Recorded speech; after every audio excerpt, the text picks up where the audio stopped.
life! Do you have to show how incompetent you are sneaking documents and information for them to believe?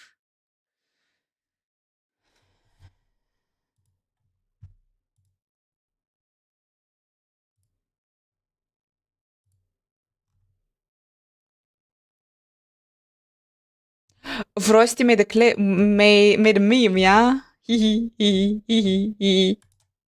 We're gonna watch it. On Path of Exile 2 reveal, yeah, he was doing a bunch of Diablo 4 videos as well. We're gonna go, guys, let's play a little bit Diablo 4, and we're gonna go in Diablo 2, in Path of Exile 2 category, and also check the Path of Exile 2 things and news and prepare. I've seen Rob yesterday playing, guys, and he did a Spiritborn build. He did a Spiritborn fucking build with the monk in Path of Exile 2. I'm like, dude, how the fuck? How? Like, literally, you 5 seconds in the game, you already did it! I complained. I mean, there is so many like concerns that Path of Exile 2 is slow. And then there is Rob. And then there is Rob on the other hand.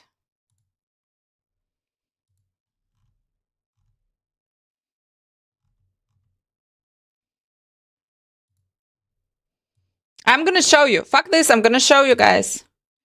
Can we complain about this together? Okay, can we, by the way, like, for the love of gods, at which point can we already report Rob? Pinnacle encounter feel distinct from the locations in the campaign, and we have dialed the randomization up to 11. Oh, no! No, that was, they just released. But this was insane. From the locations in the campaign, and we okay, have dialed the that's randomization insane. up to 11. It's not slow, you will see. Yeah, I see. Look. Feel distinct from the locations in the campaign, and we have dialed the randomization up to 11. This. Feel distinct from the locations in the campaign. This is a Spiritborn build. Randomization up to 11. Feel distinct from the locations in the campaign, and we have dialed the randomization up to.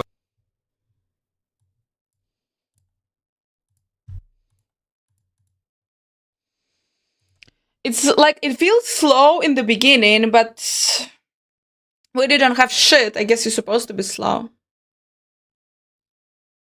With the trigger jam, yeah.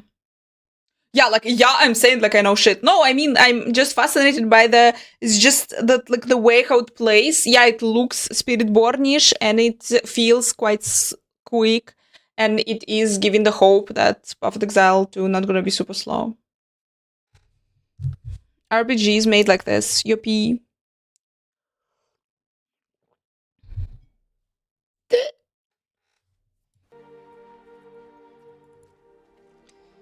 are my beauty.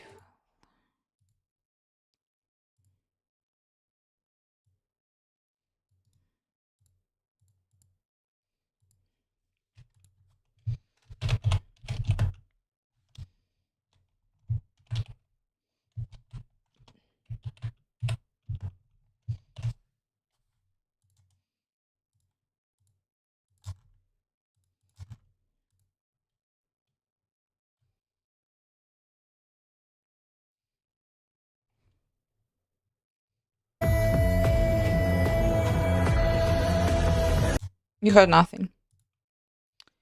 Okay, guys, we're live on X, we're live on YouTube, we're supposedly live everywhere. This is the class you start with. Guys, my soul is between Mercenary and the Witch. Super Mercenary and the Witch, and I don't know. And I like super don't know. What should it be?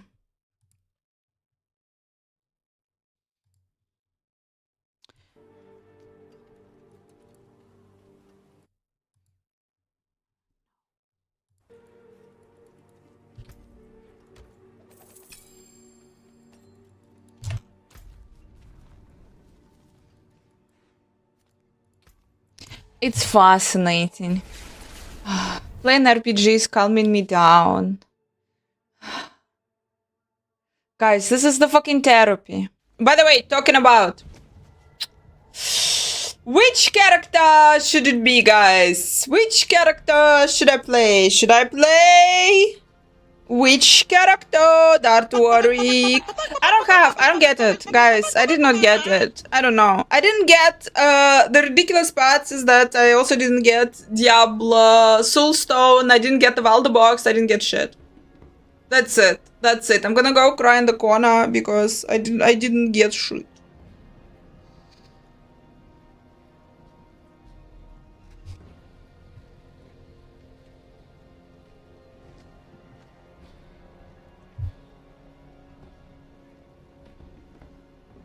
So get comfy with the game. Yeah, I uninstall it. Highly possible. How are you? Let's enjoy our therapy session.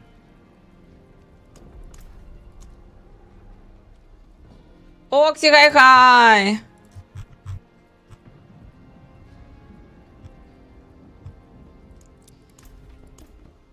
Meditation. Fucking meditation. Let's go. I can feel it. I can feel it, guys. I kill the demons. I wanna kill humans less.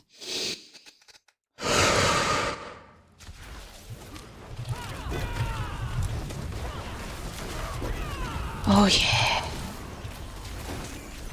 To summon it into your army. Yeah, I know. Oh no, fuck, I saw it. I remember it's a witch info, witch presentation, yeah.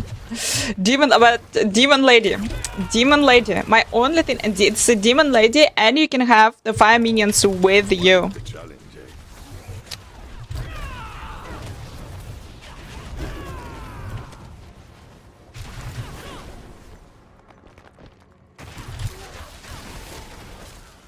I am pretty much, yeah, denying German customs. It was the bad year for them.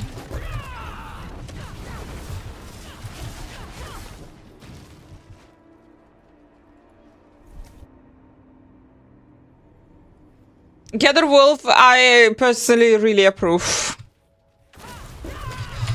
I really approve. It perfectly makes sense for me right now.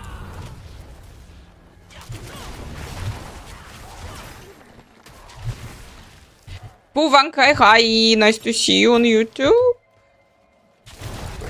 That thing is, guys. Yeah, Kegrave and Dan, and we watched yesterday the interview, Gazi DM and Jonathan and like the game director, and he said, and they asked, the guy specifically asked us the question because he's the minion dude. He asked like, what the fuck? The minions disappeared there when you summoned the witch. When you transform into the witch, is it like it's how it's supposed to be, or is it a mistake? And he said that it's a mistake. It's a bug, and it's not going to be like this on the early access, and the minion's gonna stay with you. The minion's gonna be, it's gonna be Demon Lady with the army of skeletons, and apparently fire ones. Oh fuck, so good. And that's why I'm like, yeah. It's absolutely, it's a Demon Lady with the minions. It's like a dream come true in all senses for me. But you need shit tons of life, and you need shit tons of wording for this shit. Wording or shields or life return or whatever, how you call it. Sacrifice minions for the buff. Yeah, but no. Like, I mean, I think to the point, some of the minions you will have to sacrifice, but you anyway will be able... You can be a Demon Lady with the army.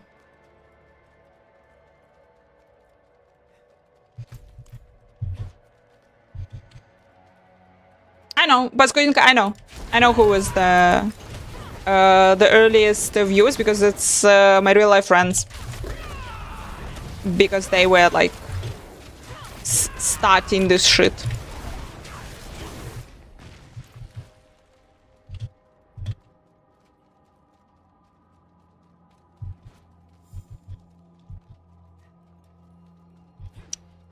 Fine tune. How many minions will spam for which weapon set you're using? Yeah.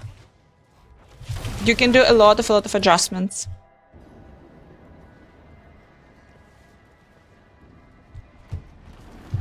Is getting Perfect Exile 2? No, I can't. Where did he say it? Do you have like the link where he said it?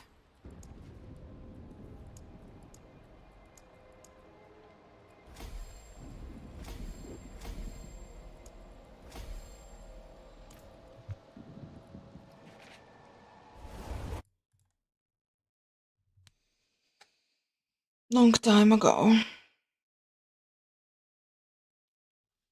Plus, it's not like the thing is like after the dude played the hell out of Diablo 4, it's not that crazy anymore. I know you're gonna play. A link for Elon for the minions. No, I don't understand where he said that he's gonna play Path of Exile 2. Dude, oh fuck, guys. I don't think that you will be able to find it, but he's literally he's so fucking spamming right now. He's like super everywhere, and it's hard now to see.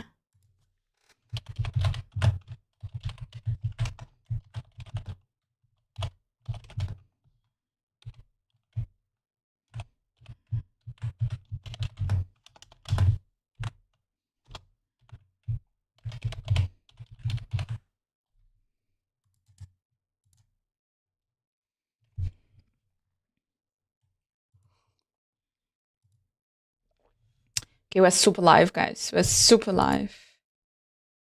Like live, we are. We have extra level of being live. Elon replied to Dav, I think on Twitter. Yeah. Like, yeah, I know that's definitely on Twitter. He gonna try PoE2.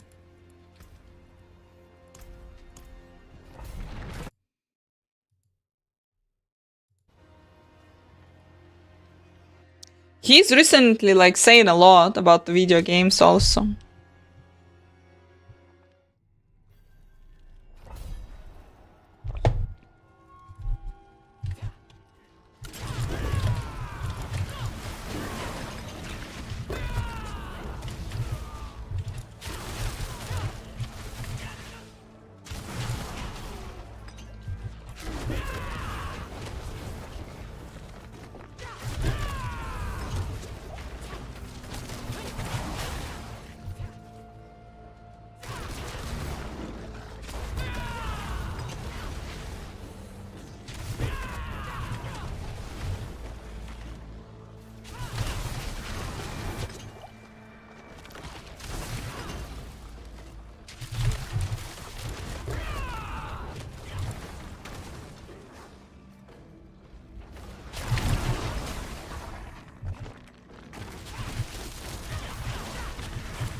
I'm evil! Anna, just meditate. Ruda, hi. Just meditate. Just feel it and meditate.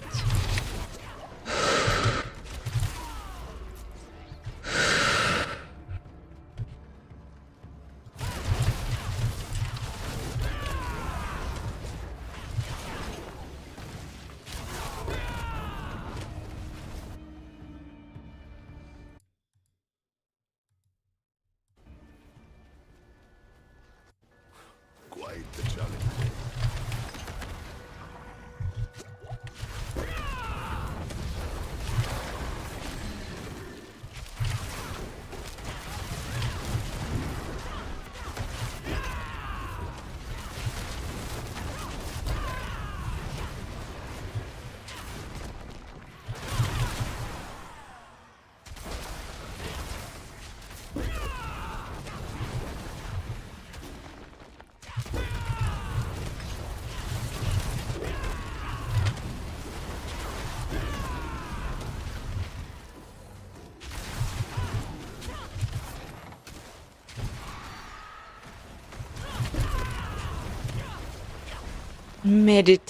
Meditate, guys.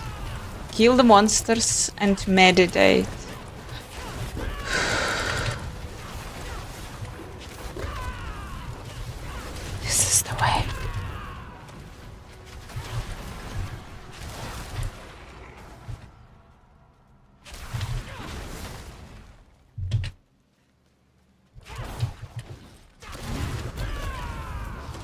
That's Monk. The mindset, you mean? All the way to Mars. No, like, if not kidding, as far as I understand, yeah, I think you will be able to play on Mars. They're gonna be the colony. You will be able to play online games on Mars because they're gonna have eventually the internet, but you just won't be able to play with the people from Earth. But you're gonna have Mars server. What's the issue with having the Mars server?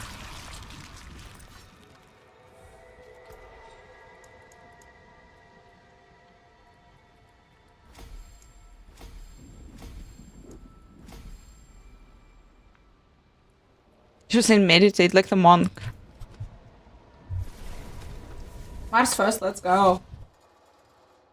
That's monk gameplay. Meditate is monk gameplay. I don't know, like this, like the monk reminds the spirit barn.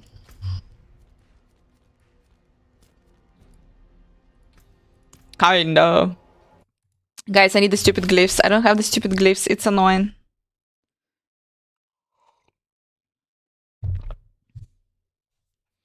And you will be playing on Mars. But guys, what's the meaning of life? Okay, that's starting. The shit is starting again. Okay, the question with a star for you. What's the meaning of life in Star Trek? Because you know what? If you think about this, okay.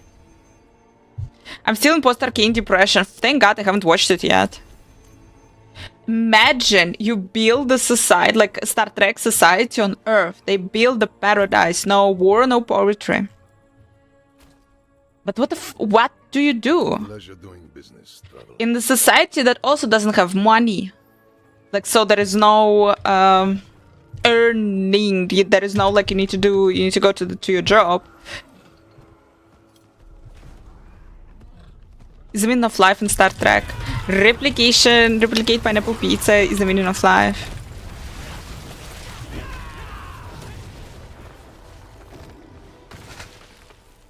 And I also don't get it how the fuck baseball could disappear. Or like whatever sport whatsoever.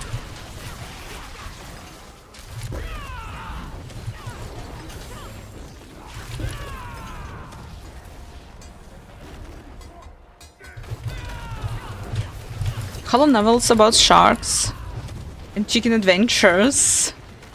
So you don't need money. That's the true meaning of life. Play Path of Exile. But it will be free only when it's fully released, which is not now.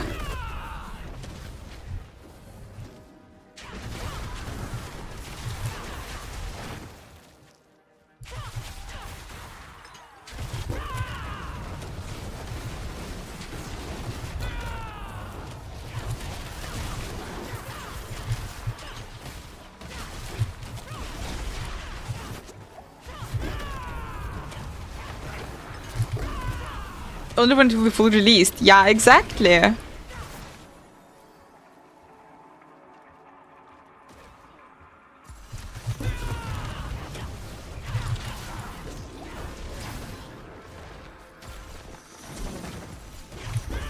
mean, like, on a Star Trek Earth, there is no much shit to do.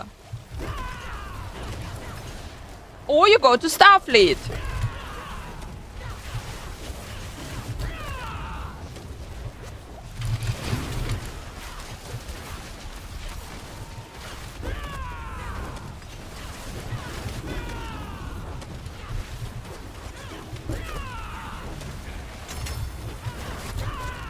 To work at least? No, you don't. That's the point.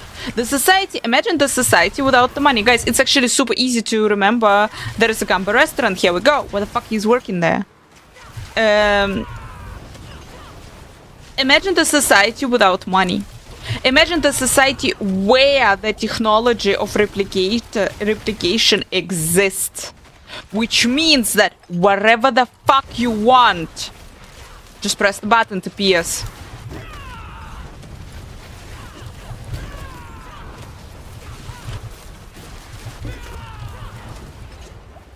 For what you will go to work?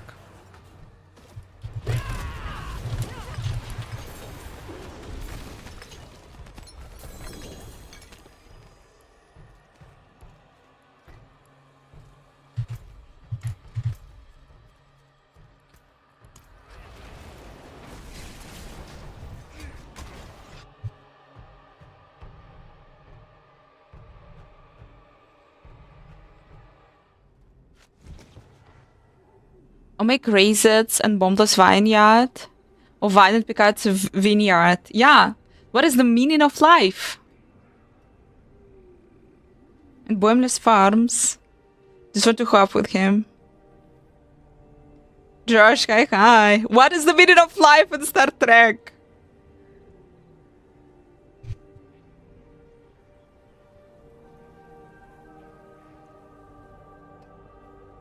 Couldn't have connection to Letterland, but you couldn't play with others. Would be several minutes. So they're working there. If no one is working, you won't have a button to press for things to appear. Why?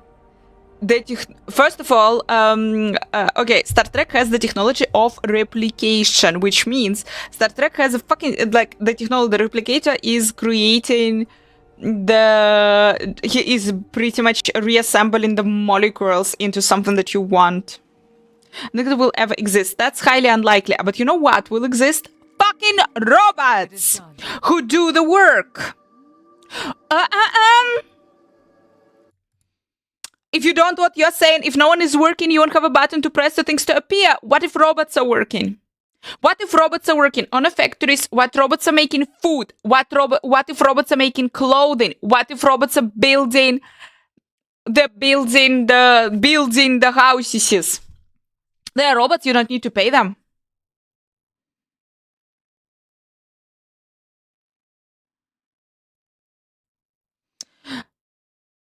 You have every robot has, I don't know, like little station. They're taking the energy from the sun. And robots are building other robots. They are saving the energy from the sun, blah, blah. They have the battery. That's it.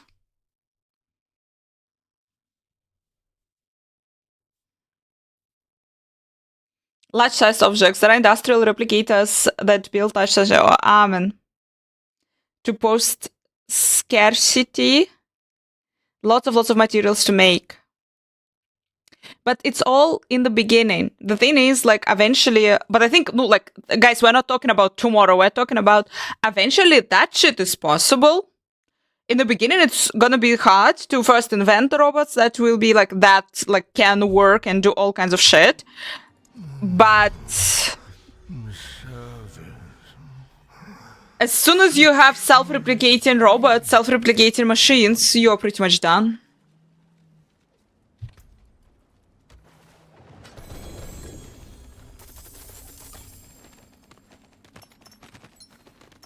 Without money and eat pizza all day and die from it.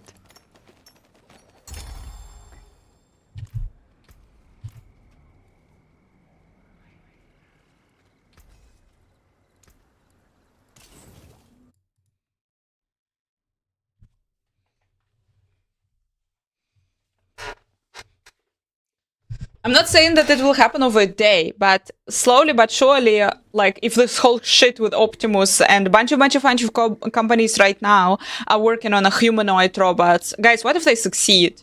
What if they succeed and the robots can do the work, can do the job? The robots, they already have self-driving cars, but okay, even like the robots are driving the cars, the robots are working on the factories. Then what?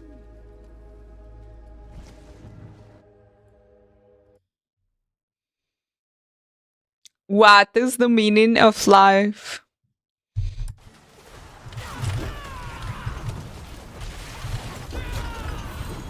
Like the doctor, a mine in the asteroids. And being used, the holodrums being used as the... to hunt them.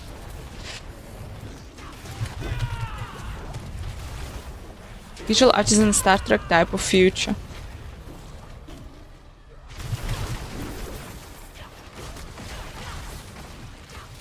They'll succeed one day. They'll need fusion power for it to make big changes to society, though. So possible.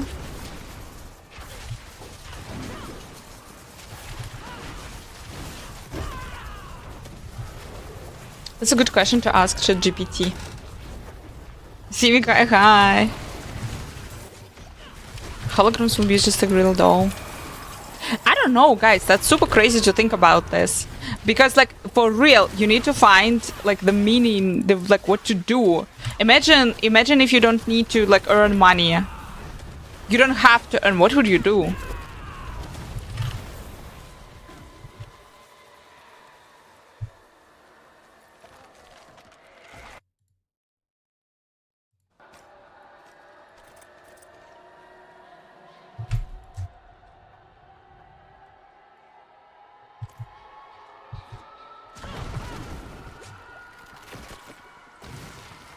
Travel, learn other things. The meaning to my life just allows me to pay for food. I can do what I want.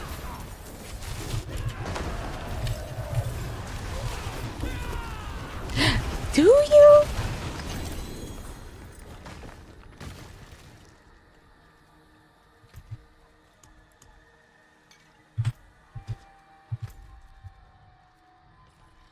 I don't have the answer to this. I'm just like...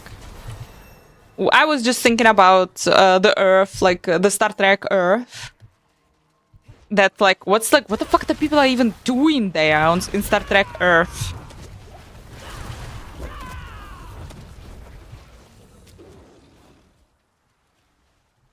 Astrophysicists also, so I think I'll join Starfleet and explore the stars. Yay!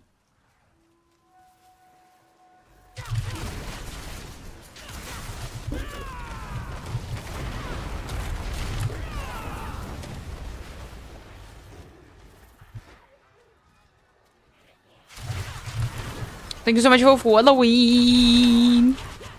What would you do on Star Trek Earth? Free time right now.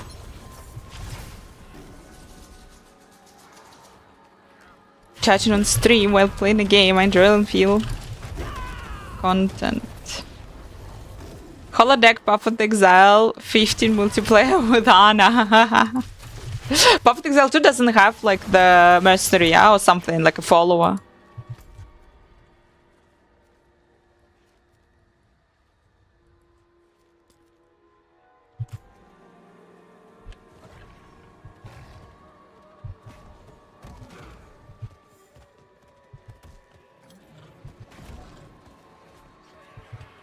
I have chat for this.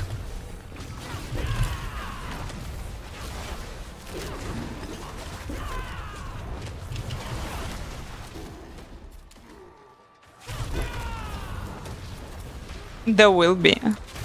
Easy peasy, there will be.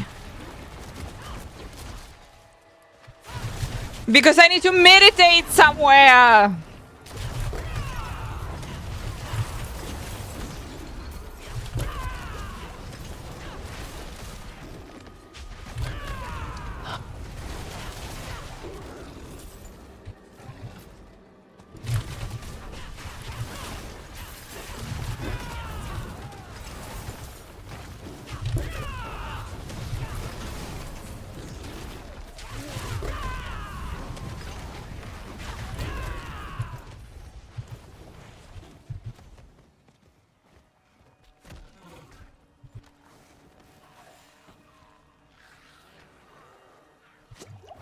Nicht schlecht. Kaiserin ist nicht schlecht.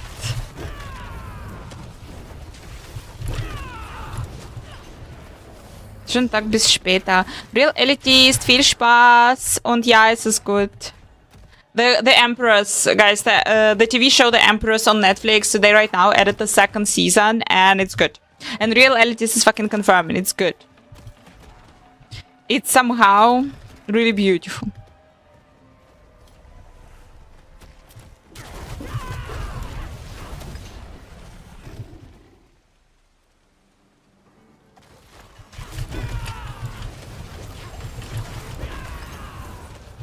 The first Empress today, not bad at all. Here we go. And I think it's a little bit uplifting like if you watch it all, it's a little bit more uplifting than apparently Arcane. I haven't watched Arcane, guys, but from you I know it's a little bit maybe sad.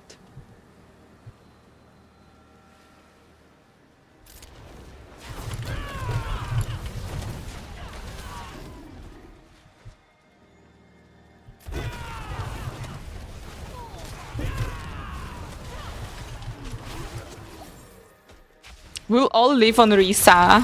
I know, right? Oh. Maybe.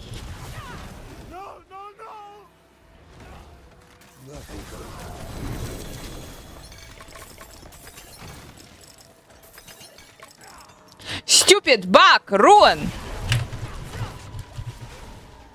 Based on a true story, the Planet of the Bus, Girls, and Meme Harold had cameos. What the fuck? Wow. Where is it?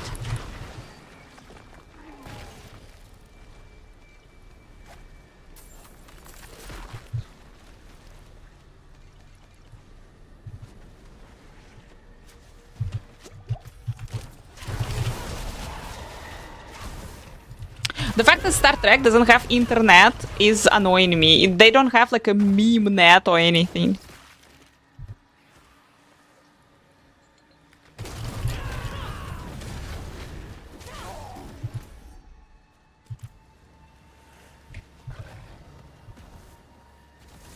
Where they're sending memes to each other. There should be memes about the captain, something like this.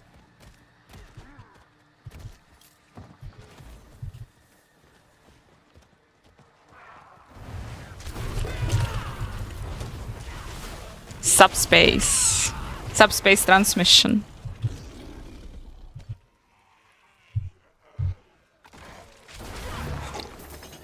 Damn it, guys. I really like lower decks with this whole Mariner is like Starfleet is not ideal and Federation is not ideal, but I believe in the main idea. And it is good. But we do a lot of shit, because when I think about this, like watching Star Trek Lower Decks, yeah. I have the Enterprise DIM technical manual. I ordered the poster, the Enterprise poster. So watching guys Deep Space Nine and like thinking about the shit that they did to win the war against the Dominion. This is so morally questionable. Starting from we fucking the Romulans. The Romulans joined the war. They tricked the Romulans into joining the war, and they killed a bunch of Romulans to make them join the war. Plus, they literally invented the disease that poisons the changelings. They hit the changelings, and they almost fucking killed them. They almost killed the whole the whole race. They almost completely destroyed the whole fucking race.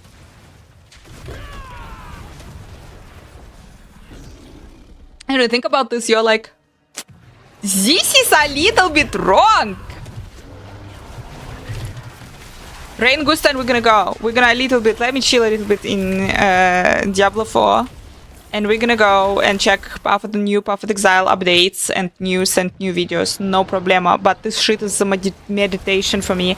Diablo 4 is meditation for me, and I right now really, really need it.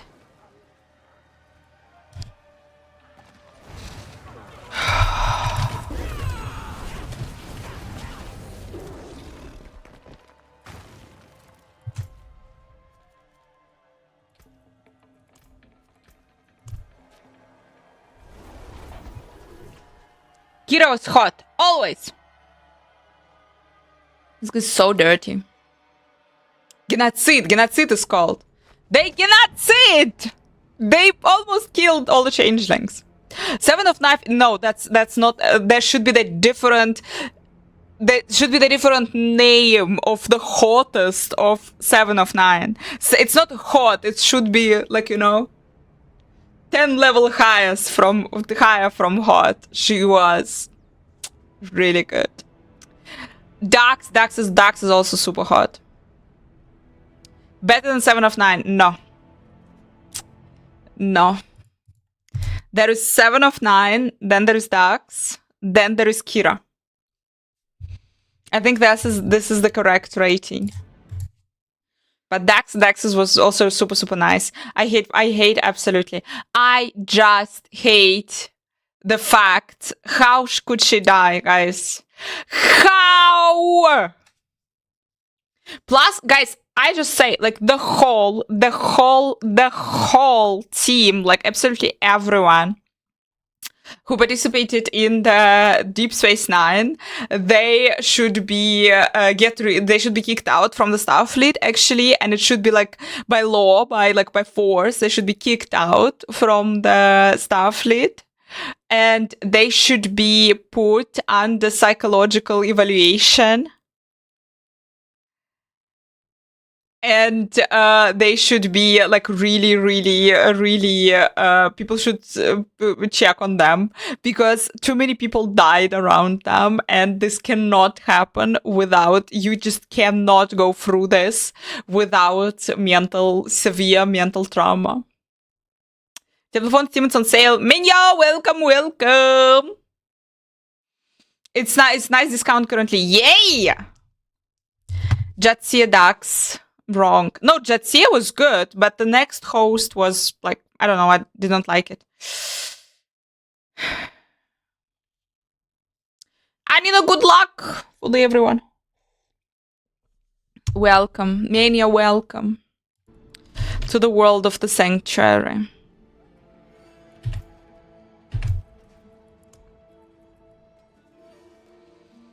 Greetings, Vandara. Hello.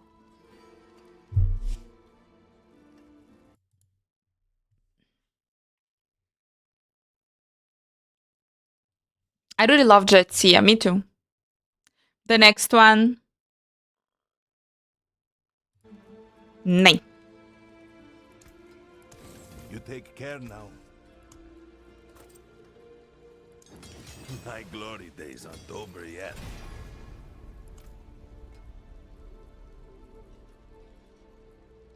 Damn this old knee.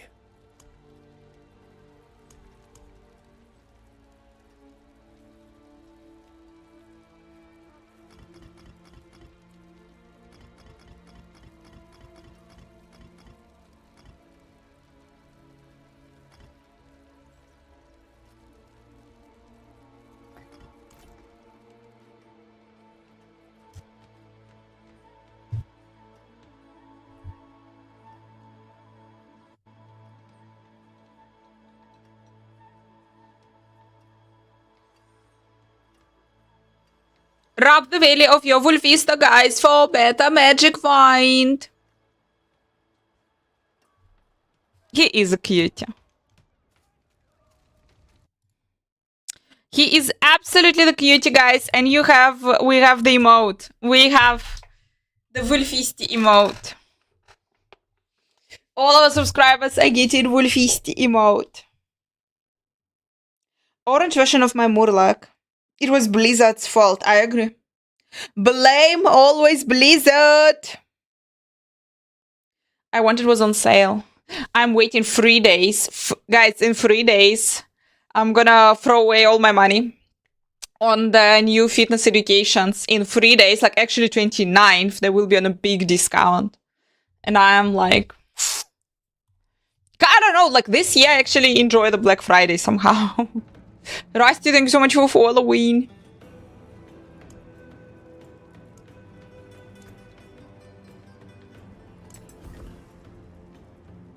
Fucking, and now I got the Yom when I need back. Yeah, and this year I'm actually kinda even get something nice on the Black Friday. Oh fuck, it's United. You're irresolute.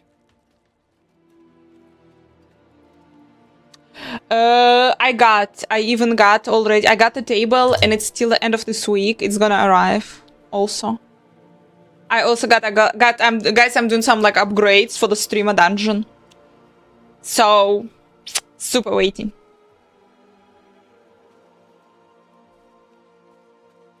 One more exciting things than fitness trainings travel.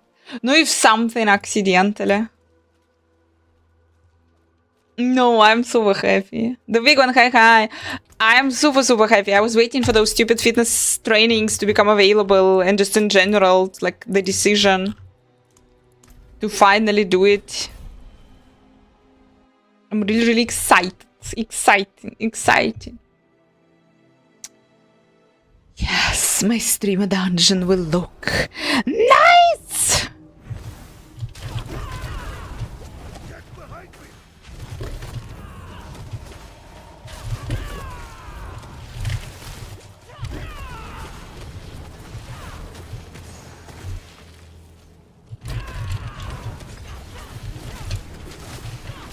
Pineapple things? What the fuck? Why pineapple things?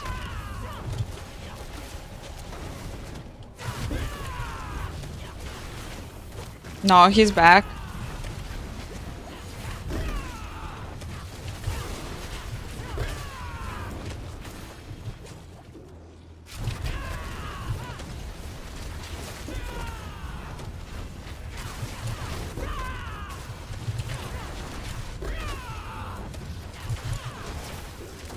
I find out, guys, that tickets to CIMIC, my dear, tickets to New Zealand, apparently, like, if you're super lucky, somehow can cost 750, 800 euros. Me liking it. Fucking fuck!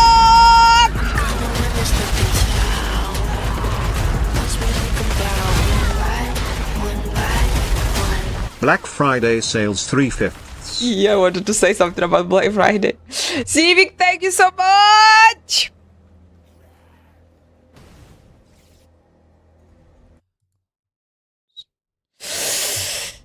Fitness training fund.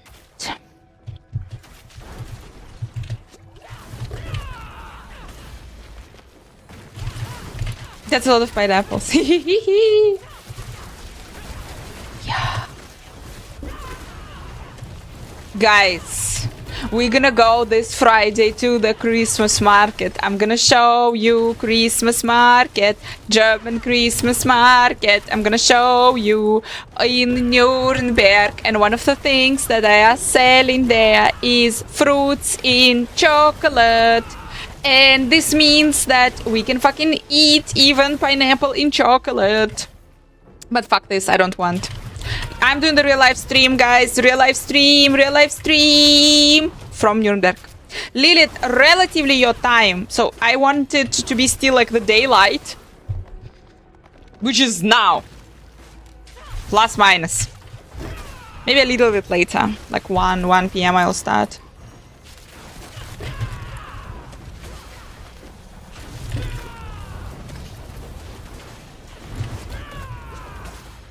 Yeah, so it's like relatively your time, a little bit later. And stock their stores according to the donations she get. I got myself the ugly orchid. I love it so much. I love it so much. I can show it to you. I can show it to you. I can bring it. I can bring it. I can show it to you. I can show it to you. I can show it to you. I got myself, like, it's a gift to myself for surviving the fitness training. I got myself the ugly orchid. It's the ugliest shit ever, and it is super, super scary. And it's like the shit. During the night, it will eat you.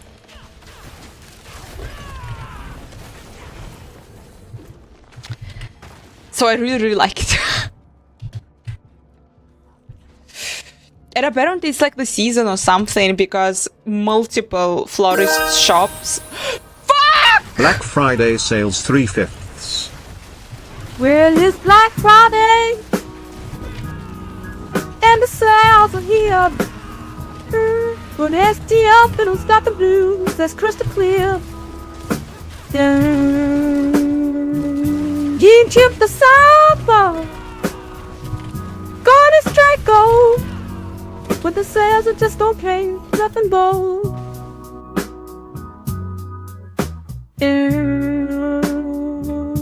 The third day now, he's feeling so blue. Wondering what else he can do.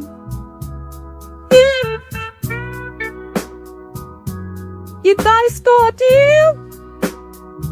For me, a good one. She can sing to the But he's just donations, feeling guys. dumb. But ladies, then She I'll and smile some. cheers and donations she can sing. It's the Black Friday blues. That's the old Trampai, we're gonna go to Path of Exile 2 a little bit later. Gonna steal. We're gonna be there checking out all the latest But now news. he's feeling real. Just the Black Friday sales. But his wallet's taking a hit. And he's got the Black Friday blues. Black Friday blues. He could have waited. Put up his face on. Could have been patient. Could have saved his cash. Thank you so much. That could be worse. Yeah. AI is singing, guys.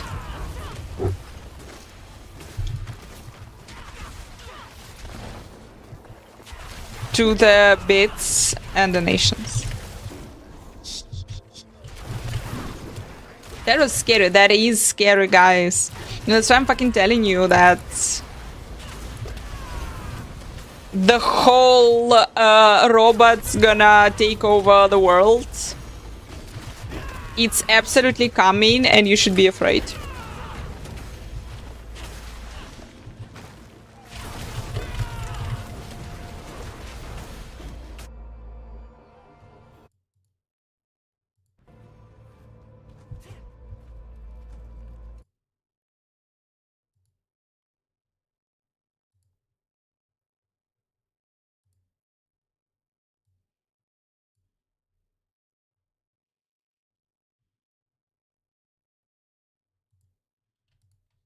Motivation and goal.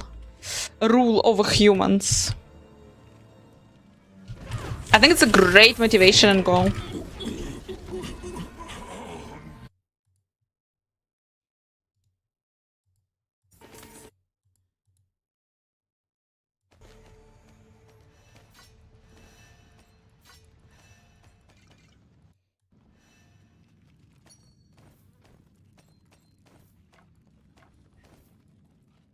Nobody walks anymore.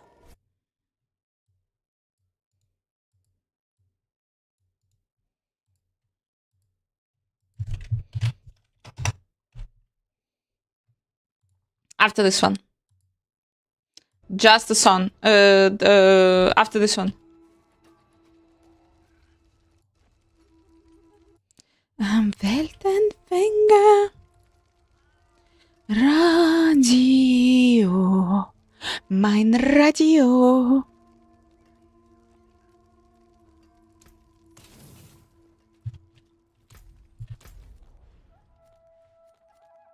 Radio. Mein Radio. No.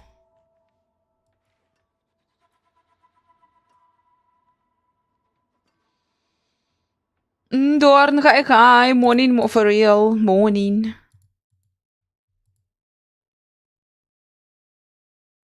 Kinda.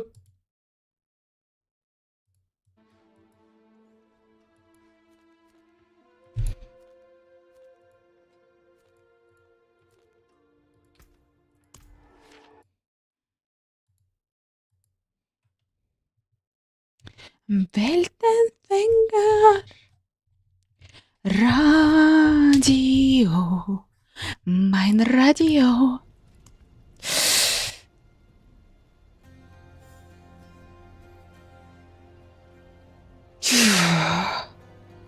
Back. Still need one run.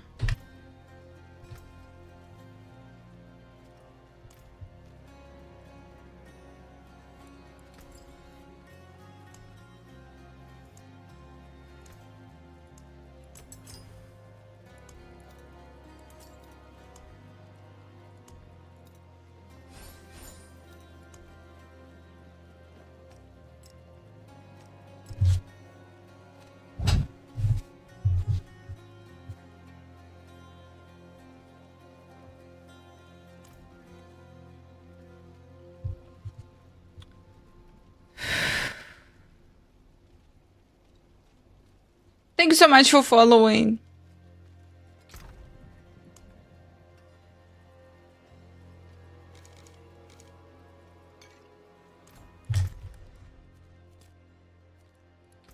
Really quick.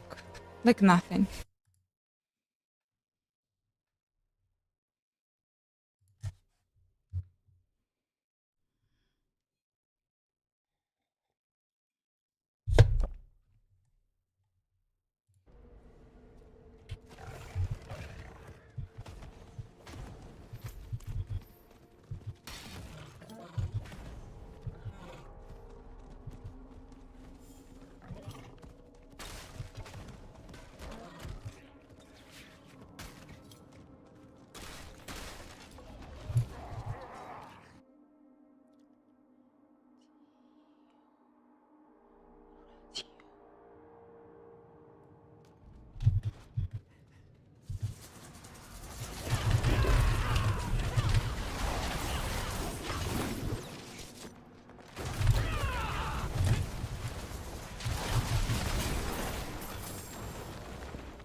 Glyph. I need the stupid glyphs, guys. I have only 2 out of 5. Stupid glyphs!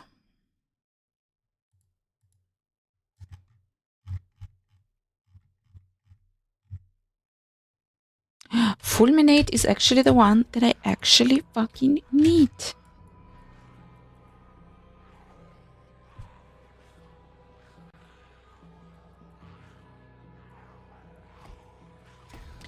So good. And it's immediately 25. And it's amazing, guys. 3 out of 5! Hybris and Colossal. And we are set. Almost there. 2 more to go. Yes! Gonna crash. Have fun. Unlikely. The Empress TV show, guys. The Empress TV show. You can watch it, guys, based on historical events. And the funny part, like, I know I was studying this Empress. So I know what will happen. And this is giving me, like, the wonderful feeling that I know how it will end. So I can watch it in peace.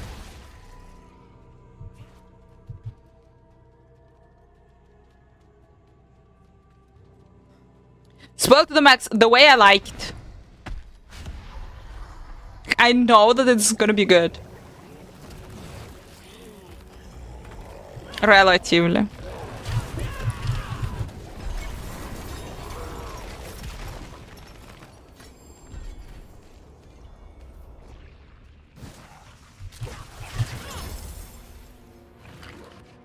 Class hi.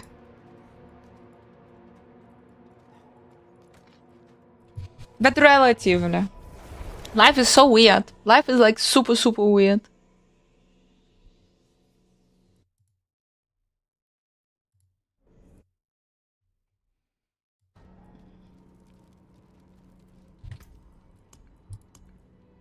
A little bit boss materials, except for Grigori. Full of 50 stacks. Softcore, hardcore we're talking about.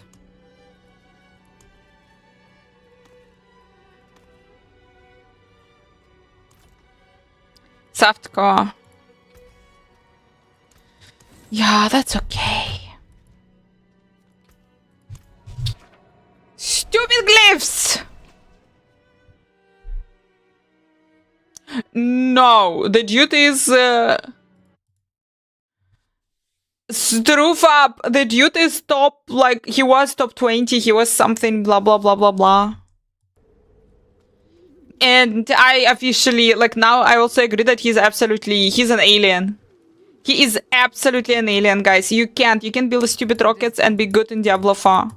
And just, like, imagine, like, you're gonna be good in Path of Exile 2. What the fuck? We're done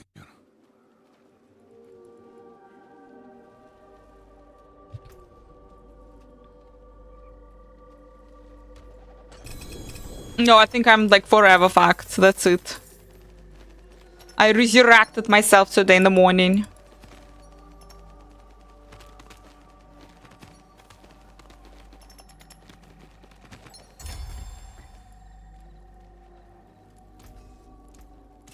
Come back if you need the forge.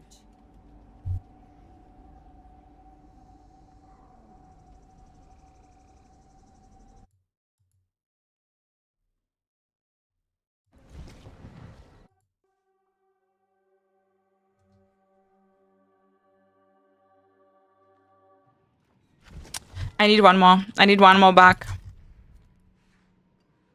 I have one yom, you know.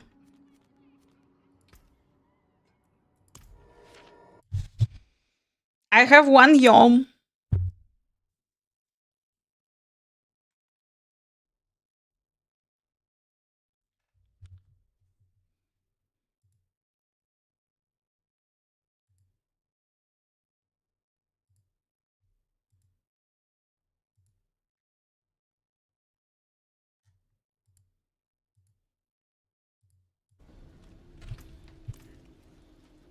Spotify is insane.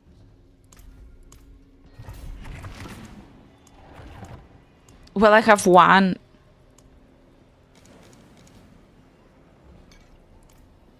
I can exchange it for one back.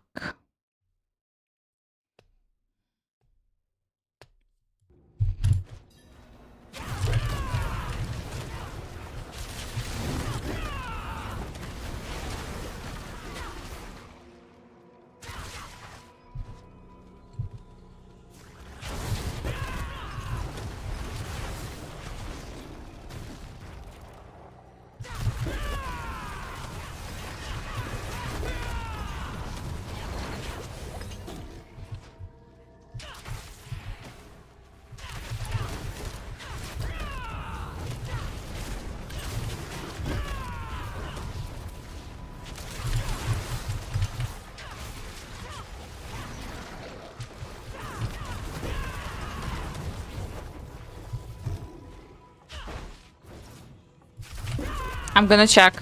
I'm gonna check again. But I'm like, you know, I'm like trying to find it on Spotify. Ein letztes Mal, so singen wir.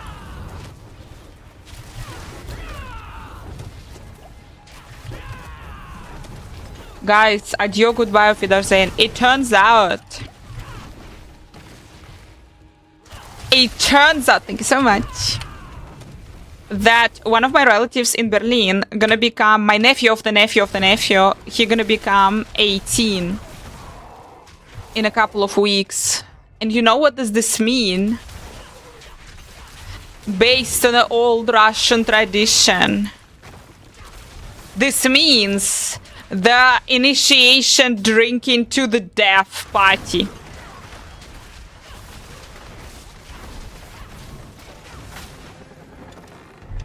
Yeah, dear Americans, I'm really sorry for you, but that's how it's happening. Bloodport, hi. Thank you. I'll probably have to attend this event. Gulliver will be killed, pretty much.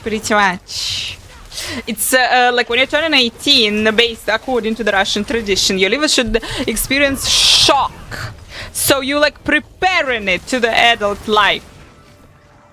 But most importantly, I fucking don't believe that this dude is 18. I don't believe that this guy is 18. This guy, wet, like, he was always such a little boy. For your first Hangover, no, I'm not getting shit. I'm not becoming 18. I don't care. I'm gonna drink my glass of wine and be happy with it. But the guy he will die. He will pretty much die. Last time I saw him a year or a little bit more ago. But before I saw him a lot, and he was a little boy. He was always a little boy. He was always a little boy. How the hell he's 18?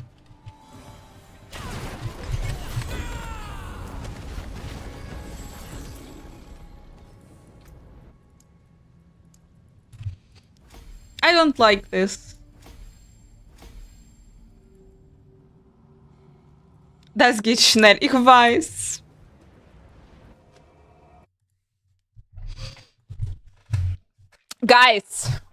Guys, and we had this. Yeah, we had this. I was asking you last week what to give to the 5 years old. People, stay strong. What to give to the 18 years old. No. Yeah, I don't know.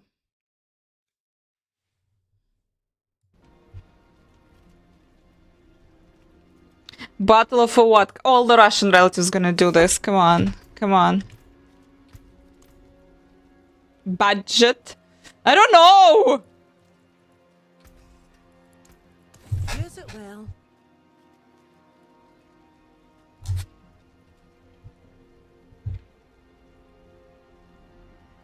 He's not my super close relative, but I kind of like him. From the older relatives, he's not in the last place.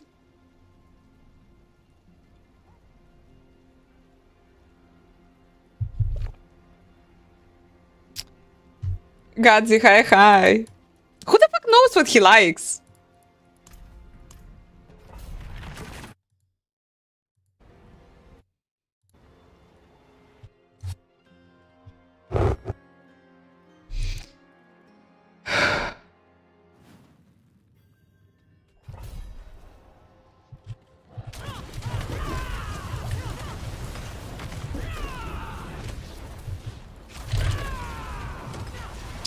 He will go study programming, but he's not very like super into it. He doesn't know to do shit. He doesn't know what to do. And he will just do it because, yeah, that seems to be bringing money. That's why I can say that he's super into it. He's not really like gaming. He is not like, you know, super hardcore playing. His brother, he's like, whoa, like hardcore. The whole weekend not stepping away from the PC. He's like, he can play, but it's also, I can see that he's like, he's super interests him. What I could say that's actually what's interesting him is business. That's super weird. That's why I'm so fucking like, why you're not going like to study business? But he's like, no. He doesn't smoke. He is not, he was, guys, I'm telling you like this super secretly, he was like secretly, no, I'm not saying anything. Businessing he was.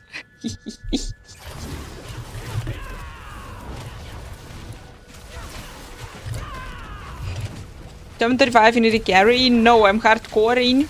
And I think I can go higher, but I'm too afraid because I have a trauma. This is the third spirit born. Got the softcore, hardcore?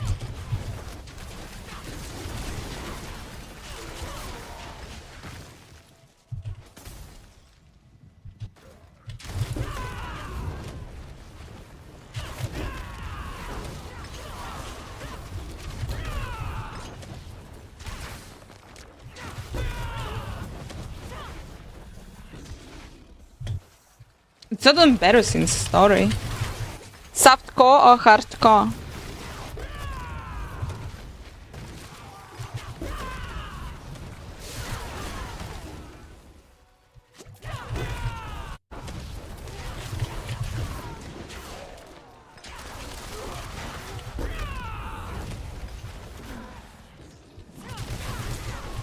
Softcore, sorry. Hardcore in here.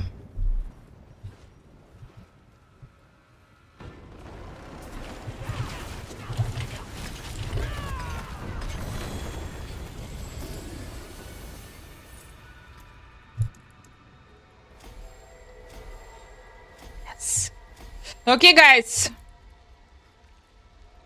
3 to 15.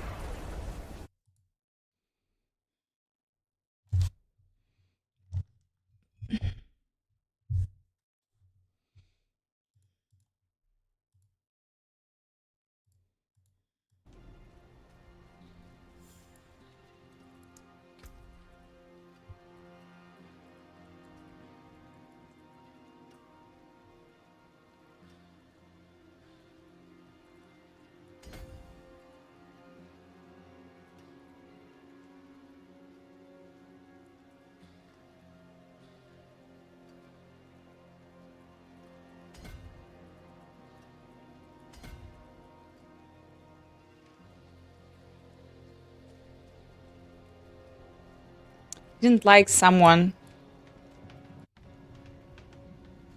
He saw the business opportunity and he took it.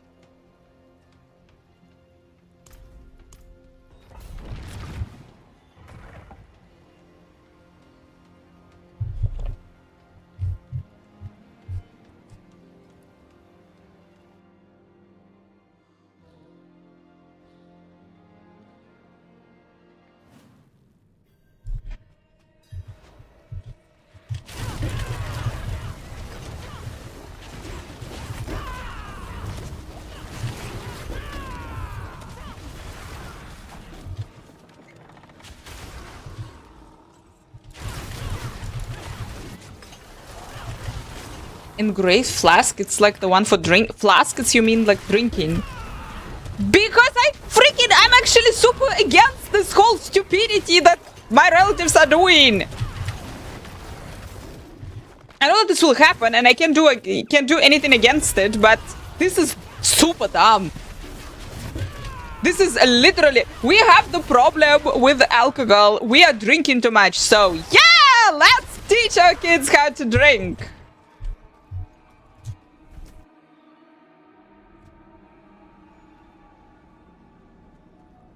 Fucking idiots.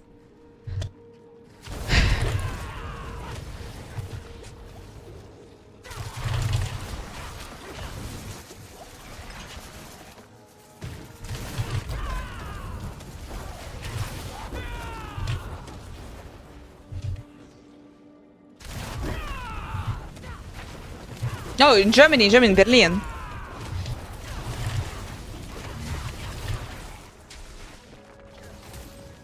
I will highly possible attend the event.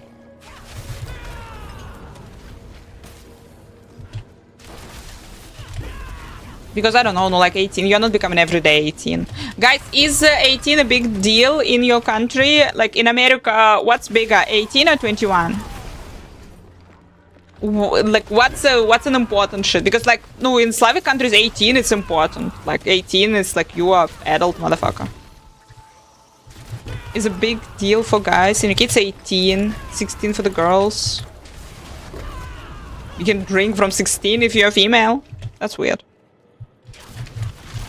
Canada 18, USA 21.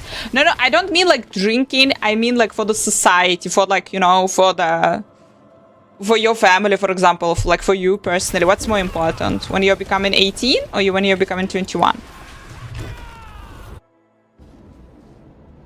Milestone birthdays. Then why? Why 16 is important for the girl? Oh, hubris. Hubris I need. Hubris is good. I'm lagging. 18.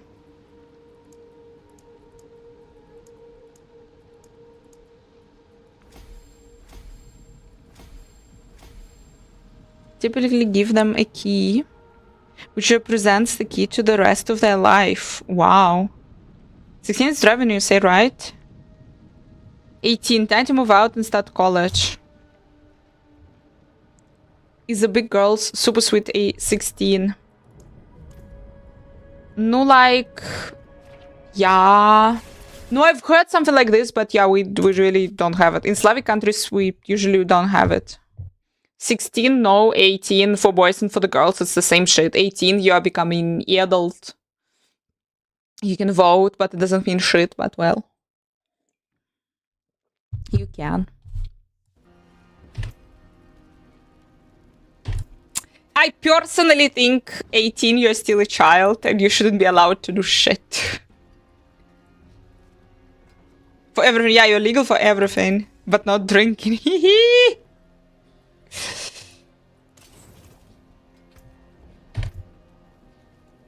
Can legally move out of the house to live on their own. Yeah, by the way, wait a second. I think it's at 18 here. No, at least I think so. I'm not sure, 100% sure. I think it's at 18. You're legally allowed to move out.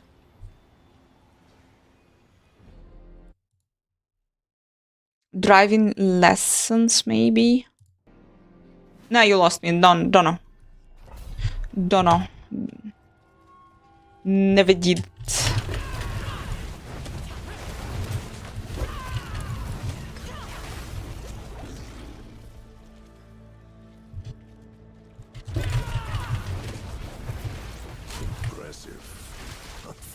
Ah, driving lessons is a gift. Actually, cool. That is a maybe.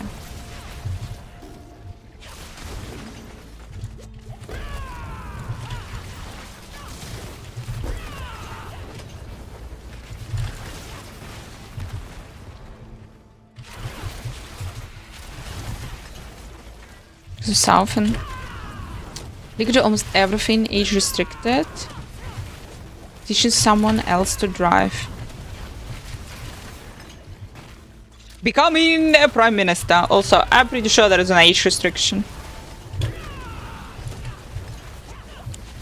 It's okay to stay with your parents. The moment people usually move out is when people get married. Yeah, you know, like in Slavic countries, usually parents are legally obligated to take care of their kids till they're 18. When you're becoming 18, your parents legally don't owe you shit. Your personal problems, you can do whatever. Usually parents are anyway helping. Parents usually are anyway like providing if the kid needs if the kid needs help. But legally, you're free. It's pretty much everywhere. No. In Germany, fuck this, no.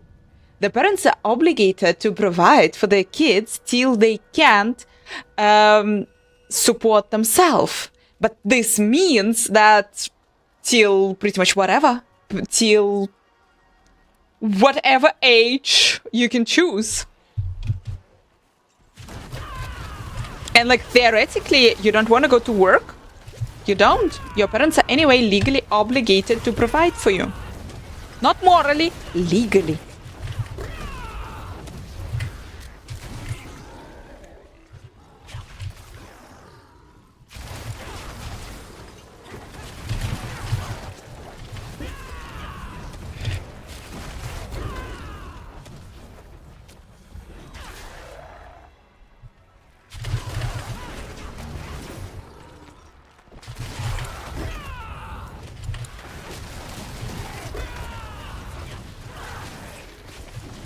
We all moving to Germany.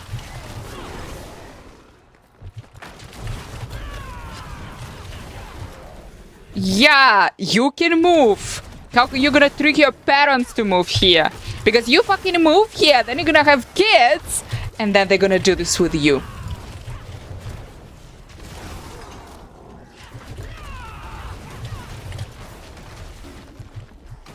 Art feeder, we will see. We will see. See you in season 7.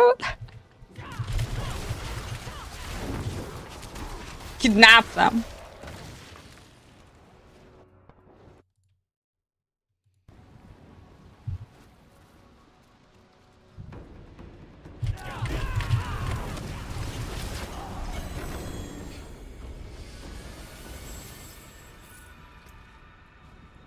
I mean, it does has a point.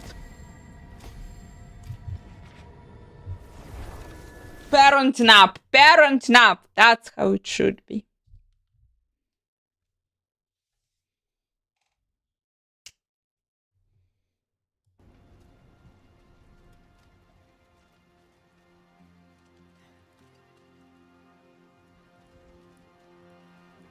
And you're asking anyone in chat about it?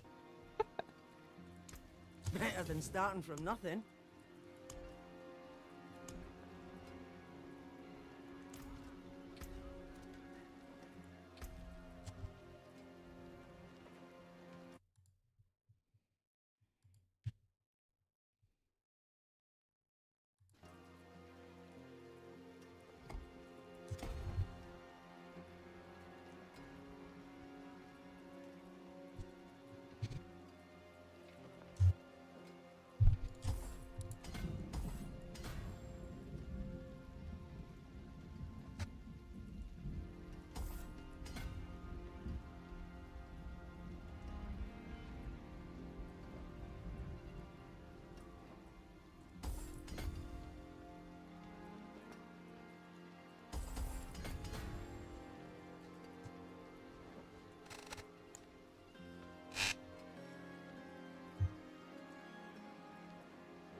So, where the fuck am I supposed to find this strength?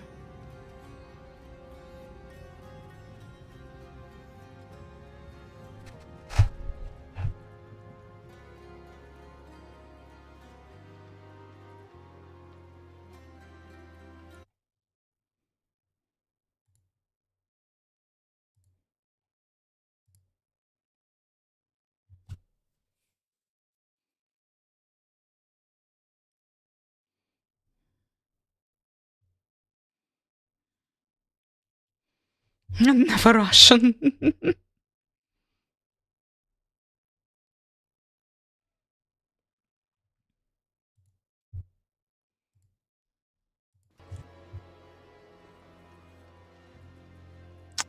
I don't know anything what you people are talking about.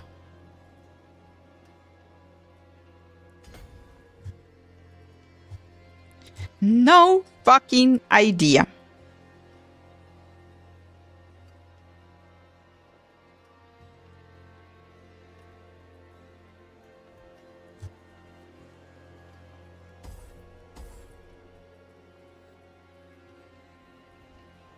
Thank you so much for following.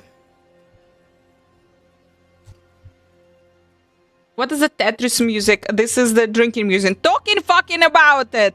It's a drinking music, guys. Here we are with you again.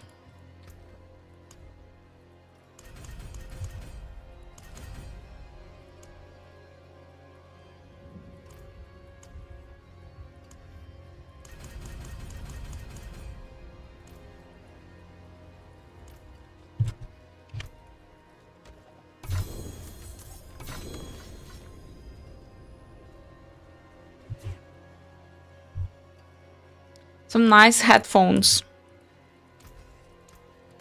That's always useful, by the way. That's definitely always useful. And guys, I need to decide this week because Black Friday week, it is the time when you're getting all the Christmas gifts and accidentally the gift for the kid who fucking already not a kid, but the dude who was born in December. It's a shitty time to be born. I don't know, guys. I don't know. Like, everyone is spending money on the Christmas gifts and don't have money for your gift. Wireless would be...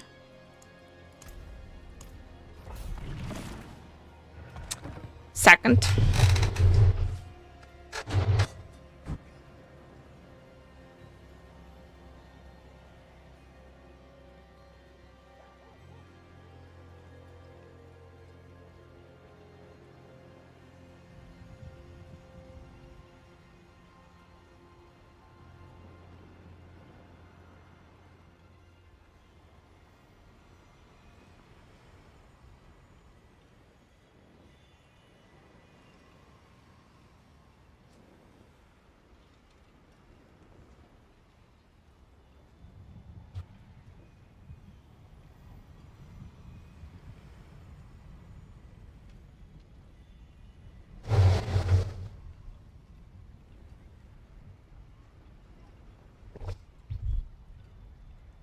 Fuck! What is this day? Fuck! Ah!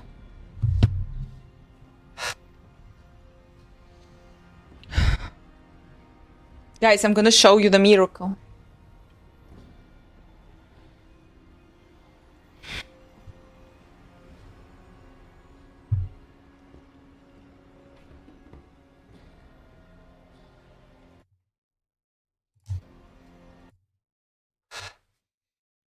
Okay, the ugly miracle.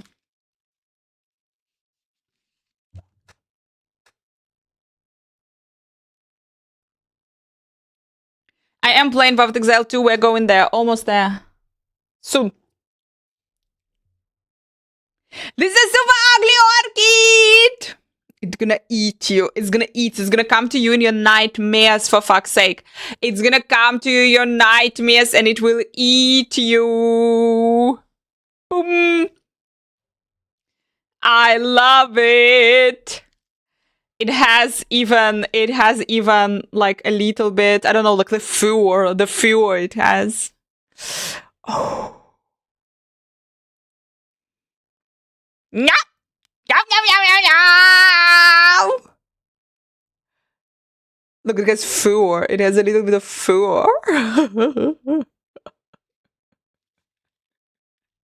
Look, there was a thought. Oh yeah, oh yeah, oh yeah. It will eat you when you sleep.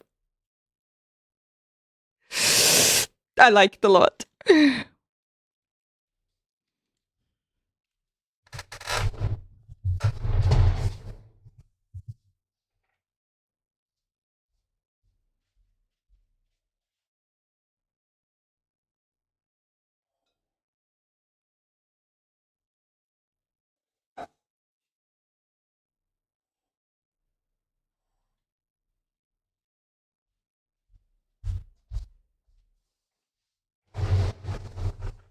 It's a 3 feet. Yeah, from the stupid book. Yeah, from the stupid book. Yeah. That shit will eat you.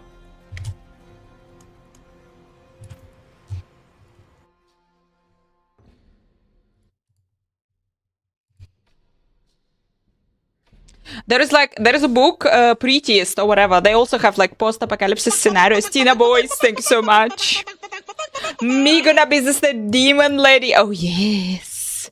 It's the demon lady waiting room. It's fucking it. We are going there. Tina, we are going there. We are going to check the demon lady everything.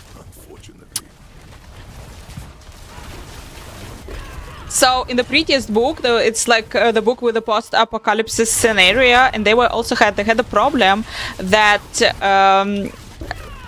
before like the apocalypse, before the end of the world, one of the scientists, she invented. So basically, they found the orchid that was super rare.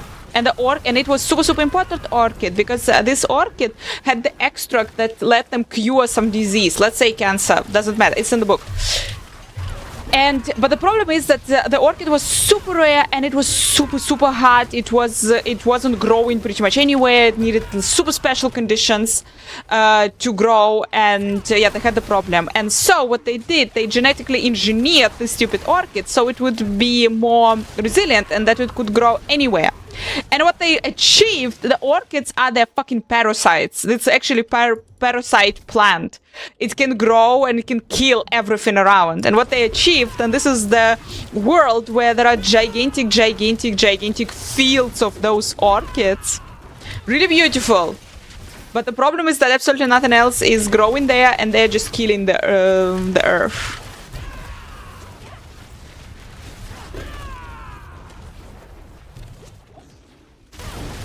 So in this scenario, this would be the orchid that would do it. Guys, it's a little bit sun. It's a little bit sunny. It's so good. It's the book. In the book, the book is prettiest. It's just one of the facts from the book. The book is absolutely not about the orchids. It's just one of the metaphors or whatever from this book. Does your orchid have a name? I'm gonna call it Bale. Bale. Have you seen it? It's so scary. It's gonna be called Bale. It's Bale orchid.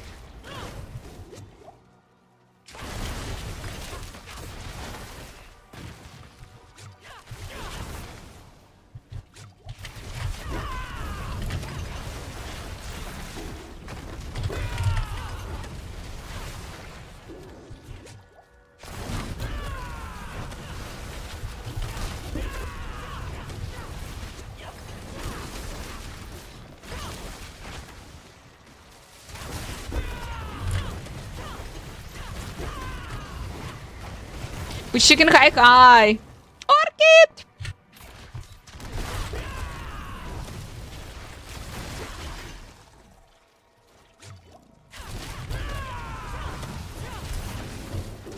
But I'm now super waiting. My like regular orchids, they also have right now. They're soon gonna be the ugly one, the super ugly one. So good.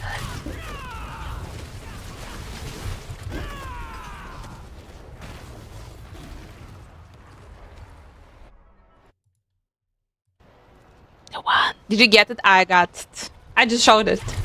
But now I put it on the window.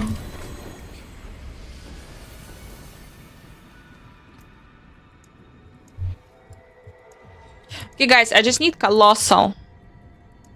And then I'm all set.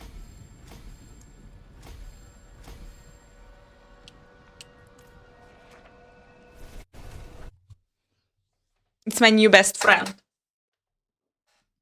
It will probably eat me at night. Being devoured by the orchid. So good. What? My hammer sings.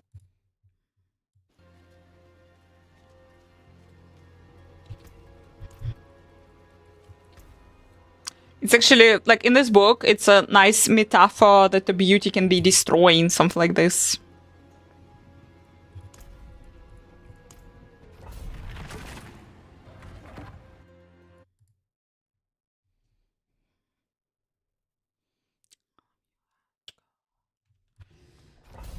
Meditation.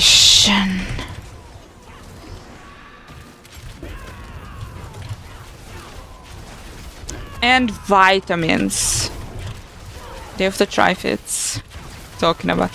No, the book with the beautiful orchids, it was prettiest, prettiest, something like this.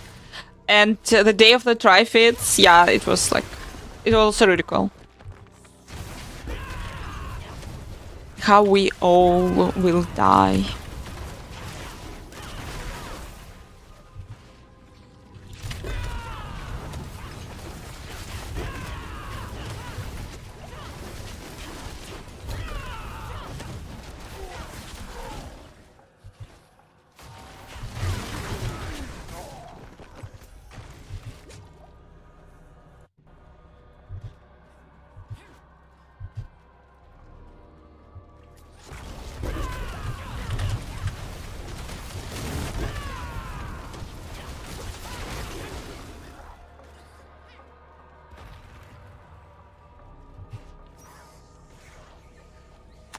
Cook Dan, hi.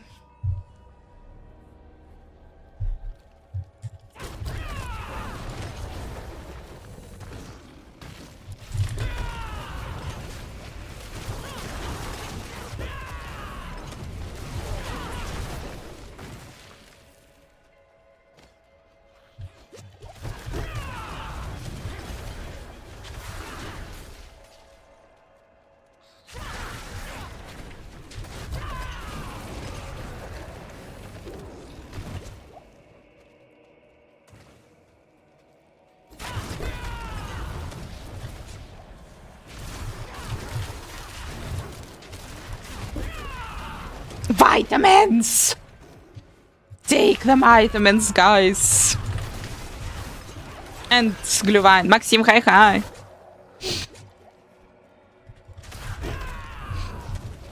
And Christmas cookies. That is the only thing that will prevent you from this winter.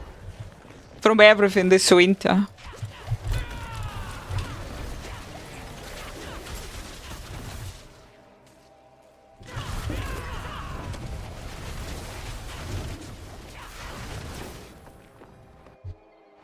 I love, actually, that's it. Nah. I need Love Actually, but the new version. I need the new Love Actually movie. And they did. The funny part is, like, they did the new movie, but it's not good. And it's spiced hot wine. It's not just a regular, it's like, it is the wine that's literally made and sold during the cold weather outside. It's hot. It's hot. And it has special Christmas spices in it.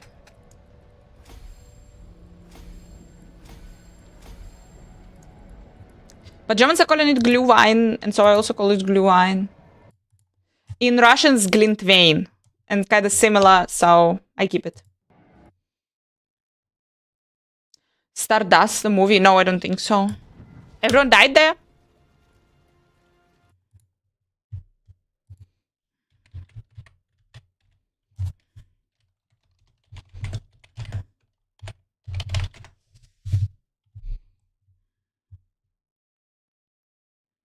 Romantic fantasy adventure film.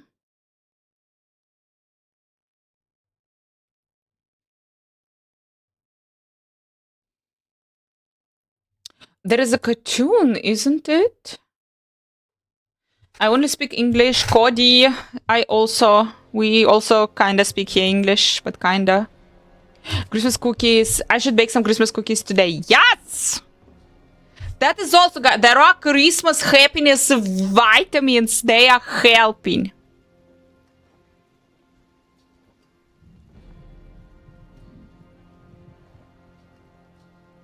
And others. It's a fun movie.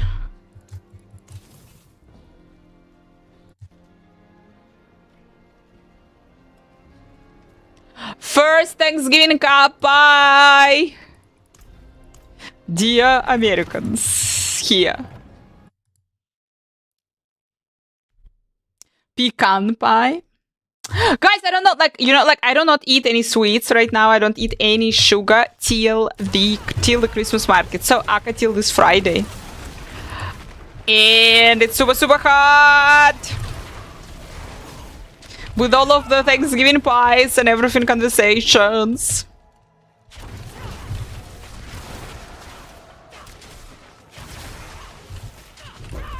Did you buy the turkey? That's a question to the chat, people, because I don't. There is no Thanksgiving in Germany. I really don't care. I mean, I care for the idea of this celebration, but obviously I am not celebrating it because the turkey I might buy for Christmas. But right now it's a little bit too early. I'm gonna be picking up caviar soon.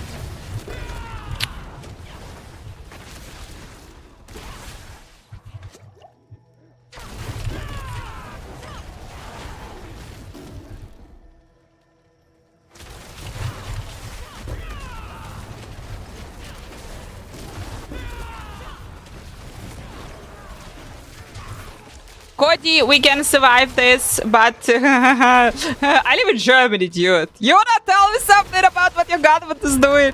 Hee hee!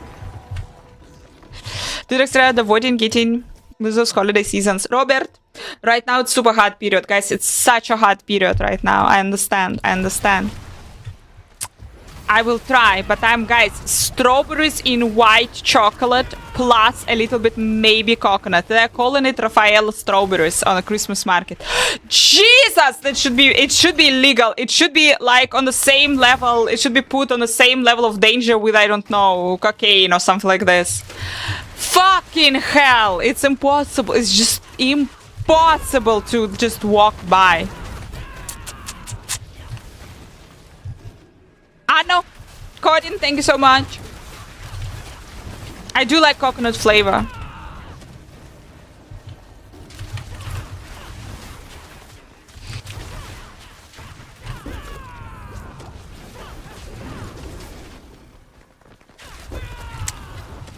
But maybe I will be luckier and they will have it like without coconut, just with the white chocolate.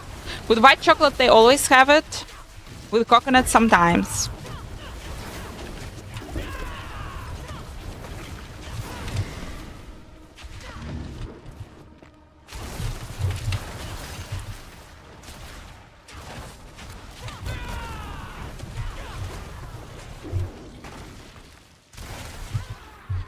Spirit of calm. I just want to get one stupid back rune, create shroud, and then I can die, I guess. Did you get tennis biscuits in Germany? No, I don't think so. Dear Germans, what's tennis biscuits?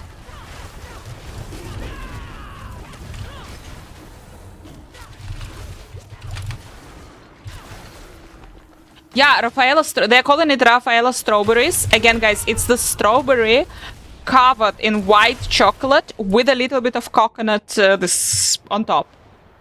They're calling it Rafaela strawberries.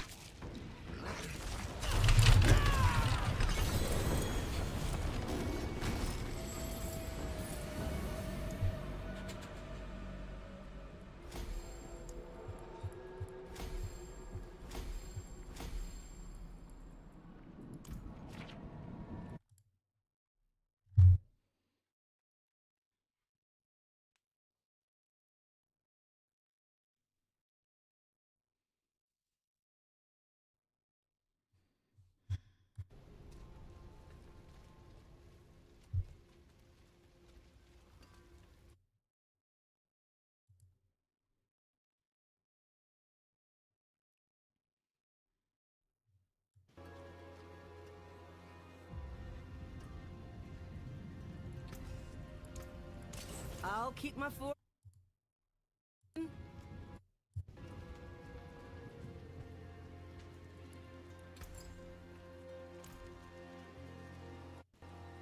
Yeah, do strawberries in white chocolate.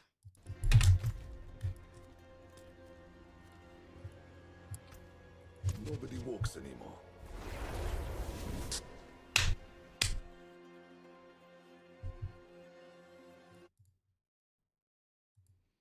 Let me check.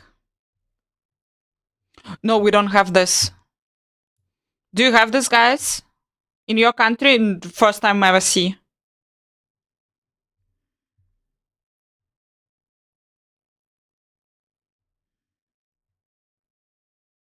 Haven't seen it before either. Nope, nope, nope, nope, nope. Vandalza, this is your thing. It's cookies. Yeah, that's why this is so fascinating. That's why, guys, I am sending out for the viewers there's cookie boxes. Like if you have shit tons of points, one of the rewards on this channel is that I'm sending the box with cookies, with the German cookies, because it's just funny that all over the world we actually have different sweets. We have different traditional sweets, and it's cool, usually. Yeah, I have it. I have it as a channel reward. Anything breaks, the forge is hot. Stupid. Back. Rune. And abduct seed I need.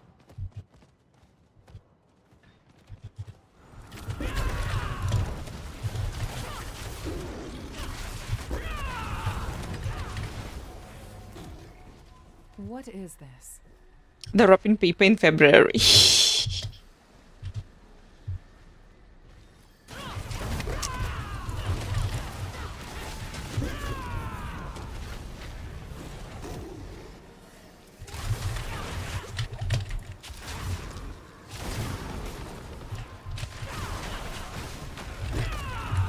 Where the fuck did you get 28k abducted? Ah, you're doing the Undercity. Like a madman.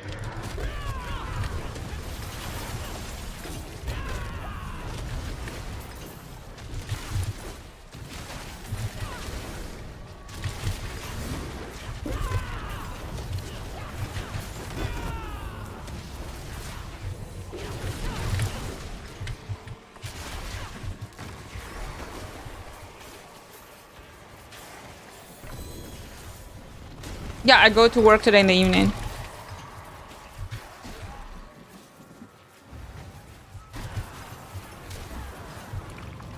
It's a little bit sunny, guys. Oh my gosh, it's a little bit sunny even.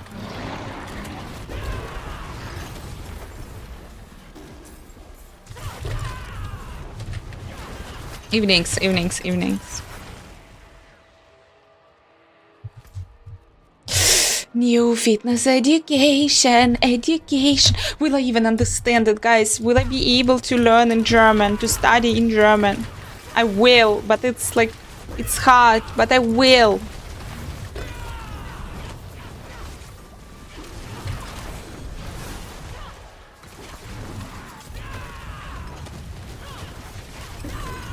On Friday, I need to buy it.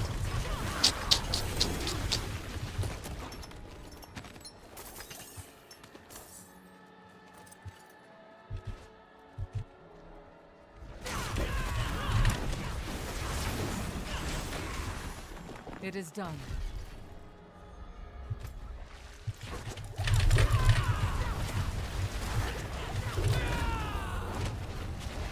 Easy peasy.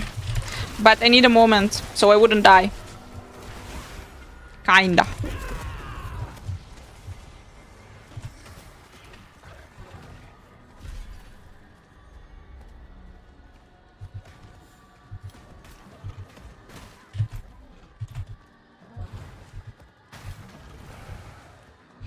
On hardcore you have billions, are you sure?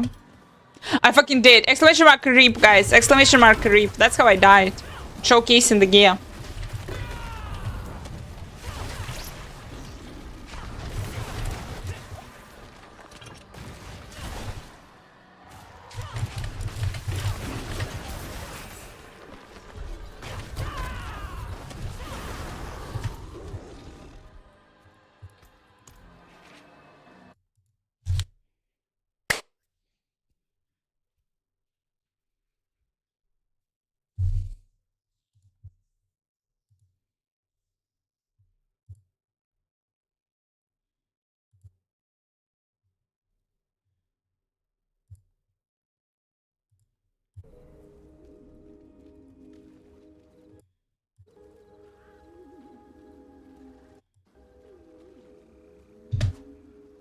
It is done.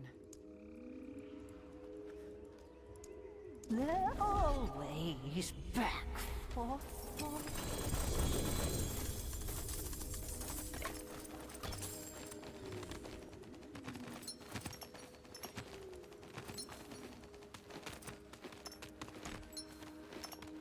Diablo can feel it that I need a stupid back rune and I'm not getting it. Talking about showcasing the gear, here we go. It's empty because I have too much armor. And my resistance is not just maxed out, but over maxed out.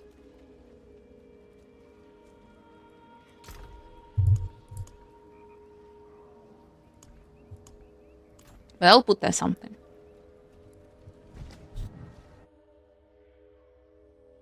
On Thanksgiving, I will be calling the winners for the Perfect Exile.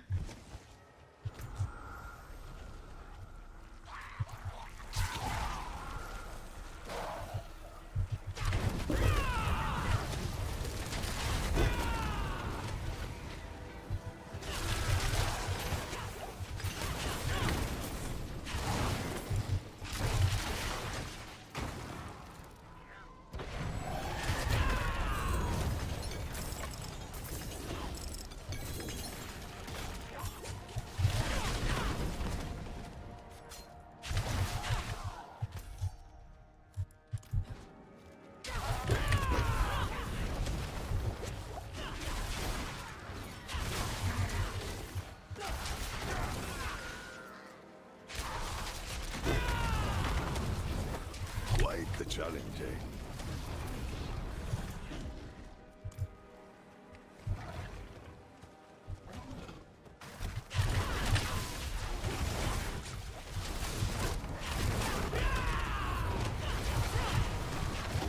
As well, yesterday, Morty, how do you like it here?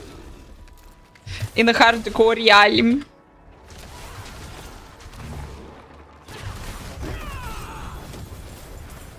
Helping me to meditate now.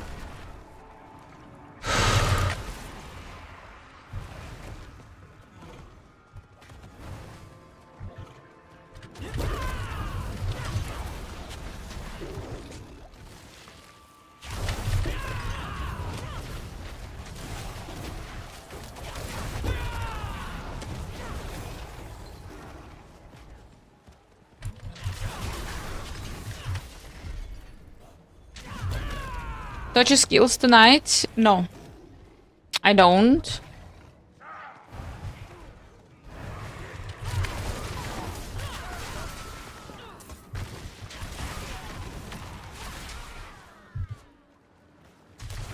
I need to think about it.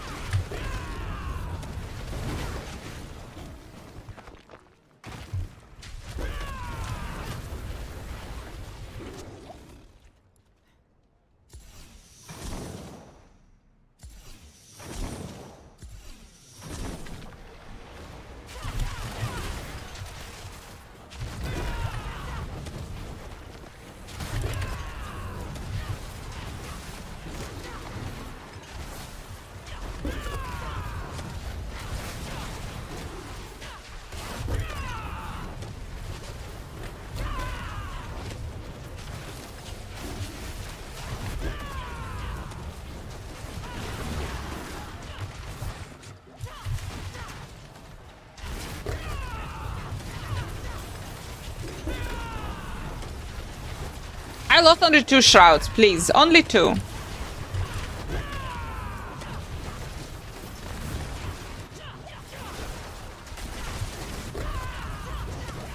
Guys, it's sunny. I think I'll open even the window. I will open a little bit the window so the sun would come in the streaming chamber. Because in the morning it was super, super dark, by the way.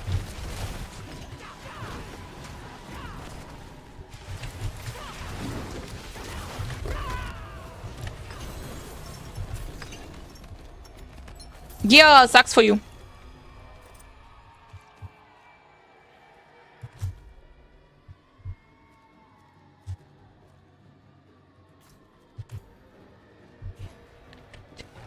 Gifty. Oh, so gifty.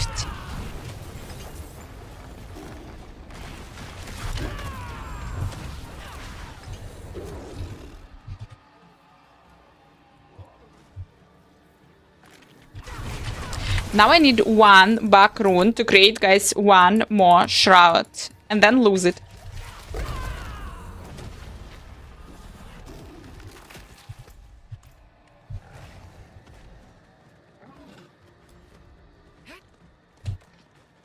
$15 degrees, but it's also rain. A good time for a run. Check it, because for real. Today in the morning, it was like showing that it's like blah, blah, blah, sunny. But in the morning, it was super, super dark. It's +10, so the temperature is actually really nice. But, yeah. Was dark. But fuck. The sun is there and immediately, even I don't want to kill humans around. Like, for real. That's so ridiculous.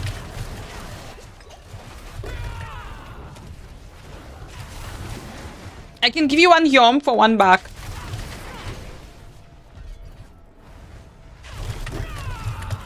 Which insurance? One back on hardcore.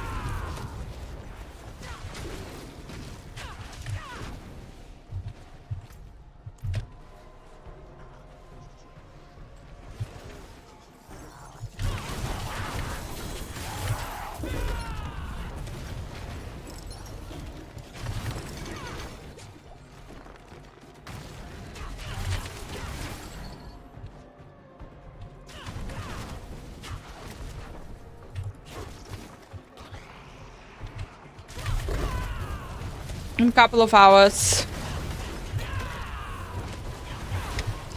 Thank you so much for following. If I won't find it before.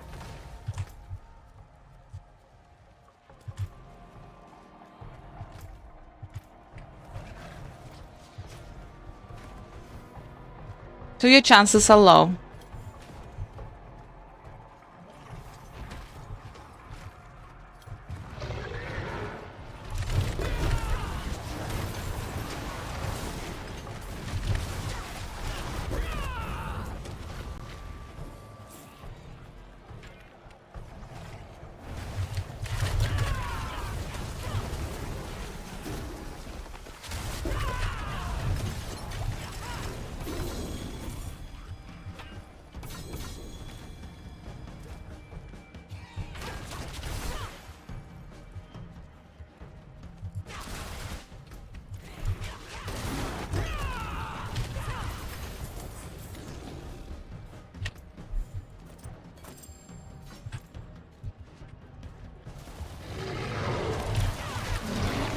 You could. Vessel of Hatred.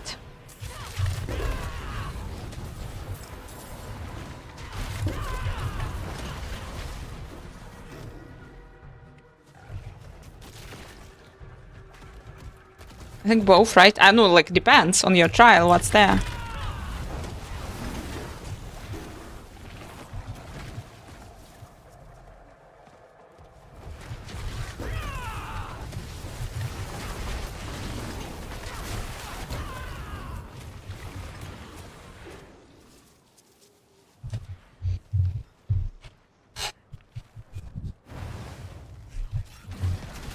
New Zealand, guys. 750. 700. I found the tickets for 750 to New Zealand. So good.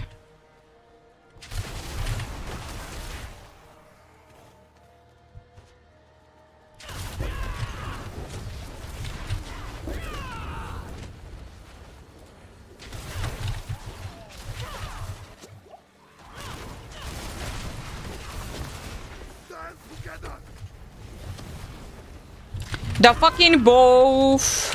Which is a preference, guys? New Zealand, where would you prefer to go? Like, if you like can choose only one, New Zealand or Kyoto?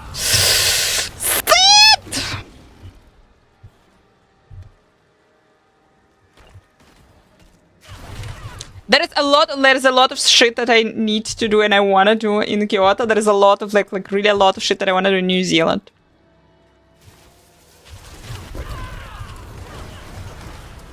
New Zealand is chill, nothing super fancy to see there. Hobbits, dude! Hobbits!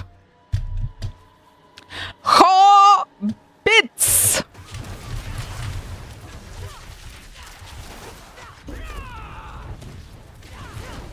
Everyone want to go to the Shire. What is this question? Besides that, they have absolutely insane nature. And they're super fitness oriented, and they are like quite insanely fitnessing. And they are like, they have really beautiful nature, and nothing is trying to kill you. So people from Australia going to like for the vacation to New Zealand because New Zealand flora and fauna is not trying to kill them. It's dangerous place. No, dangerous place. It is Australia. New Zealand is fine.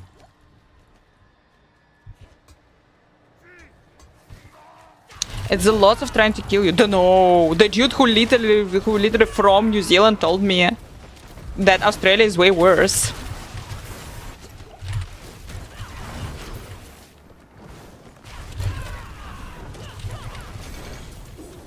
Go to Chernobyl, but why?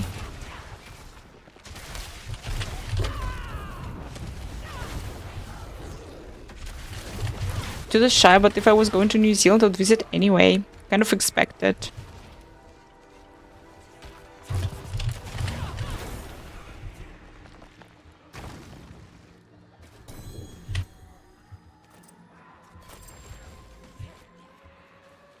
I'm like not kidding, like a lot of people are doing, no, like relatively. A lot of people are visiting Chernobyl. It's like a touristic place. We're visiting Chernobyl. Nature taking back power.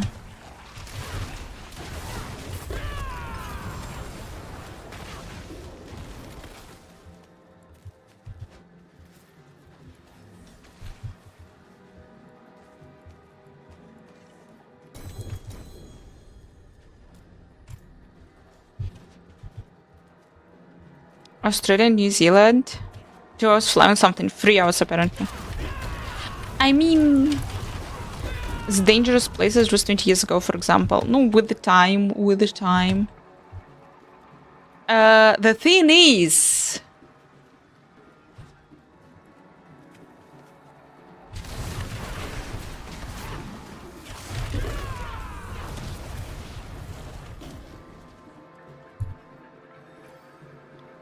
any Russian village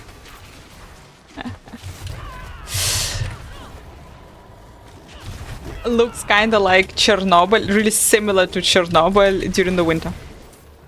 Or during like the late autumn. So for me this is like, yeah, I know it. What's the issue? really reminds a lot.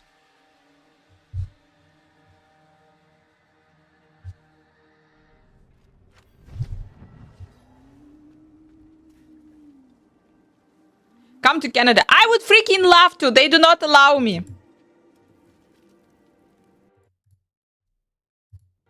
I am illegal for Canada.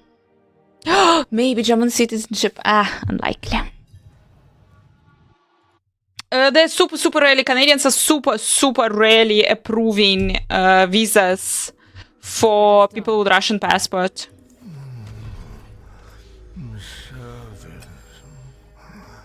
Fit for a king.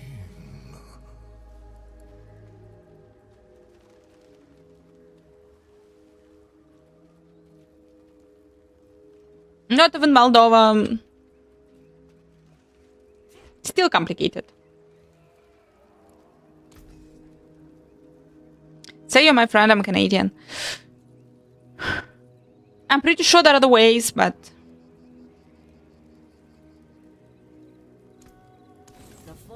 I'm kind of really want to go to Asia. Kyoto. Simic, I guess Kyoto. Kimono. After all, I don't think that I can dress as a hobbit in a freaking Shia in New Zealand, but I can dress in kimono and walk in Kyoto. There's that.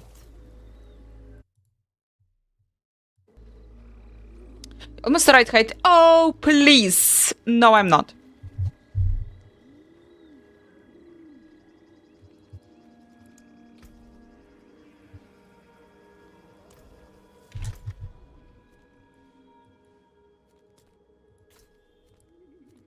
Stupid bug fucking rune. Not to fit in an Asian, no.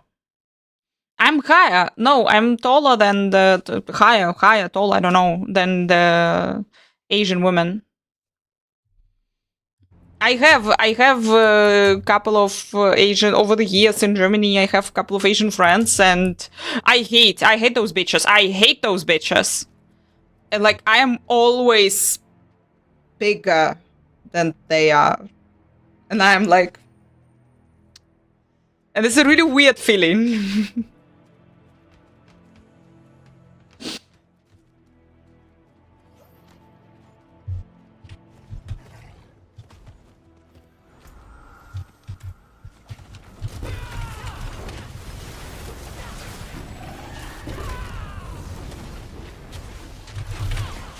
Quite the challenge, eh?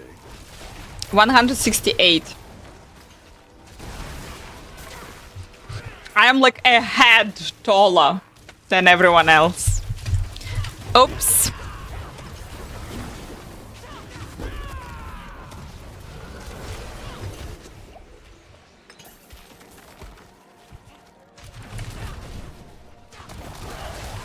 To be a shorter than average, she's 152 centimeters or something.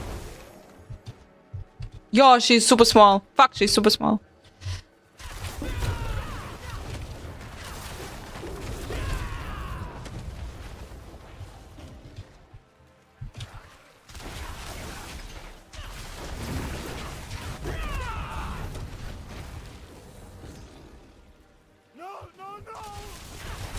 Doomhammer, hi hi. Sucked because you can see all the cool places. But there is all the short people getting in your way. Exactly!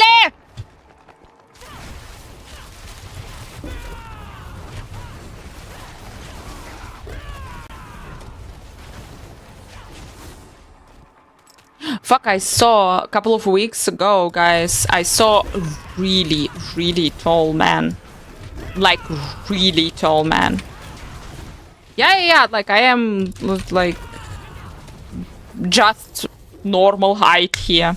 But, yeah, that's why, like, here it's normal. But I saw super, like, 2 meters plus man. That was so weird. That was so weird. Because you could really see it. The guy is a head taller than the whole crowd. That was like, that's insane. That's super weird.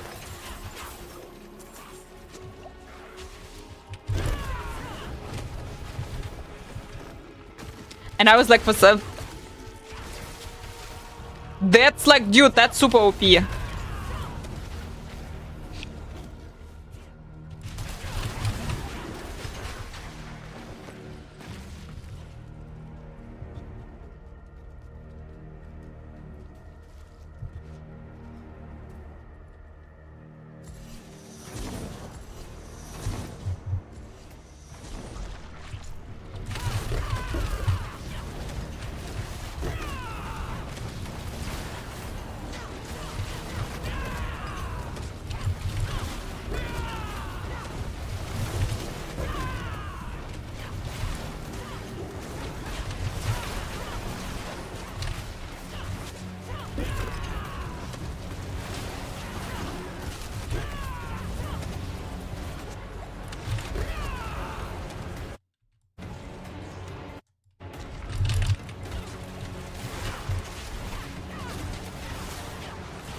Just Lilith, hi hi.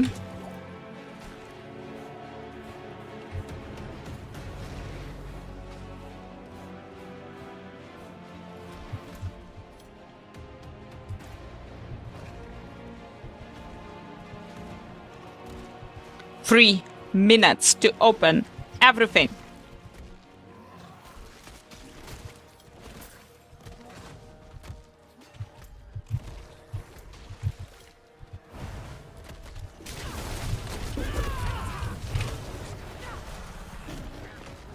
Vix, hi.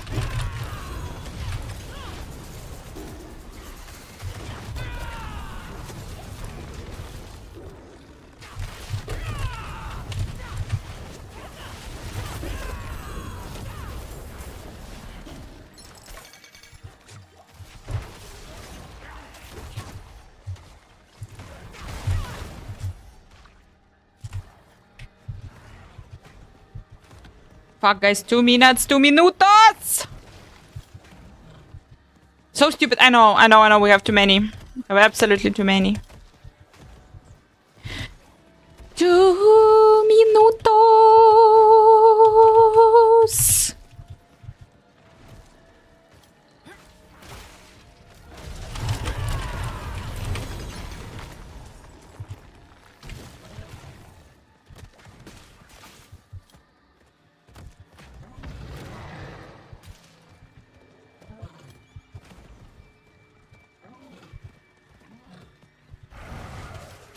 Fuck you, goblin!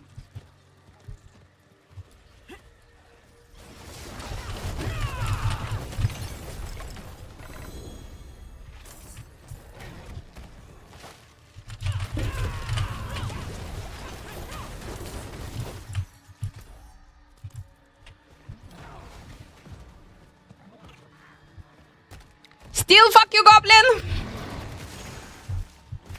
And Jeff is here! Damn it, a little bit dense.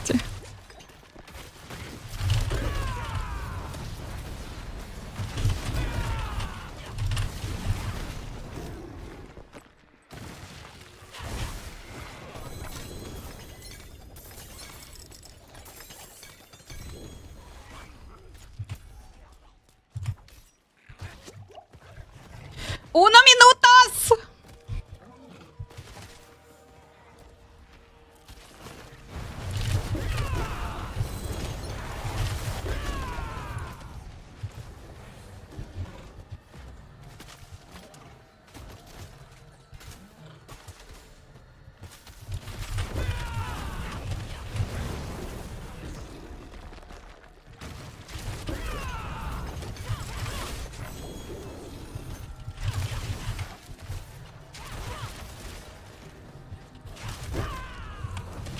I think it's good. And goblin.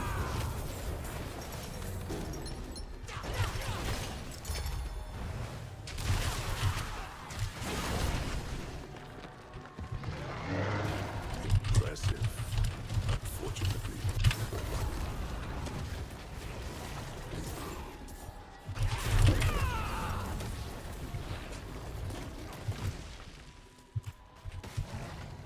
Even almost completed it.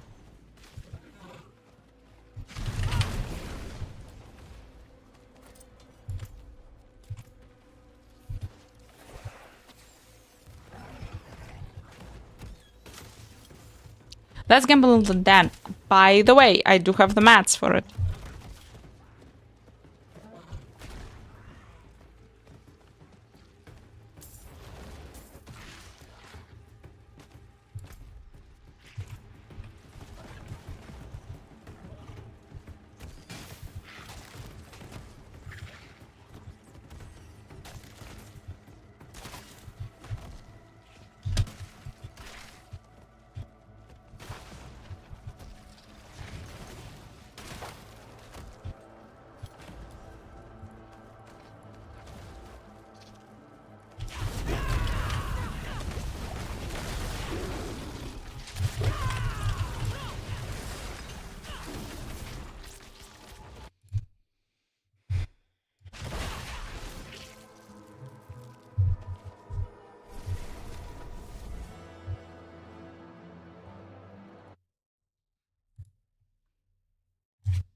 Do you still suck? The king has arrived. Your Majesty. How's it going?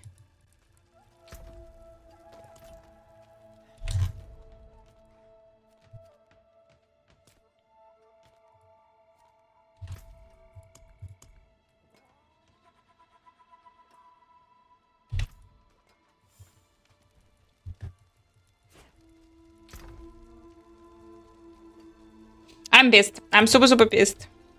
Stupid bug rune.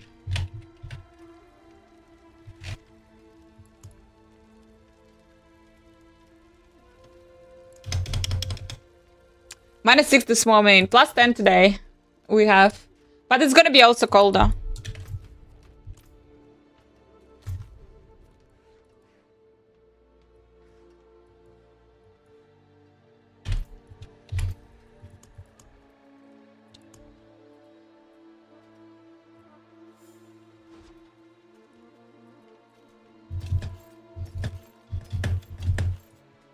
Okay, the last one. And let's go. Prophet exiling. 31 today, don't like you.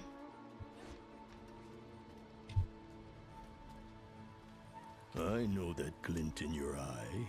I know what you seek.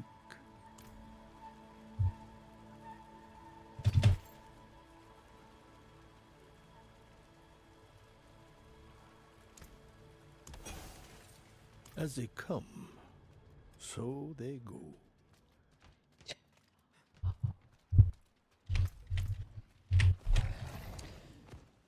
Stupid runes!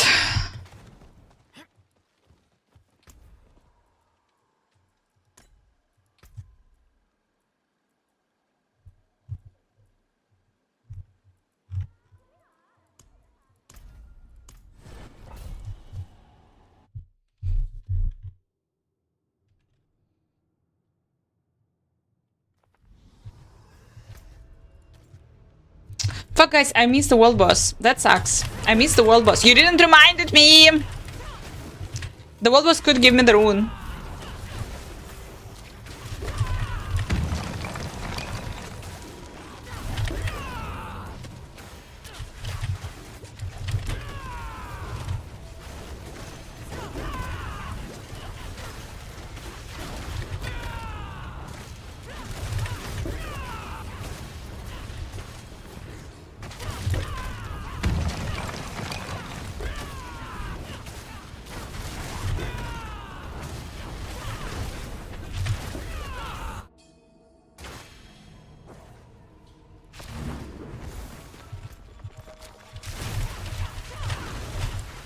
Nope, I'm gonna go check. There's a new video guys did about the witch. And what should we play with the witch, guys? And there is the new gameplay of the Act 1 from Rob. And we're gonna do some preparations for the Path of Exile 2 release.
That sucks!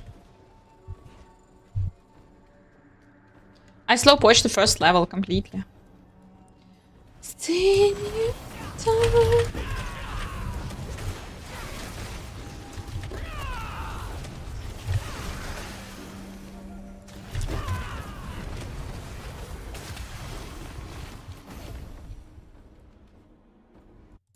But apparently we're gonna do it anyway.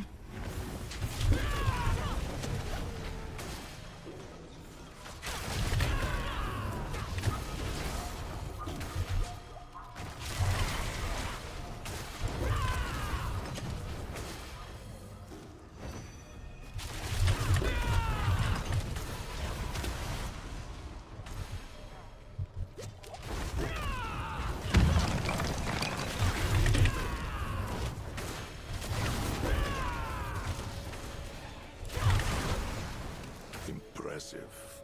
Unfortunately. Cool song.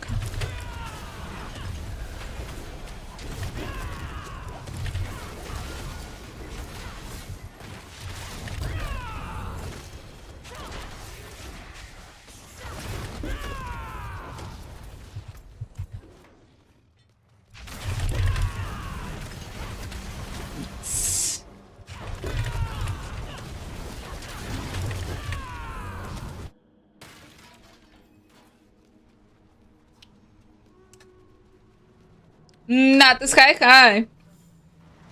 Such a pity.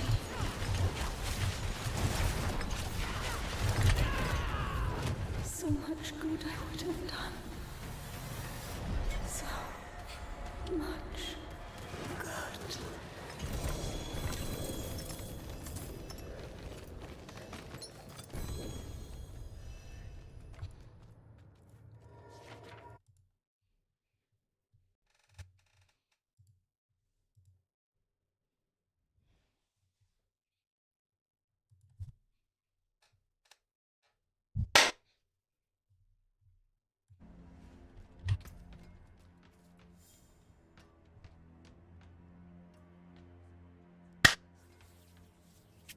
But this +1 to core skills, but still sucks. You definitely suck.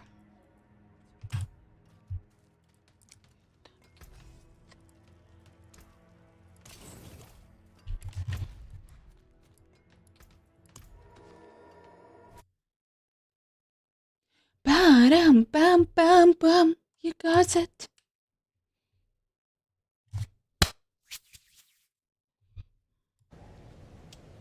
I don't think Subo likes me. I don't think Subo likes anyone. But don't So guys, what do we have? worry of A little bit of resources we have. Maximum life, overpower, this is a maybe. The one.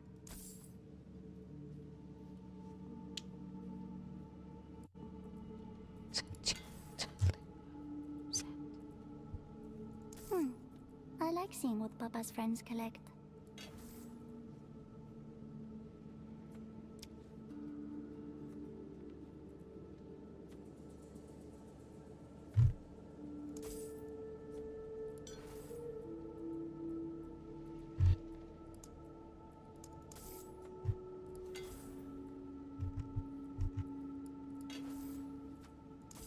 I want this.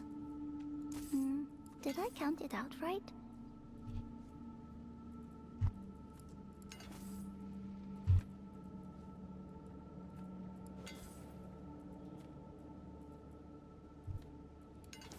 Baby, I'm coming for you.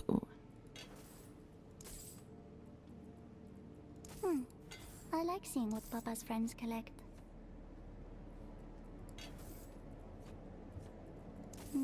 Did I count it out right?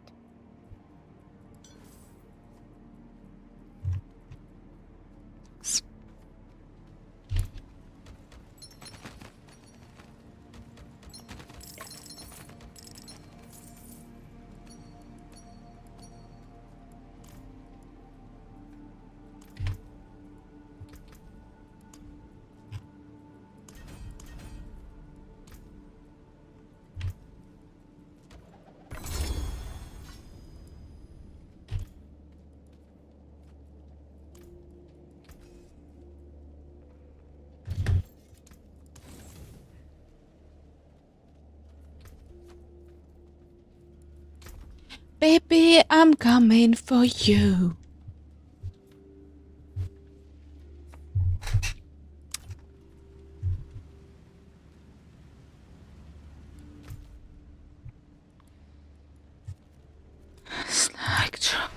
Okay, the last one. I just want a stupid buck, guys. Stupid buck. And then stupid shroud, and then we're gonna die. That is the plan. That is the super plan. And we're gonna play witch with the minions. Do real for buck. But I'm on German too. I kinda don't wanna. What I'm playing is Spiritborn on hardcore. Gonna be monk in Perfect Exile too, apparently.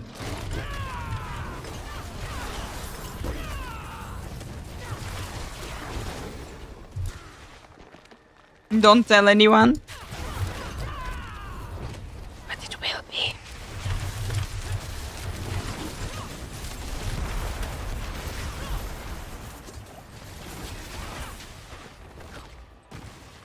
And the sun is over, guys. And the sun is over. There's nice 5 minutes.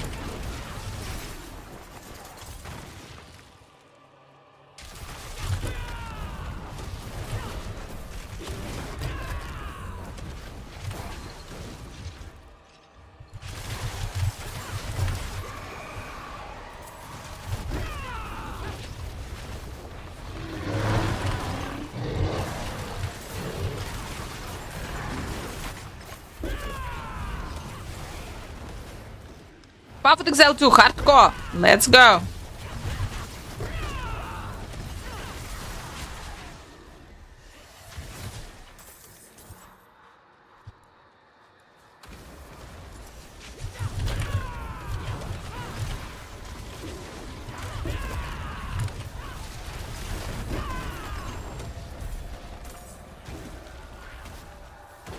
Colossal I need. Fuck consumption. I need colossal.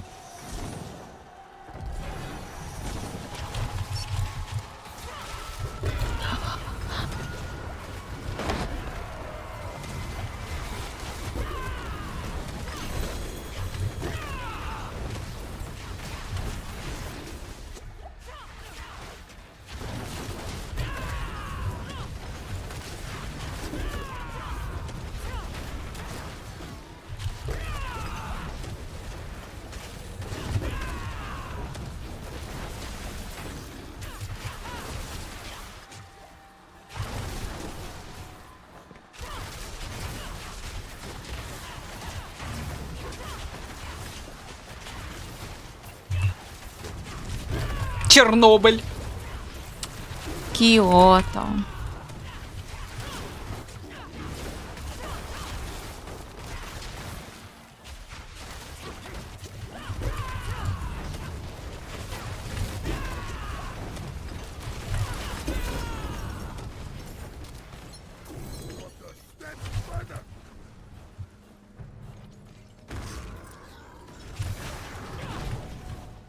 And wait around town because it's gonna be ridiculous.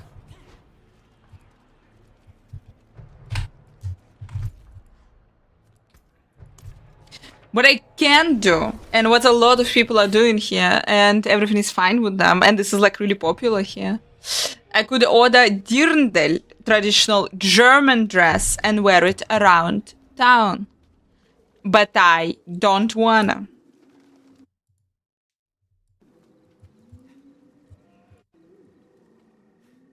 It is done.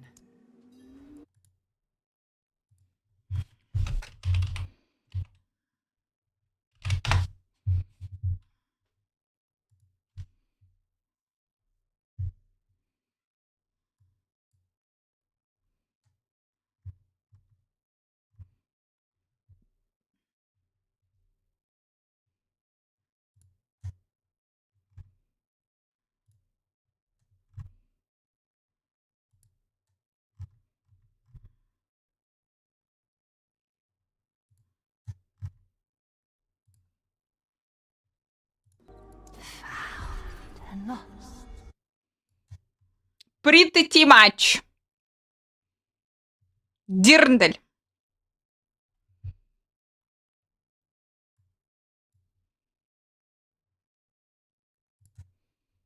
This a lot. This a lot. Like here. People are wearing it here. Like, I'm not kidding. I'm not kidding. This is the, yeah, this is the classic German festival. Let's go.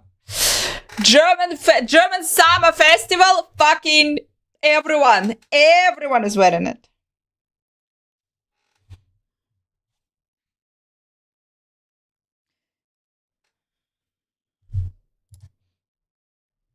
No, that's some new shit.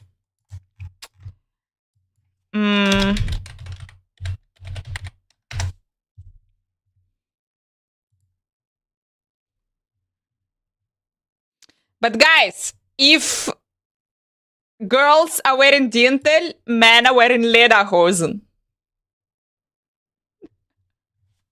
It's working both ways, people.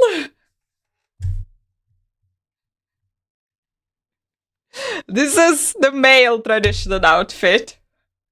Nah, Rob can keep that.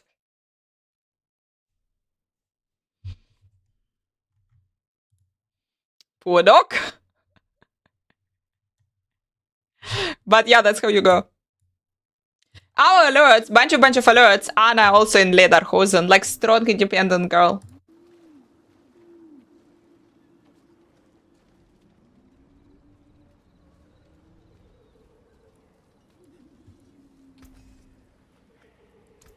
You can still use these. It's outfit for Rob. Everyone, why everyone is talking about this outfit for Rob? Yeah, guys, Rob is German. For real. But don't tell anyone that I told you this, but he is German. And I'm pretty sure that he secretly has Lederhosen. Because they all do.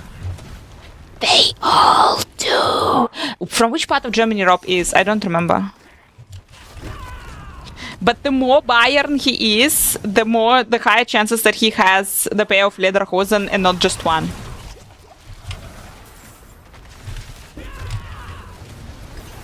Only in Bavaria, true. yeah, he is. He is in a small town.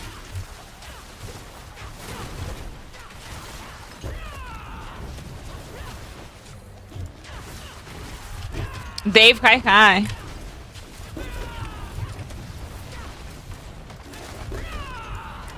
Gemini, thank you so much for following. I was also super surprised. Guys, when I moved here, I was super surprised that, yeah, fucking everyone has Dirndl and Lederhosen, and they're all wearing it, and it's here, like the thing, the big thing here.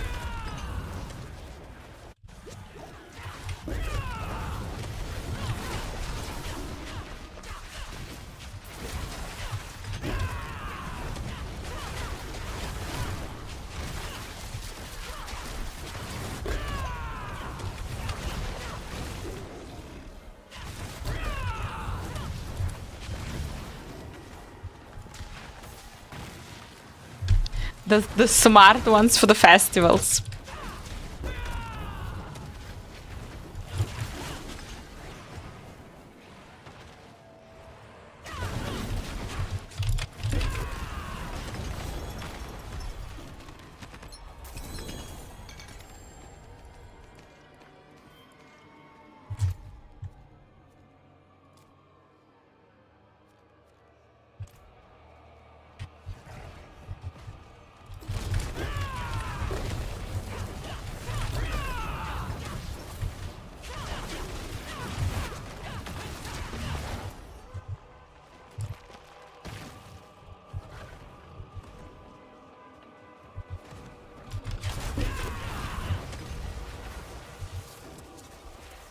Yeah, I saw fancy Indian sari. Of course. They're also really beautiful. Also would be cool.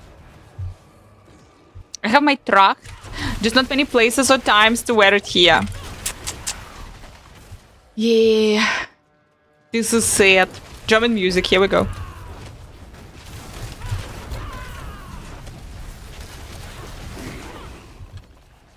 No, here, apparently, Mikey, I was like also surprised this year, but here during the summer, you fucking every weekend. Every weekend. You can go.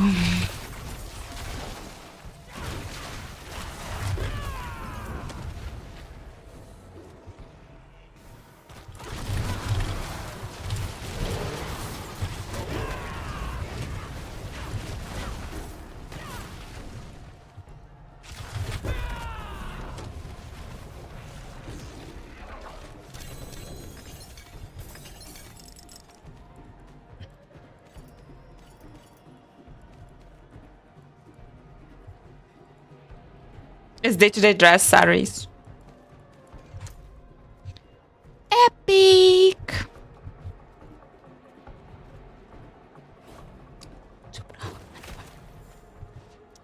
Wenn man solche Freunde hat.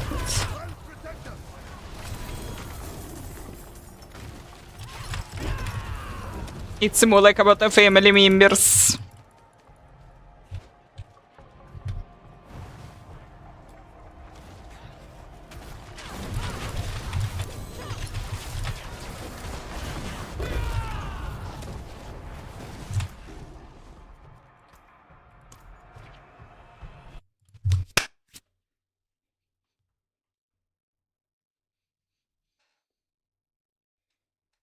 Midwest.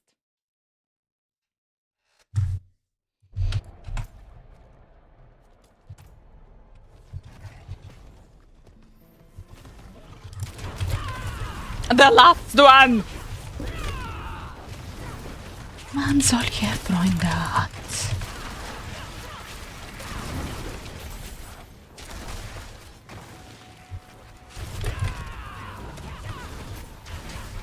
Cold brew coffee, carafe. Carafe? I don't know what's carafe. Best purchase of the year. You know, that's what you said, like the phrase, the best thing of the year. Now it's soon gonna be the time, like, you know, to think about... to do the final, like, check or something. Like, if you do something like this, guys, about, like, the best, something, the best of this year. What was cool this year?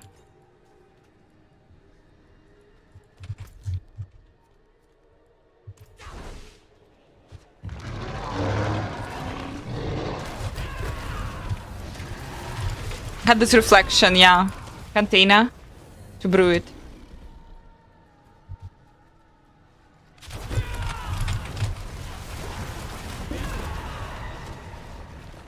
It's sometimes nice to do this thing like a check.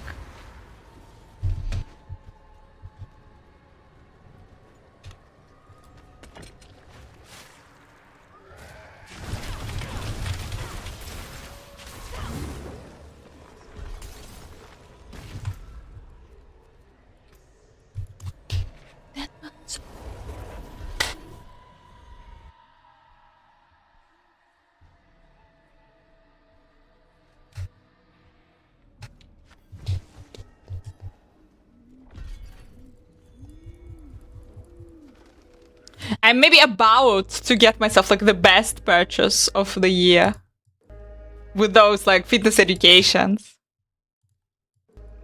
It is done.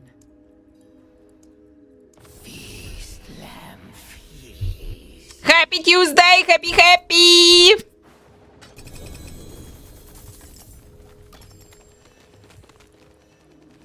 Yeah, for fuck's sake, guys, I had like played a couple of hours. I already don't want to kill everyone.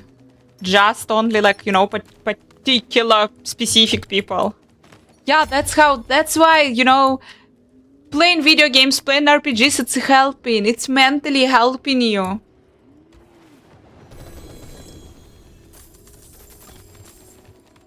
Oh, fucking, I got the fitness glyph.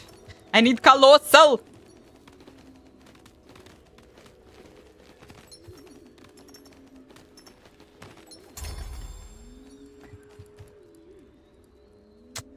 Wrong runes.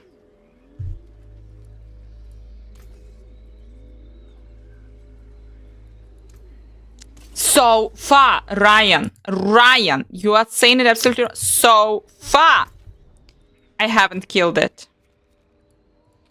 Always possible.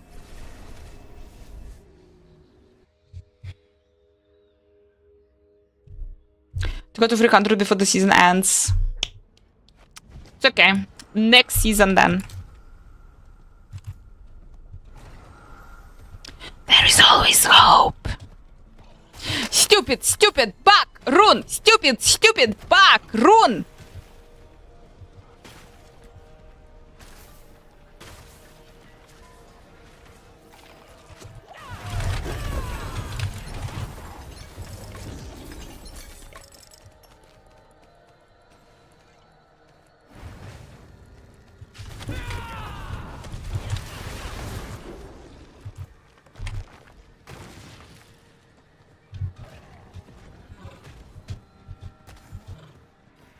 someone there?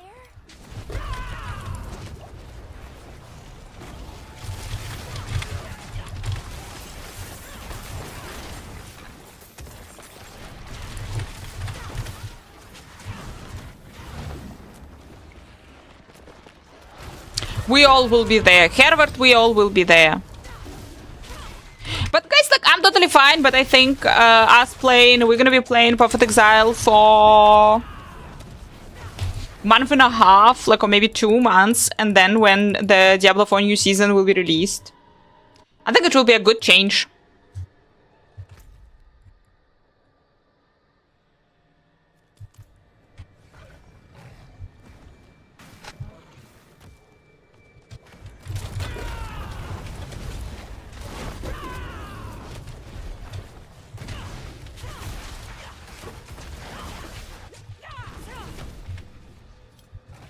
Good luck, Simic. Naive.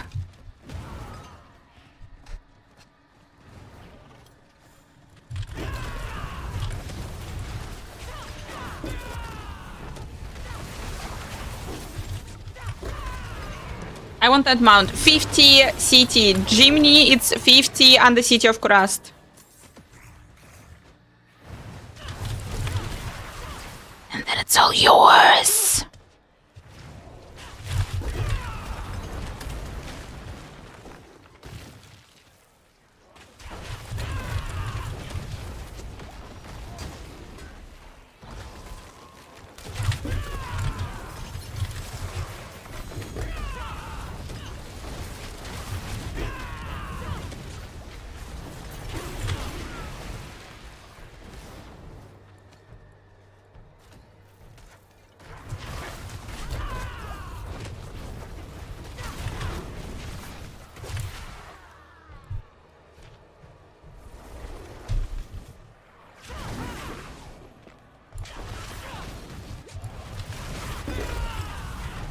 Quite the challenge,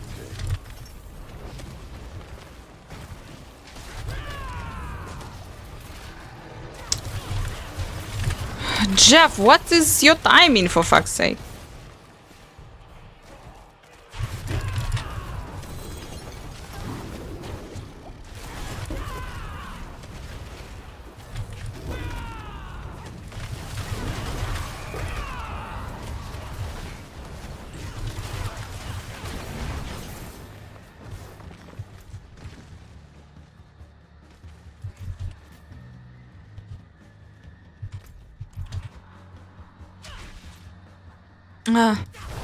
Come on, spam fast. I just want to kill it, guys, and I'm sad, and I'm gone. And we're checking out the Path of Exile 2, guys, the Witch new video. And most importantly, actually, like, the new gameplay.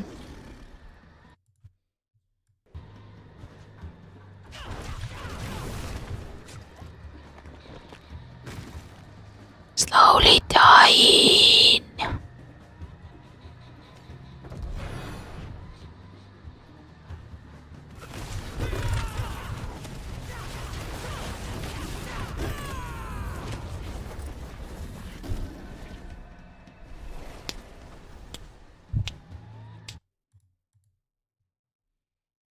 Oh yeah, this I know. This I know. Also one of the mounts, guys.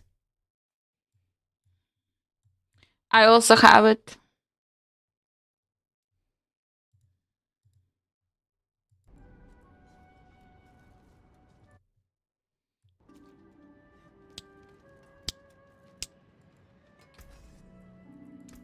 Came apart nicely.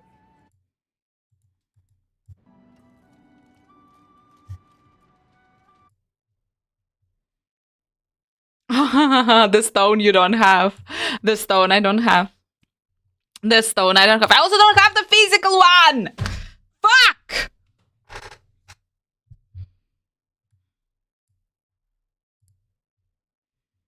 I'm almost level 300. No, I'm not almost level 300, but Arcanaut, I'm still alive. I almost have Shroud.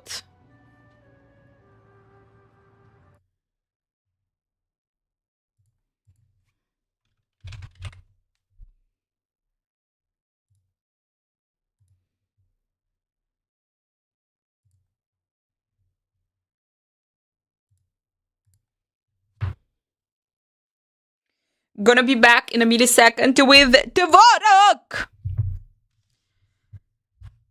Everyone got one but me, so I'm crying in the corner. I'm gonna be back super soon, guys, with the Dvorak, and we're gonna watch some cool videos and be up to date with the Perfect Exile 2 news and see the gameplay. See some absolutely sick gameplay. Stay strong.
Oh, yes, I do. Santa Ana is...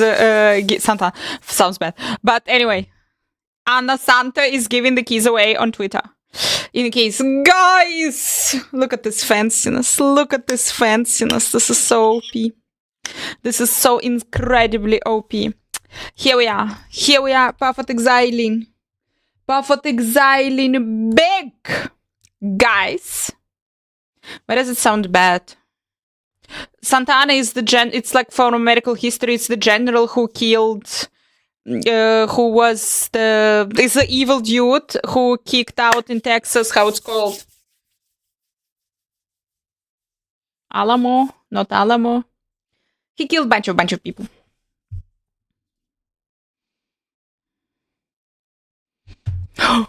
Unknown, I'm really sorry. Santa Ana. The General Americans, goddammit! Tell me your history.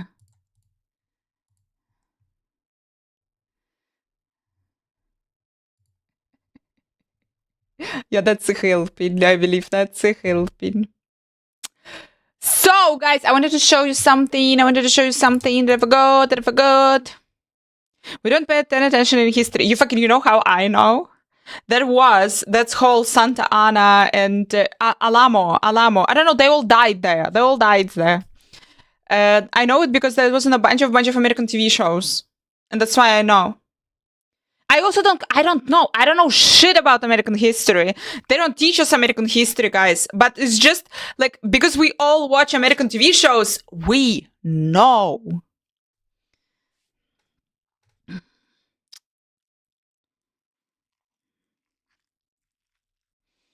And that's amazing.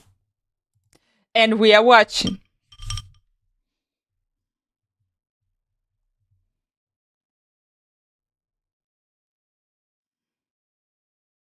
By the way, guys, I'm really sorry.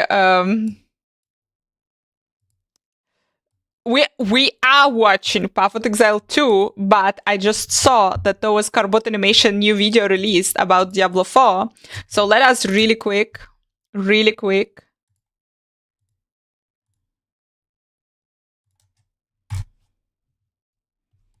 Wait.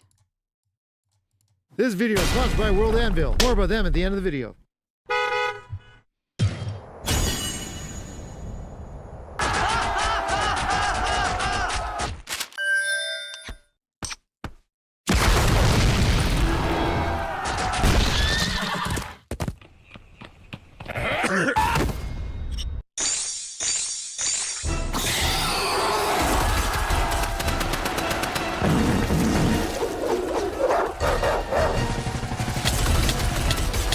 Oh fuck, this is so bad. I know it. Our DPS is so bad. This is taking forever. Where's the Spiritborn? If only we had repented. Where art thou, Spiritborn? What happened? The Spiritborn, he was here. Where? Where'd he go? I saw him. He's gone. Only I saw him. Oh, I was the only one that saw him. We have been blessed this day. It was me. I saw him. Just me.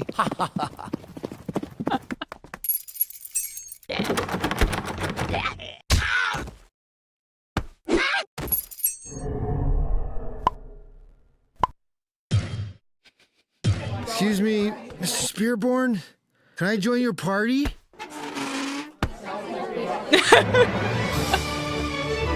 Goodbye, Mr. Spiritborn. We wait faithfully for your return one day. Goodbye. World Anvil is a comprehensive world building and This is creative super writing platform bad, designed but for authors, super good. game masters, and content creators. The platform provides 25.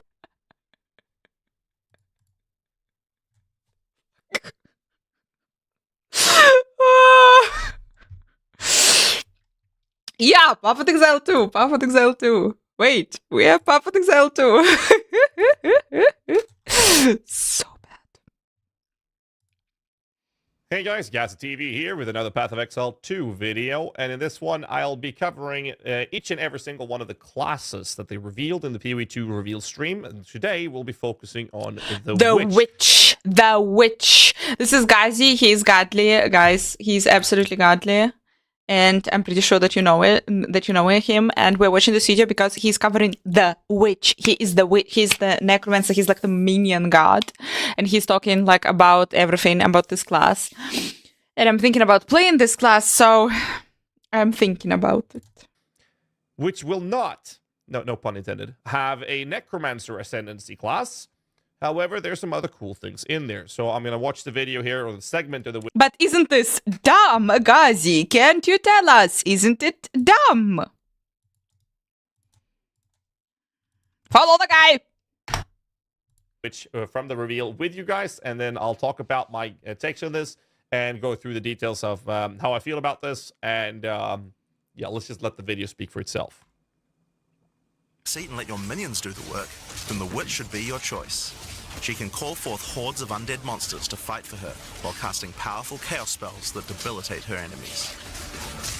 Occult skills are some of the most varied in the game, with skeletons, noxious spells, specialty minions, curses, and sacrificial magic. So I'll pause there and say, one of the cool things they've done with the chaos-oriented skills that we've seen in the playtest I've done in LA, for example, is that if you kill an enemy with like a chaos damage-oriented spell like Essence Drain or Contagion, the corpse itself will glow purple and have that effect on that corpse. And if you then raise that corpse as a minion, your minion will then deliver that chaos damage over time effect when they're hitting the next enemy. So you can just proliferate this and act like a walking plague with your minions. That's just really cool. Before we talk about minions, we'll have to talk about a new resource in Path of Exile 2 called Spirit. This is a Spirit Gem, which allows you to pick from a range of persistent skills. All classes have a variety of these skills which can add some very interesting effects, like Arctic Armor, which does cold damage. By the way, enemies that hit Raging you, Spirit looks or amazing. Raging Spirits, which summon fiery skulls each time you cast a fire spell. That's cool. For the Witch, though, we'll want to be using our Spirit to create permanent minions. These minions will be revived automatically when they die, so you don't have to worry about resummoning them all the time. Love that. Here, I'm using the skill screen to allocate which minions I would like in my horde. You can see the spirit cost of each one. Skeletal warriors are cheap, but weak. Useful for tanking damage and distracting enemies. But I want more heavy hitters in my army, so I'm going to unsummon some warriors and instead add skeletal arsonists. Permanent minions come with special active abilities called command skills. You can order these guys to detonate your own minions for even more damage and area of effect. If you want a bigger army, you'll need a scepter. This new weapon type is imbued with even more spirit, allowing you to summon even more friends. And if you want an even bigger army than that, you can take advantage of corpses to summon true hordes of minions. But what can a witch do while her army is at work? Well, she has a Dorna range use of a link chaos then for the spells to spread video. disease amongst your enemies, or bone skills to impale them. Or, you know, you could curse them to make them weaker so your horde can take them down. There are 25 active occult skills. By the endgame, you will be the leader of a fearsome army of the dead, consuming everything in its path. So I want to point out the choice of words here. 25 occult spells is what they said, which means that they're referring to the minions being an occult spell, right? The sorceress bends the elements to her will, using them to unleash devastation on her foes. And that's the witch. So what I'll be doing now is I'll fast forward to the ascendancies, and when you get to the witch here, And like, amen. and we'll see if we can grab it. It's insane. Transforming into a demon, make sure you stack a lot of life. Will ignite. Let me get back to where this one's starting. With summon a loyal hellhound. The witch can ascend into the infernalist or the blood mage. So the two ascendancies is in the infernalist or the blood mage. Those are the two choices we get as a witch ascension. Now we all expected necromancer. Not free? Why the fuck not free? That's what we expected, but we get infernalist and blood mage. Now, that's pretty interesting, because I expected some full summoner-oriented focus here. Well, let's watch this, and I'll pause and I'll make some comments. As an infernalist, she can summon a loyal hellhound. A loyal hellhound. This grants you a skill, summon Infernal Hound. And what they've done is that when Ascendancy gives you a skill, you can fully link it and have a 6-link skill version of your Ascendancy skill. So this you can put support gems on this guy. 20% of damage from hits is taken from your Hellhound's life before you. So this is similar to how... But then it will be pocket more pox, than that 2 per Righteous Fire class, like version 3 that per all class. of minions have. We basically just reach down a pocket, we pull out a little mini version of Pox himself, the Righteous Fire Guardian from the Radiant Crusade. Beautiful, by the way.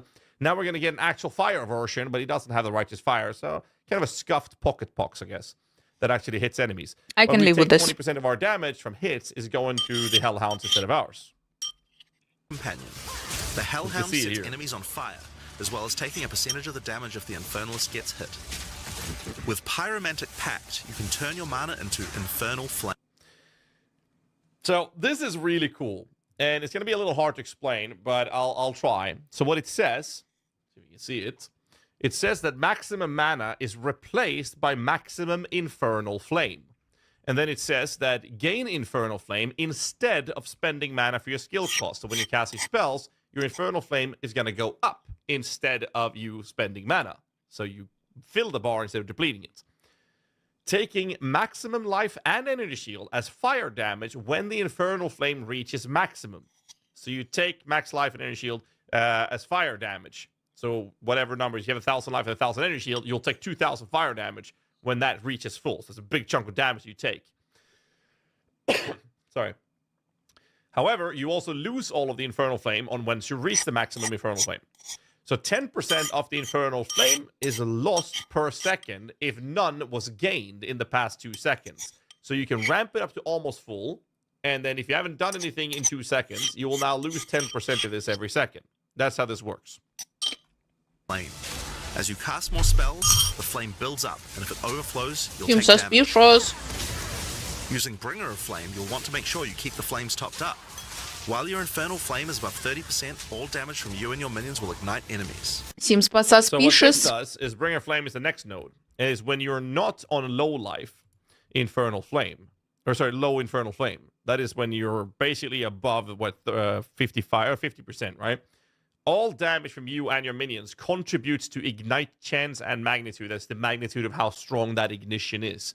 Which allows you to now have an Infernalist being... Oh, 30%, sorry. I thought they changed it to 50%, Desrin. Unless they changed it in PoE2. It refers to low Infernal Flame. And what it does is now we're weaving in methods. Oh, you just said it. Sorry, it's late here. I apologize. 30% then. So what it then does is now incorporating the idea of making the Infernalist work in conjunction with minions themselves. It's been a long day. It has been indeed. So basically, this is the way they're making the Infernalist work with like the occult minion gameplay, but it's not a necromancer per se, right? Which we are expecting the last ascendancy to be, which I think is going to be an occult version or occultist, right?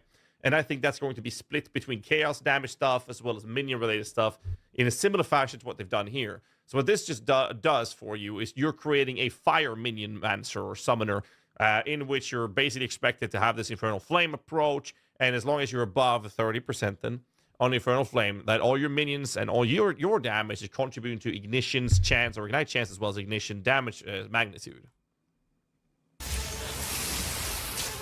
She can also transform into a literal demon.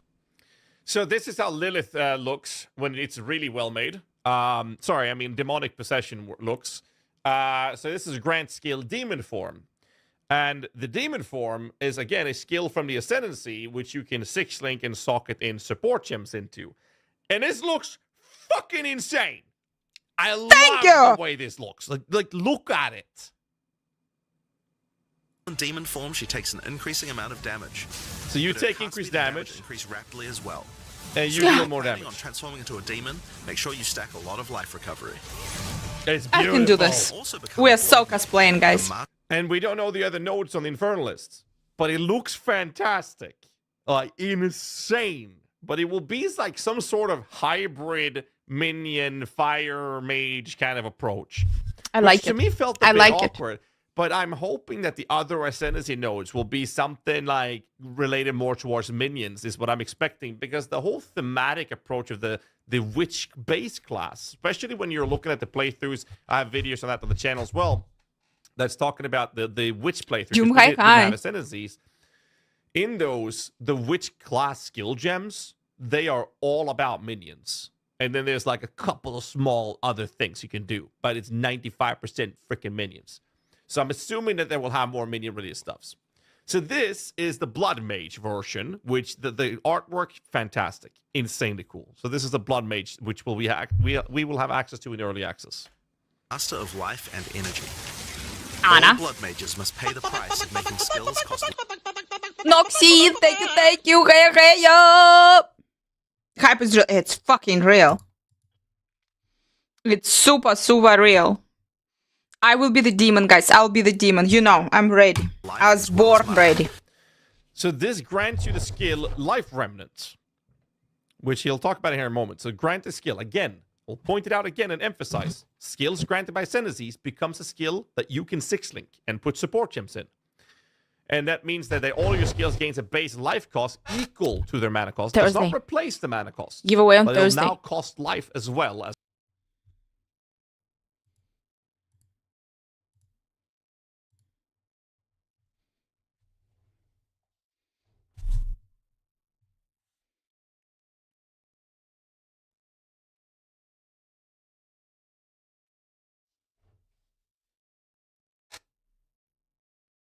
Born ready.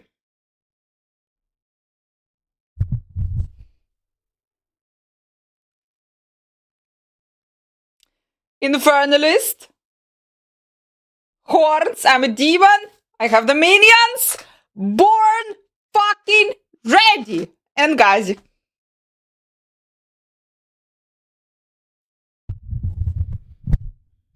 Let's go.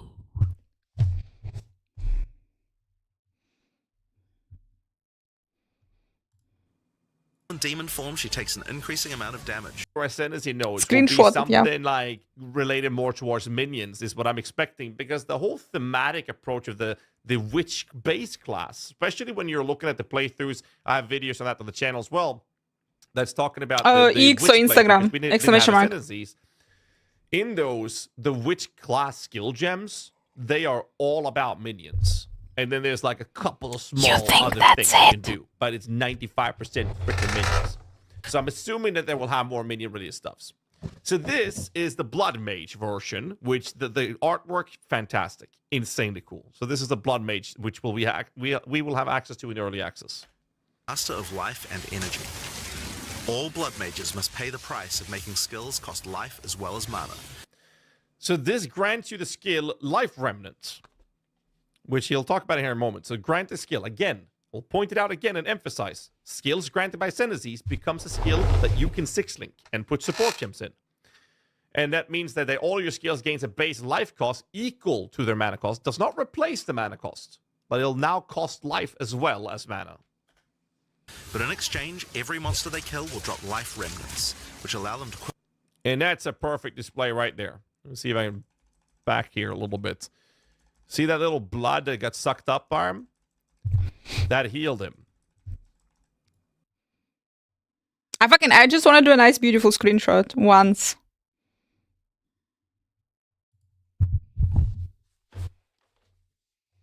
We can do the clip, guys.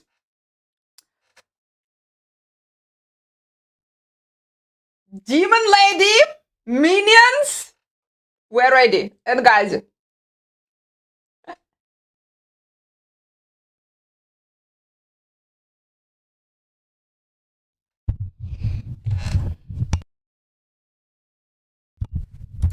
And the Demon Forge towards minions. Okay, is what I'm once. expecting, because The blood. Thematic Also approach of interesting. The witch base class, especially when you're looking at the playthroughs. I have videos on that on the channel as well. That's talking about the witch playthrough, because we didn't have ascendancies.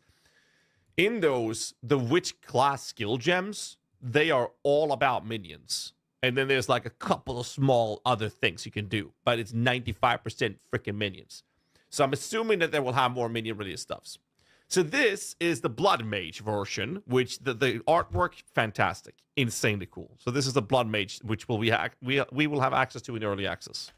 Master of life and energy. All blood mages must pay the price of making skills cost life as well as mana. So this grants you the skill Life Remnant, which he'll talk about here in a moment. So grant the skill. Again, We'll point it out again and emphasize. Skills granted by ascendancies becomes a skill that you can 6-link and put support gems in. And that means that all your skills gains a base life cost equal to their mana cost. Does not replace the mana cost, but it'll now cost life as well as mana. But in exchange, every monster they kill will drop life remnants, which allow them to... And that's a perfect display right there. Let's see if I can back here a little bit. See that little blood that got sucked up by him? That healed him. That's the orb. After a killing blow, there's a chance that they drop this, which is very clearly visible. And by walking over, he'll recover life back. So you spend life to cast your spells. And you pick this up, you'll get life back. So a really funny note that was mentioned in yesterday's interview with me and Darth Microtransaction on our Tavern Talk podcast with Jonathan Rogers is that one of the concerns I had was the first note on the Blood Mage Sanguimancy just says that you get life remnants, which is just life orbs drops on kill, and all your skills gain a base life cost equal to their mana cost. This just sounded like a negative impact to us, and it's like, that doesn't seem good at all. But Jonathan confirmed yesterday in the interview that when picking these orbs up, your life pool, let's give you a random number, let's say you have 1,000 life, you can get twice that as your max life as a thanks to these life orbs. That means that if you pick up life orbs, you can get only after kill Lemon. True. Also, like your minions are resummoned, yeah? Your minions will be resummoned. Not like you don't need a corpses basically for it, because guys, on a boss fights, and like 90% of this game is boss fights, imagine you are there without the fucking minions. Which we know from the... That's, by the way, classic Diablo 2. Later will actually impact it, for example, crit damage per bonus 20 life, for example. So you can actually get twice your HP pool. However, this also means that this is an ascendancy node that is mainly only going to be beneficial when you're clearing enemies and not during boss fights, unless the boss fights have a set of adds that allows you to drop these orbs, because otherwise you won't be able to get that double HP count versus single boss target fights. Which allow them to quickly gain back that life. You see that blood orb there? With Crimson Power, she can gain large amounts of extra life. Blood orb, and with blood orb, Siphon, blood she can orb. use her spells to leech life back as well. And now you have again an emphasis on this hybrid approach of you dealing damage as well as your minions dealing damage, because now your spell damage is leeching life back, which you're spending with this specific approach of being a blood mage. Once you've got a significant amount of life, you can use Gore Spike to make your critical strike damage bonus per life as well. A monk who is in tune. And that's all the info we have on the witch. Like literally, that's it. That's all the information we have on the witch itself, with the ascendancies that we're seeing. Like that's it. And like again, this is at least minion related. We don't know what these other nodes are doing, and no idea whatsoever. And we don't know if there's other minion-related stuff on the Blood Mage. I will obviously be digging through every class, but I'll start with the Witch and the Sorceress. And we have no idea. And the Blood Mage was exclusively you doing damage kind of nodes on the Ascendancy that we saw. There was nothing there that was really minion-related. So we have no idea what's going to happen there. But then again, if you look at the Witch in the PoE1, we have an Elementalist, which is basically the Sorceress. And we have the Occultist, which is Chaos, CI stuff, right? Or energy shield stuff, and then we have the Necromancer, which is exclusively hard focus on the minions themselves. Whereas here we have a fire caster or minion kind of approach with the Infernalist, and we have a Blood Mage, which is like basically life-based crit-styled caster damage dealer, essentially. But in the showcase video, they're using minions, so maybe there are minions there, because everywhere. The way minions works in PoE2 is that they're now allowing us to have them reserved as spirit, which is also the resource we use for auras. So when you're playing a minion build in PoE2, you're basically choosing between running auras or minions. Maybe there will be situations where we might have a little mix between them, but in most cases, what we're looking at is having either or. And in every showcase we've seen, both the Infernalist and the Blood Mage are using minions when they're playing. So I can only assume that there will be some sort of minion-related approaches on every ascendancy, because of the simple fact that the witch itself, the base class, have a list of skills that is specifically oriented around minions. From 95% of the skill gems are minion related. There was 22 occult skill gems like we mentioned earlier.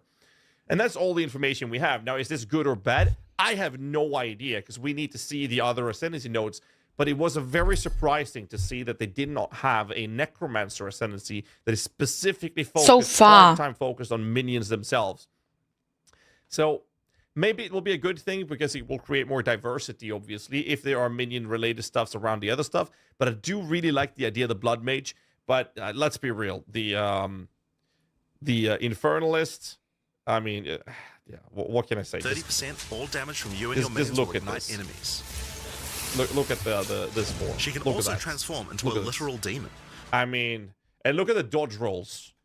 She can. See that? Beautiful. Just beautiful. Thank you guys.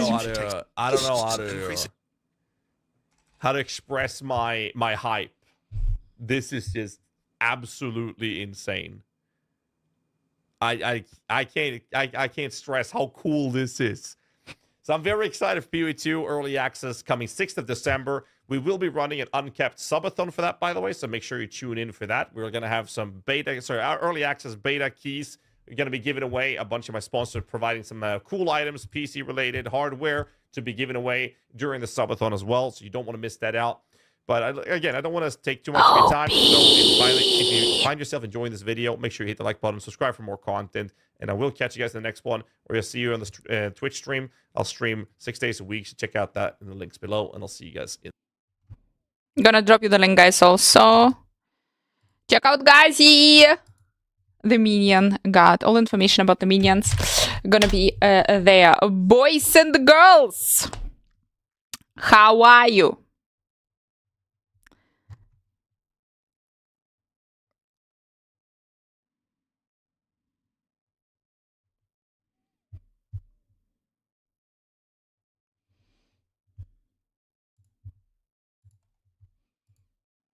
Not dead. That is successful. But that is for now. Sit down, hi.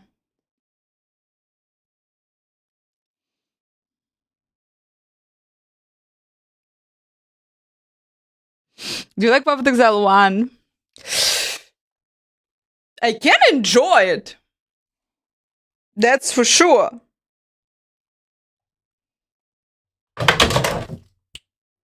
Fucking the best decision ever was to buy this chest.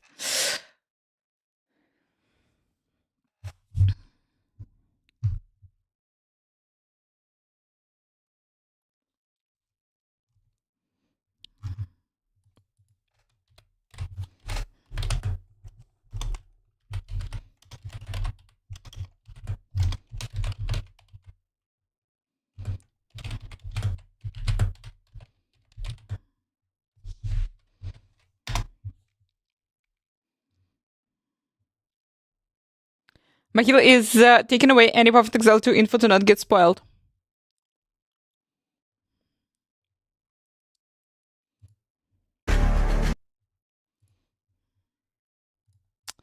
It's impossible! Go! This is the witch, this is the skeletons, guys. I'm certainly not supposed to be here. How exciting. Thank you so much for following. But this is like when they introduced it. Shade, tone, soft. That skill also we saw. Hi, I'm Jonathan. This is how you start Game Director on Path of Exile 2, and I'm here today to talk about the Witch. Most classes have access to some kind of minion, but if you want to control an army, the Witch is probably the class you want to pick. In PoE2, most minions don't require summoning manually. This scepter gives me a couple of free warriors, but it's also It's not released yet, I'm not a level yet. Which you can spend on whatever minions you want.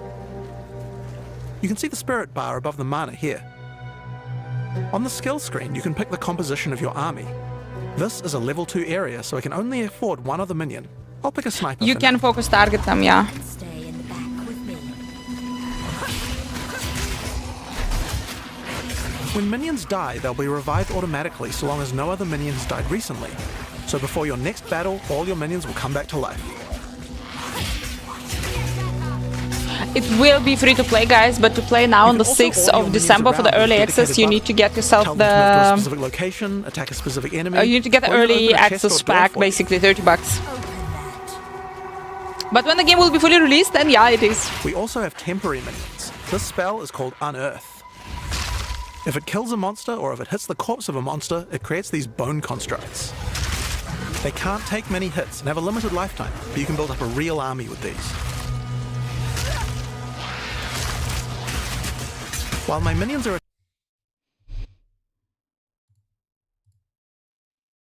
attacking, I'm going to use some debuffs on the Yo, of monsters course. too. I'm playing it on the 6th of, and guys, I'm giving away 2 codes If a monster for dies the with Path of Contagion, Exile it spreads to nearby 2. enemies. Each time it spreads, the damage increases, so it's a good idea to try and keep the infection going. On If any EX666. corpses are infected when you summon a minion from them, the minion will be infected as well. Each time they hit an enemy, they'll continue infecting them. It's nice to have an army of infected scorpions on your side. I also have another chaos debuff called Essence Drain. This one does even more single target degen. If the monster is infected with contagion They at the same disappeared. time, then the Essence Drain will spread as well. This can turn into a real plague of destruction. Another minion type I can summon are zombies, but they require a corpse. These will do nicely. They don't Something come back to life fire. if they die, but they're fairly tough and can bolster your minion numbers. Many minions also have command skills. I can order my sniper to deploy a gas arrow on the battlefield to get some damage over time.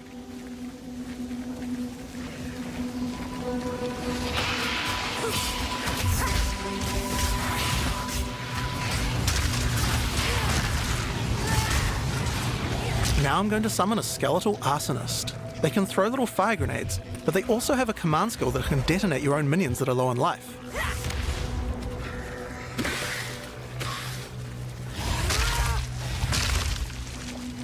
When you see the Bone red wall. indicator, use the skill and the minion will go boom. Or bone, call it how you wanna It's call it. particularly nice on these bone constructs because they expire quickly anyway. So we have archers, we have So, let's warriors, take we all have these tools we found and scorpions. fight the boss of this area, We have the carrion zombies. drone. Not quite scorpions. Scorpions is just some poison shit.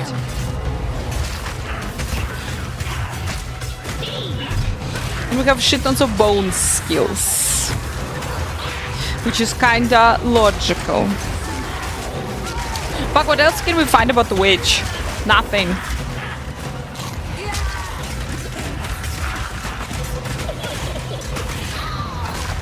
No golems. So far, So, no that's how golems. many They minions you can confirmed get it at level yesterday. 2. But let's see what minion gameplay looks like at a higher level. This is a level 30 area. I want to try a different Anything about group the of Blood minions. Witch? Just it I still have my exists. trusty warriors, but there's a lot It of different types to exists. choose from, like brutes for stunning or ice mages for freezing, and most of them come with their own special abilities or command skills. For now, I'd like a couple of OP, storm guys. mages to shock Absolutely enemies, OP. Fucking a cleric hell. to heal and revive my minions, and a bunch of reavers as well. So far, no. Reavers do high Then damage, maybe and later. you can also enrage But look, them you have a before fucking battle. army.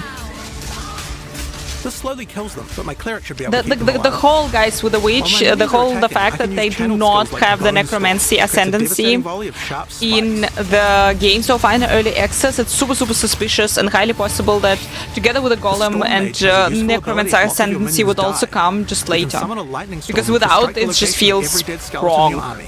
Like how? And you don't have the necromancy that. ascendancy? The We fuck? also have a type of skill called offerings. These let you impale one of your skeletons on a big spike of bone in order to buff all of your other minions. The one I've just used here is called Pain Offering. It makes all of my other minions faster and deal more damage. After the battle, we have some extra corpses. We don't want those to go to waste. Profane Ritual consumes a corpse to create a power charge, which can power up some of my other spells. If I use them to summon zombies, I can create super zombies, which are more powerful. You also don't need a corpse to summon them.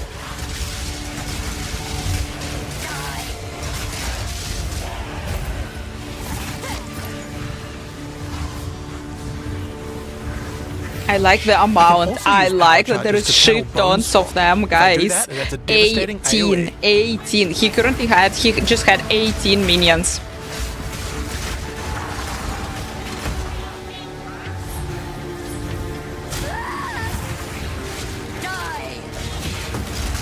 No, you first.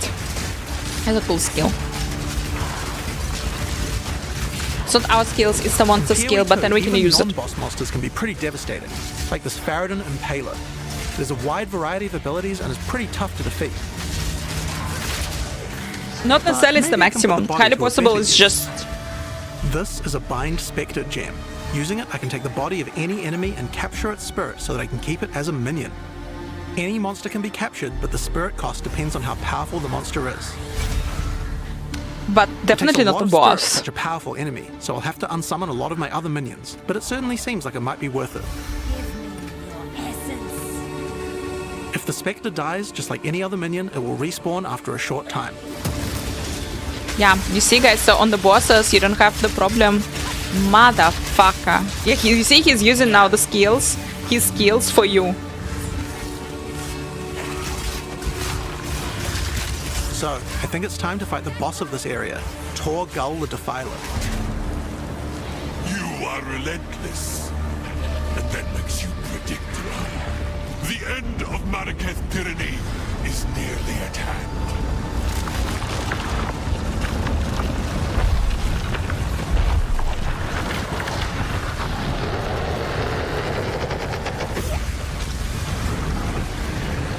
By itself you just watch. No, you see, like you need to dodge a lot. You need to stay alive and you need to buff your skeletons. Your ultimate task.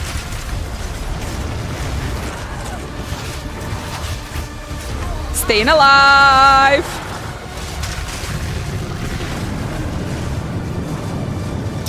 But guys, for fuck's sake! I wanna play it!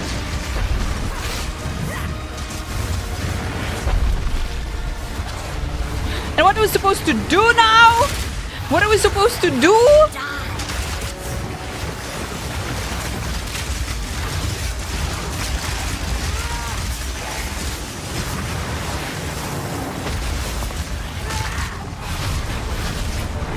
Get that for your golem. Yeah, you're supposed to stay alive. And by the way, I'm team boss. I am, you know, like I'm thinking about this. Boss animation looks absolutely amazing and godly. Can I be a team boss? I think our character looks like poo-poo, but the boss looks amazing. So we should like the boss should win. And you see how many skills the boss has? Boom! You motherfucker! The mechanics, imagine. Imagine. And now he's spitting fire. And we're trying to hit his butt. Horrible.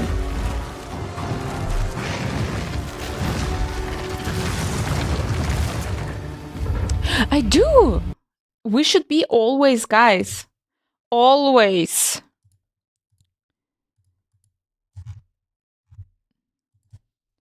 Team demons. Shitty drops. Like for real.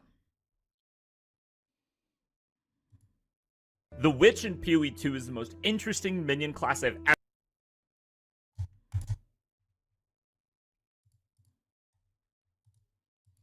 Guess who's here? Ever played in an ARPG, but this class goes so far beyond minions. I got to go to an event in LA recently where I got to play the Witch for about 6 hours. I got to interview the developers where I largely talked to them about Witch. And today we're going to go over everything I learned from that. And we're going to be talking about some of the stuff that was revealed in today's live stream. So in this video, we have all of the ascendancies. We have all the skill gems. We have the passive tree. We have basically everything you could possibly want for Witch. And at the end, we even have a little bit of a bonus thing where we're going to be talking about the complete Scepter rework.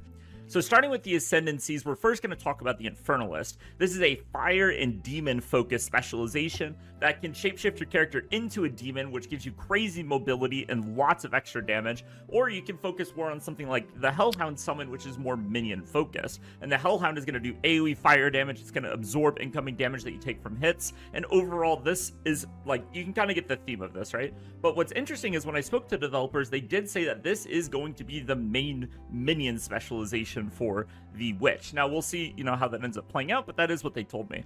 The other specialization is a blood and bone specialization that immediately makes all of your skills cost life as well as mana, but it gives you access to a lot of different healing. Wait, I'm not playing this, guys. I'm not playing this. Fuck it. I don't like shit that costs life. And the skill tree also has access to lifesteal and access to different damage multipliers. Now, one thing that's interesting is this does give you extra damage based on maximum life, which is kind of cool, and they also showed some extra nodes that do give Guys, do you know any info? Have you heard any info about it being cross-platform? I know that it's available on all the different platforms, but are you going to be able to play it also? But I didn't really see anything in the Blood and Bone tree that really stuck out to me. I have a feeling that we kind of maybe missed some of the major nodes, so we're going to have to see more of how that plays out when we can see the full tree. But with that being said, we're going to be jumping into the skill gems now, starting first with the minion skill gems. Now, the way that skills are organized in Path of Exile 2 is essentially, it's effectively by class, but it's sorted by weapon. So what we're going to be looking at is the scepter skills technically, but they're really like the witch skills. That's kind of the idea. So for starters, we have the basic skeletal warriors. These guys just run around. They seem to taunt like small white mobs, but they don't seem to taunt bosses, and they don't seem to taunt larger mobs. But yeah, they do seem to hold threat against trash mobs, so there's going to be some value in this. And one thing to really keep in mind as we're like diving into all this and discussing all these different pieces of Witch, this is a class that's designed to have like minion builds where the minion is the core piece of the build. It's also designed to have spellcaster builds where you don't play with minions at all, but it's also designed to play with hybrid builds where you're playing primarily as a spellcaster, but you're using minions for various support. So keep that in mind when you're kind of thinking about these skills. The next minion is the most powerful early game minion, which is the skeletal sniper. This dude gives a lot of damage. It's a ranged auto attack that does physical damage. You give it the pierce support room, which allows it to have very good AoE. It can summon a poison cloud, poison cloud armor shred, so it's able to absolutely decimate enemies' armor. And because the attack damage of your minions is so low, shredding the armor of enemies actually ends up being a pretty big damage increase. Overall, actually, I found snipers to be the best. I will roll with some skelly snipers. Ended up just being 7 skeletal snipers. Best early game minion, skeletal sniper. I do also want to talk a little bit about the way that minion ranks work, and if you're not familiar with minions, how they work in general. So the basic idea is that minions cost spirit to summon, and you have like a baseline level of spirit. The spirit is coming from your scepter in large part, but it's also coming from a few other sources, and every minion has a different spirit cost to have out, and you can basically customize your army and spend however much spirit you want to get exactly how many guys you want of each different type. And so what's really interesting about minions, and the thing that makes them very weird, Dark Harry Potter. The more ranks of a specific minion you get, so the higher the rank of the with a wand. Scepter, but it's a wand. But, look at this, guys. This from the developers, the stats and damage of the minions, the health of the minions also scale with levels.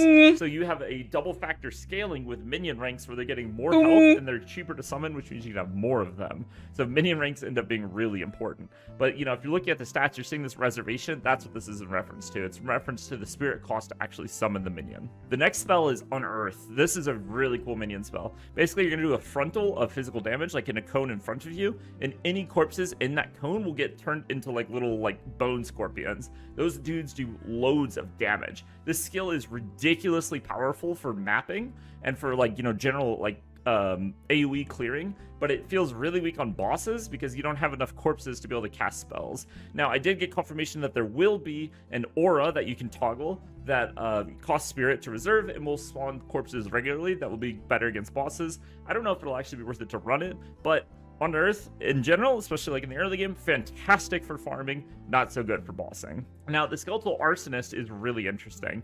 So it's a fire damage minion that's going to be throwing out fireballs that just do single target damage, but it has the ability to eat your minions to do ginormous amounts of AoE. Now, what's great about this is it can eat your minions? Low health minions, but this isn't actually in reference to the HP value, so it's not like when they're at 20%, it's actually based on the overall maximum health. And what's interesting is when you pair it with the Unearth minions by default just have less health than what the Skeletal Arsonist needs to activate. So as long as you have the Unearth minions out, you can immediately eat them with Skeletal Arsonist and do a ginormous amount of AoE fire damage. Now, one combo I didn't get to test because I missed this is that the Skeletal Sniper can summon a poison cloud that does AoE damage, like poison, but you can actually blow this up with what it calls a detonator skill, doing a lot of damage, and this skill, also uses the keyword detonate on the Arsonist. So I think the idea is that you're supposed to, you make the little constructs with the unearth, you put out the poison with archers, and then you blow up the construct with the arsonist, which also blows up the poison cloud, and so you're getting a double dip explosion of damage. And then you can also put support gems that make it so whenever your minion dies, it explodes for AoE. You have all of these stacking things that you can get. This actually seems like a pretty decent setup. This might be competitive with pure archer for early game, but I didn't get to test it. Now, the next piece is very interesting. So this was featured in the Path of Exile Witch video, which is the Pain Offerings. So what offerings are is that it allows you to sacrifice your skeletal minions, and skeletal minions by default will resummon themselves. I believe it's every 7 seconds, baseline every 7. Can you increase it? I mean decrease it? Can you summon them faster? So it'll be like 7, 6, 5, minion dies, back to 7, 7, 6, 5. And so it can be kind of difficult to resummon your army. We're going to talk about that. No, it just means that hype is real. But, everyone's waiting for this game. That literally means that hype is real. Offering allows you to immediately sacrifice a minion, and so it'll start the timer, and then it'll give your minions 30% attack speed. So it will be faster? You want to tell me that it will be faster? Damage multiplier. Remember, this is check it out.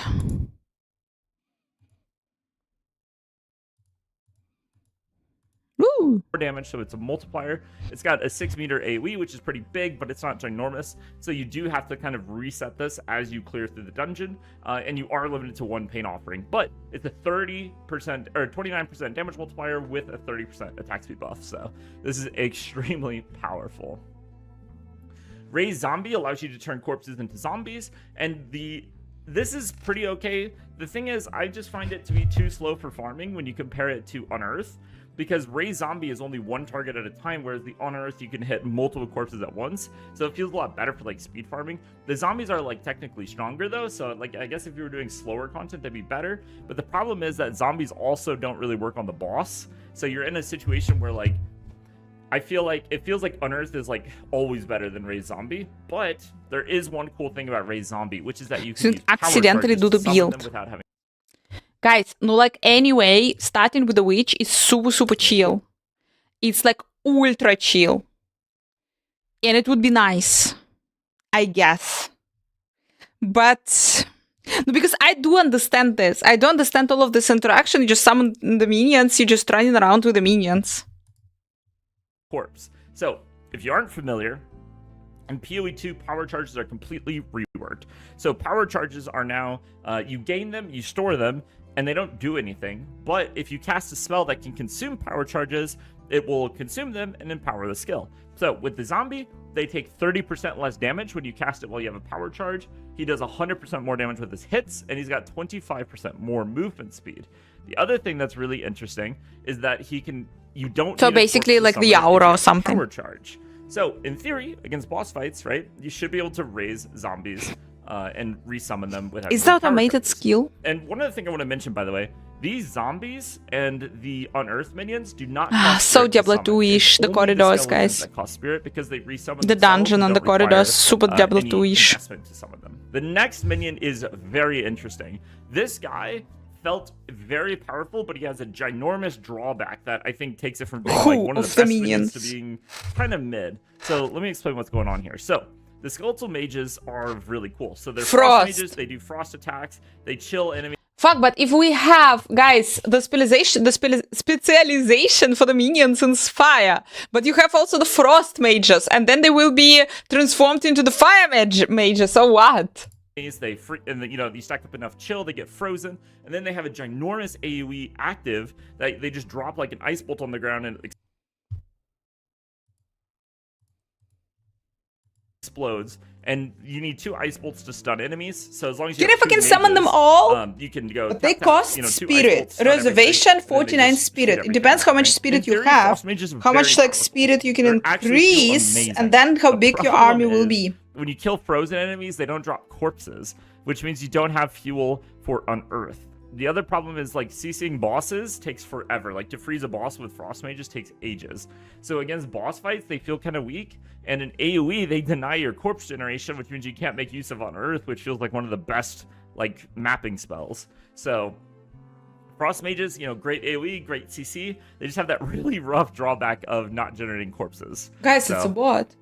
There's probably gonna be ways to use them, but it's tough. It's a bot. Now, the rest of the minions here, I did not get to play with. So the list everything you saw above, I got to play with, I got to test, and that's kind of my thoughts. But Guys, it's already not the first message that I'm getting that's shitting on Path of Exile 2. And it's using... I know you can ban it, it's okay. That's the funniest part. It's using the same arguments. It's not like this phrased, it's all put together like the same way.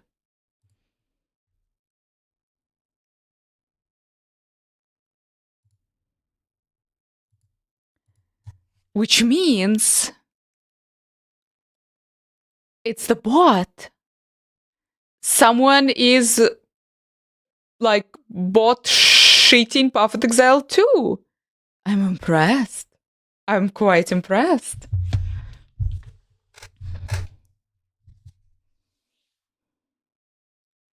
You can tell this like doesn't matter. I don't know like how technically it's made, but it's clearly it's the same shit. It's absolutely the same shit.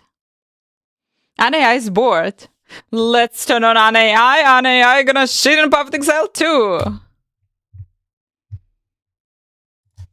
I mean, I feel it's like Path of Exile 2 is like a niche, more like RPGs in general. Guys, by RPGs, it's not shooting games. We are not that like wildly spread in the world. Why someone would like fucking pay money to organize all of this bot shitting attack? I don't know fucking what is this even. That's super dumb. For the rest of the minions, I'm going to give you the thoughts that I got from the developers when I spoke to them about it. So the Reavers are supposedly the highest damage minions in the game, according to the developers. And this is because you're able to enrage them through their active, which allows them to generate rage on hit, which rage is just a stacking damage multiplier. So they're going to attack really fast, they're going to generate a ton of rage. Don't solve minions! As long as possible through like HP regen or something, which you can get on your scepter, you can get it in a few different ways. And you want to try to keep these guys alive so that they can stack this up. And if you can pull this off successfully, apparently they absolutely destroy bosses. So this is a fantastic minion. I didn't get to play with it myself. I imagine it probably struggles a little bit in AoE, but we'll see. It seems pretty good overall. Now, the Storm Mage sounds very compelling. It has a ginormous AoE. It applies shock, which gives you multiple... Guys, I'm dumb. Okay, explain this to me.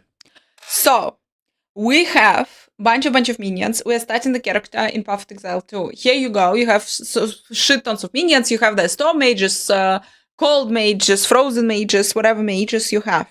But then you're going to the Ascendancies, and to the Ascendancies you're going pretty quick, something like level 15, okay, give it 25. And then you need to choose one out of two Ascendancies, and you're going to be either Blood or you're going to be Fire, Infernalist, which means Skeletal Storm Mage, Frozen Mage is all a poopster. Or I'm wrong and it's going to work somehow differently.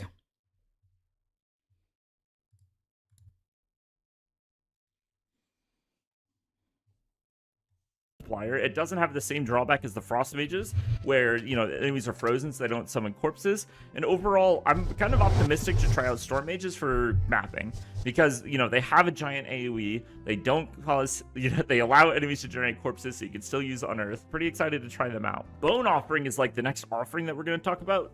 Very interesting. It's basically going to allow you to offer up a minion, it's the same as the other one where you sacrifice a skeleton, and it's going to give all of your minions a shield. And that shield only absorbs like one hit worth of damage, but it's going to mitigate like an entire hit. So in theory, you can time it for like a boss mechanic, right? Because one of the problems two different classes to ascend, alive by boss mechanics. And so but Infernalist like and Blood Mage, is the witch ascendancies. Like, how sorceress is even connected? It's more of like a bossing skill than anything, but it's definitely interesting. The next offering is a power offering, and you're going to notice this one has a limit of 10.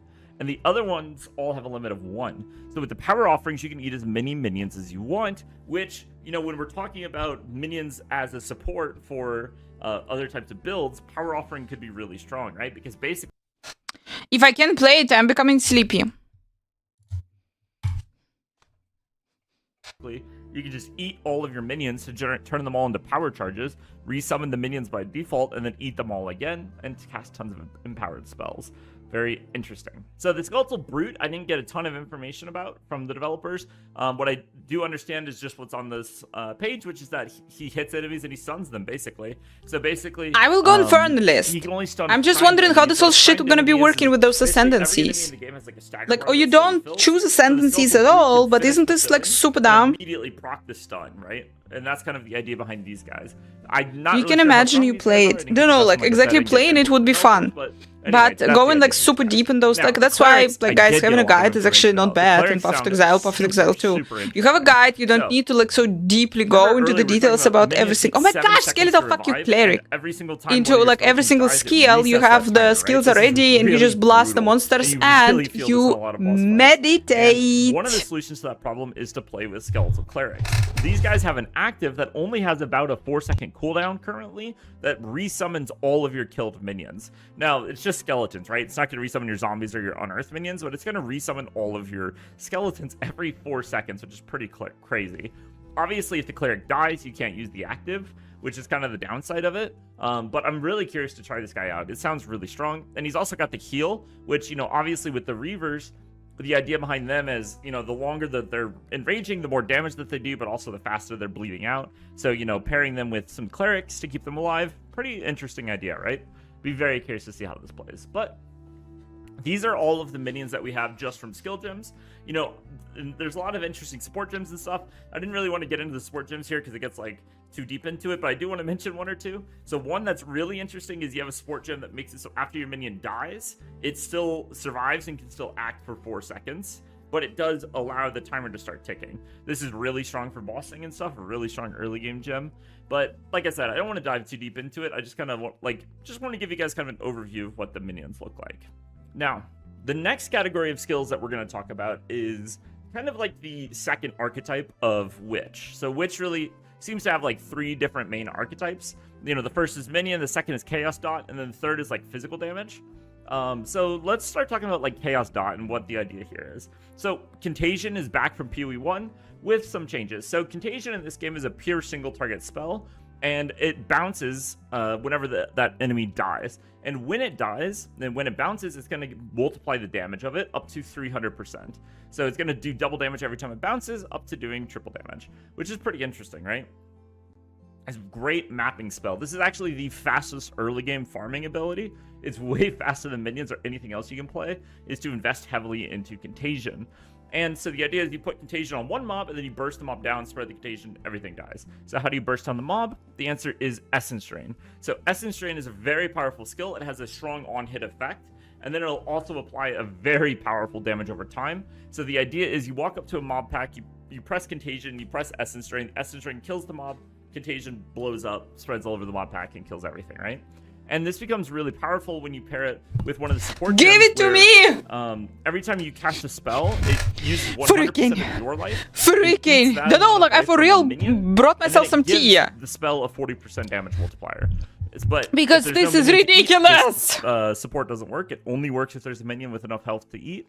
And it's going to give you a 40% damage buff, which is really strong when paired with these already really your fucking health. These are kind of like your 2 early game spells, right? This is what you're going to be playing early on.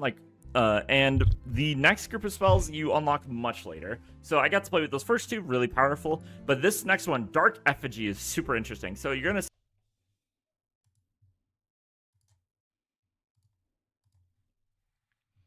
summon a totem, and the totem is going to spam apply chaos over time dots to everything around it, which is pretty interesting, right?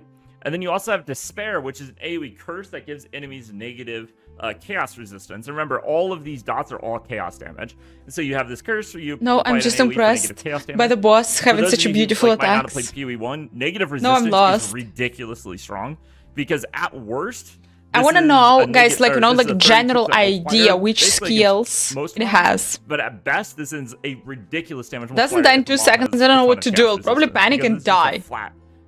Most likely, that's exactly what will happen. And you know what's even better? The regular monsters also not gonna die in 2 seconds. This is a really you're gonna have to hit them multiple times. This is like one of the versions of like Corpse Explosion in this game. So the way that this works is you target a corpse and it starts performing a ritual on it. While that's being performed, the the corpse does AoE chaos damage, right? And then at the end of the ritual, it eats the corpse and it gives you a power charge, which allows you to accelerate some of your spells. And what's interesting is you can have 5 rituals at a time. So when you're speed farming and stuff, you can go ritual, and not like for real, not that many drops, but still shit tons of. For summoning minions. So anyway, you need the. You will have to use.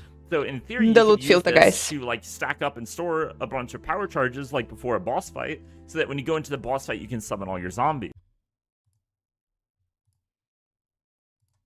Right? So there's some like really interesting stuff you can do here. Also, just the damage over time itself is it's hard to tell like how high this damage is compared to other skills, because this is a rank 22 gem, whereas like, you know, if we compare it to like Contagion, we're only looking at a rank 5 gem, I believe. Yeah, rank 5 gem. So you're not going to see like the same crazy numbers here. It's 5.4, and on Profane Ritual, it's 59.2, so it's over 10 times as high.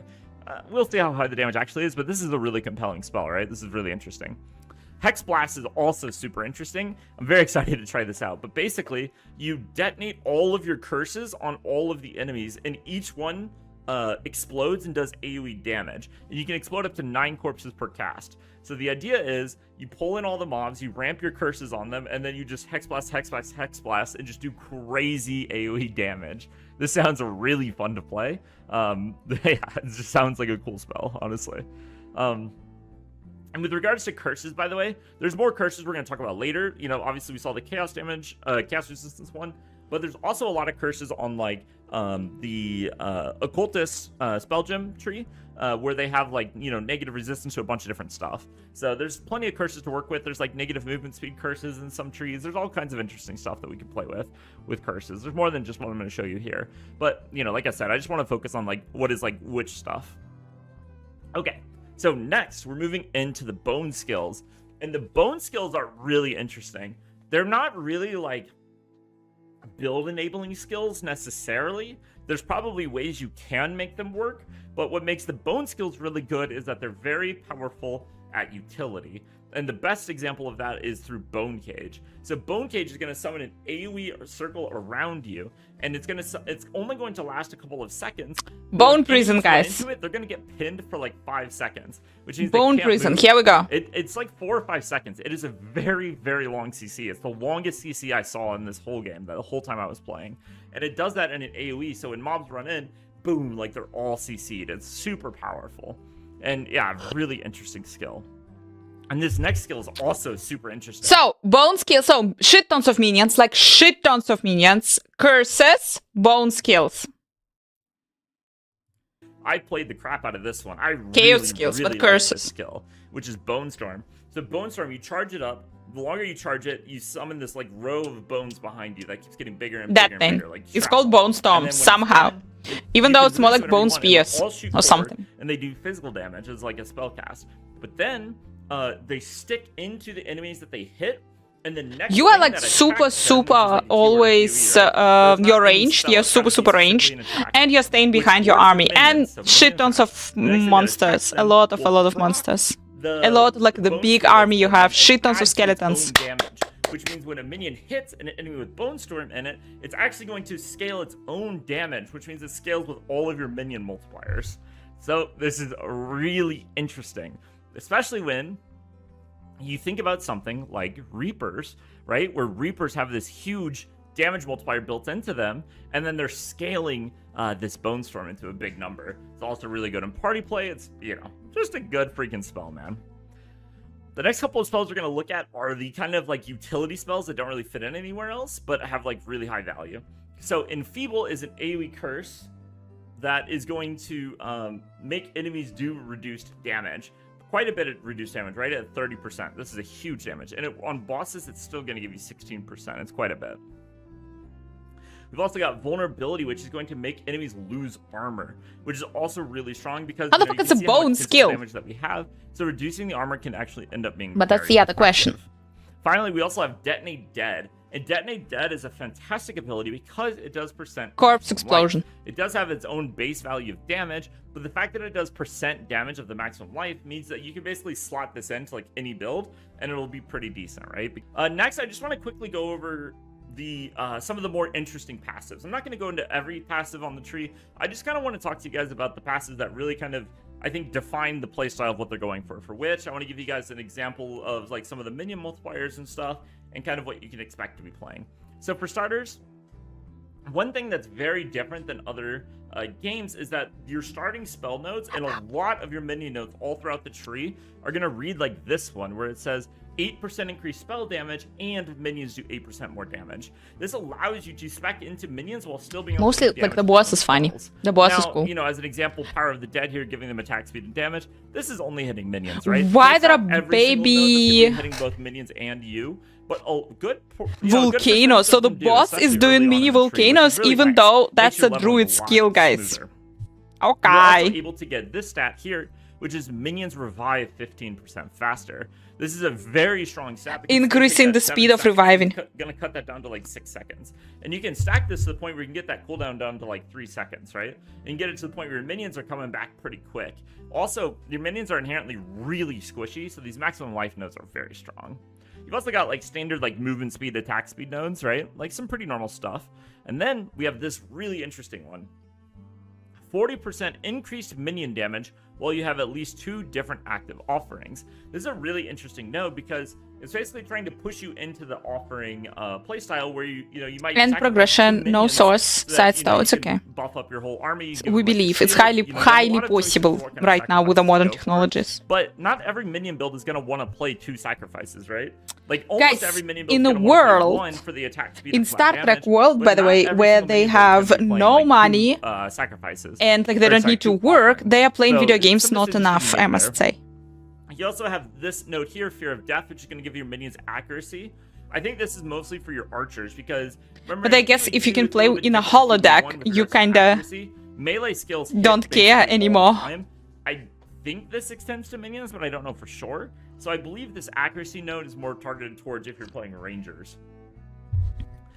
You've also got some interesting stuff where you can Imagine going into the holodeck to holodeck yourself the streaming dungeon or like PC dungeon and just play video games. Braveheart, hi. minions, chaos resistance. You can also convert some of their physical damage into chaos damage, which is cool. And then this node is really cool. So it's called Dead Can Dance, and it basically gives your minions increased evasion rating, and then it gives your dexterity to your minions. Now, this isn't super powerful because dex is, in this game, it is only accuracy, but you can see that you have quite a bit of ability to stack accuracy if you really want to. The next node is from PoE1, is kind of like a traditional minion node, which is that your amulet now applies to your minions instead of you. So, you get life on your amulet, it goes to your minions instead of you. Whatever stats you get on your amulet goes to them. It's like a video game in which you play Mario. Interesting when you start looking at amulets that you can get passives on them from the passive tree. So there's definitely some very funny stuff you can do with this. There's also nodes like Lord of Horrors, which is going to reduce the reservation cost of your minions. I mean, you can have a lot more of them. You got like elemental resistance, max elemental resistance, all kinds of cool stuff. You got crit chance, and crit damage. There's definitely like university offering PhDs for us to get all to the max level. If you come down here, they have chance to apply Wither, which is chaos resistance reduction. Deserved. And you can give them a lot more survivability, more cooldown reduction, all kinds of interesting stuff, right? So you can see like between all of this, there is just a ridiculous number of ways to play minions. There's like an infinite number of ways to play the minion build, and even like beyond minion build, you can see like between the different ascendancies and the different skills, you've got this like chaos dot, you've got this like demon form stuff. There's a lot of interesting things to figure out with the witch, so I'm super excited to play it more. But there's one more thing we got to talk about, which is the scepter rework. Now, if this is really important because scepters are not at all what they used to be, and their mechanics are very odd, okay? So it's important to understand how these work. So the first thing is that scepters do not have an attack damage roll, and they don't have a spell damage roll. So they're not buffing your spells, they're not buffing your attacks. But what they do is give you a ton of spirit, baseline 100 on a level 1 base scepter, which 100 spirit is 3 extra minions, right? This is very strong. There was a cat! To play this in a minion build. You need to teach me Perfect Exile. No one can teach you Perfect Exile. I mean, this guy can, but they have unique stats that no Blade other Mile item in the guy game has. So They have things like increased spirit, which increases the spirit from the weapon. Things like allies in your presence deal Step bonus damage. 1. Allies in your presence get Choose a class. plus some minion skills.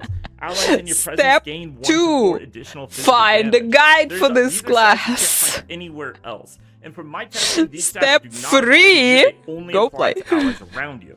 So if you're wanting to play a heavy spellcasting witch, you're going to be going with like double wand. But if you're wanting to play a like minion, you have to go scepter. And because of the power level of scepter, you can no longer dual wield them. Okay, you can only have 1 scepter. So the best thing for leveling is to go 1 wand, 1 scepter.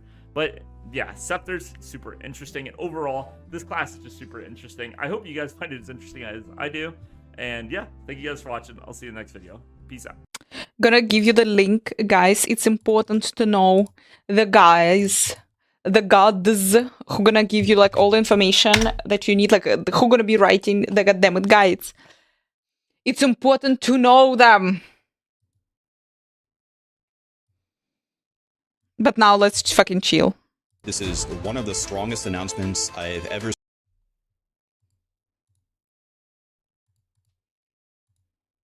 seen in the history of ARPGs. This is insane. Holy crap, this is gonna be incredible. This is old school RuneScape. You gotta play it. I'm excited. This is perfect.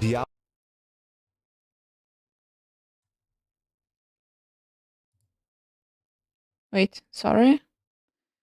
Here we go. Diablo 4 is cooked. See, this is what Diablo 4 should have been. Like, Diablo 4 is bad, Diablo 4 is dead. I'm gonna quit Diablo 4. This beta This has is more like depth not to it than Diablo true. 4 does after the expansion. Like, this is fucking insane. Welcome back, you freaking traitors. You probably clicked on this video to hear about Path of Exile 2, and that absolutely disgusts me.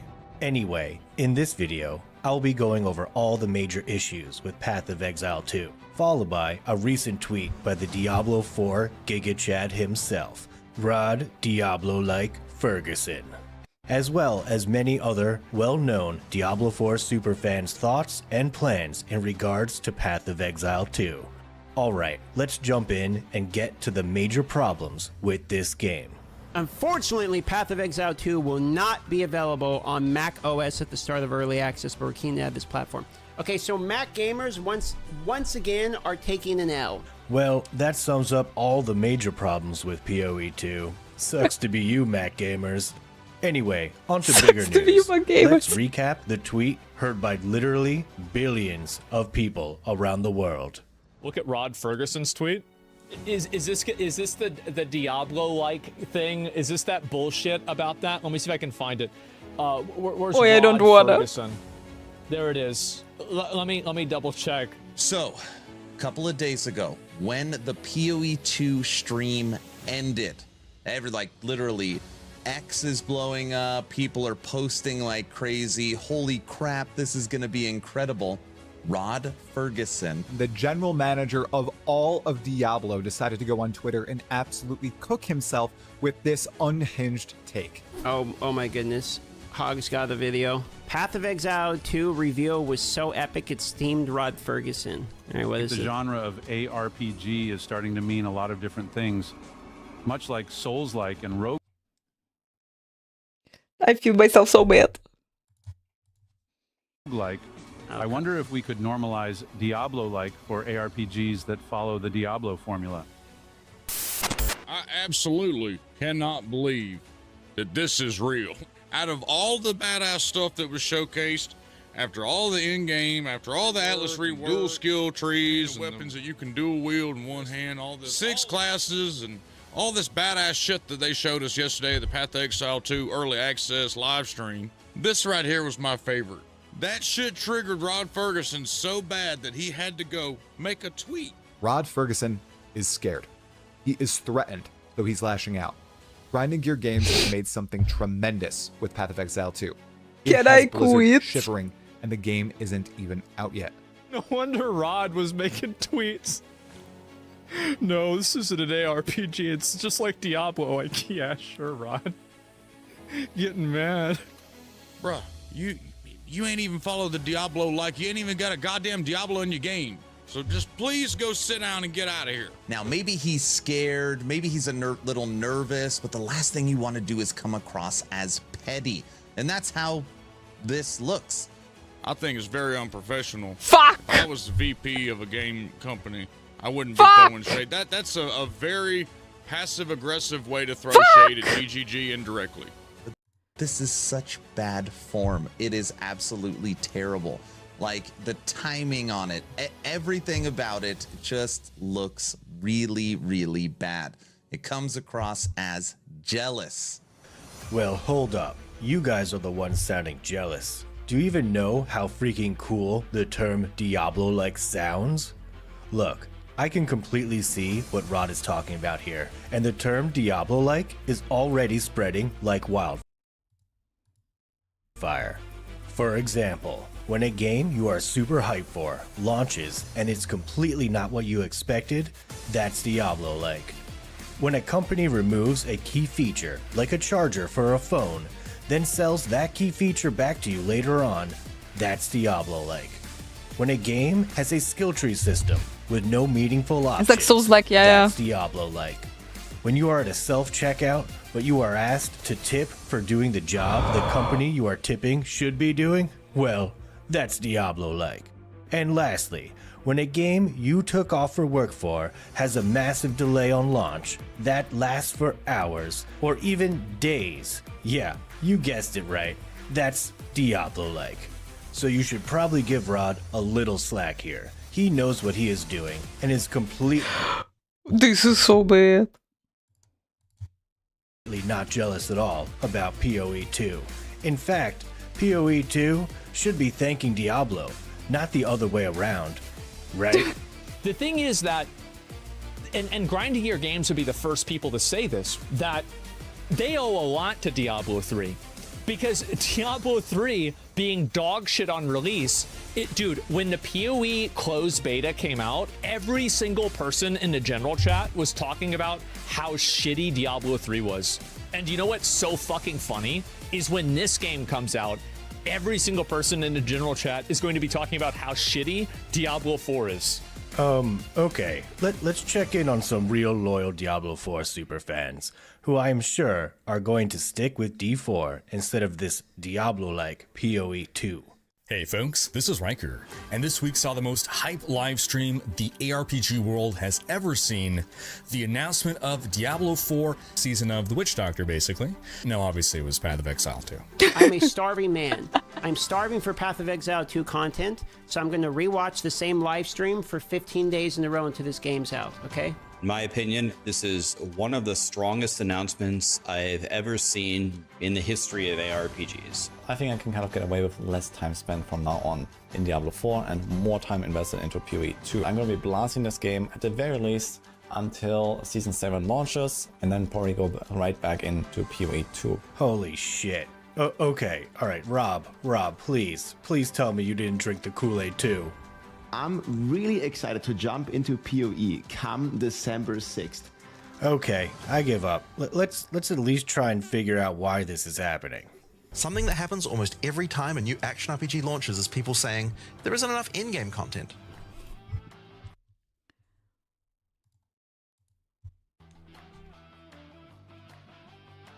Nah, that's never happened. I've personally, I've never seen that happen in an ARPG. I don't know what he's talking about. It's not complicated and it's not intimidating at all, which is why Diablo 4 sold so well. Almost no barrier to entry. They're great for casual players. The problem is it lacks an endgame almost entirely. I'm really excited to jump into PoE.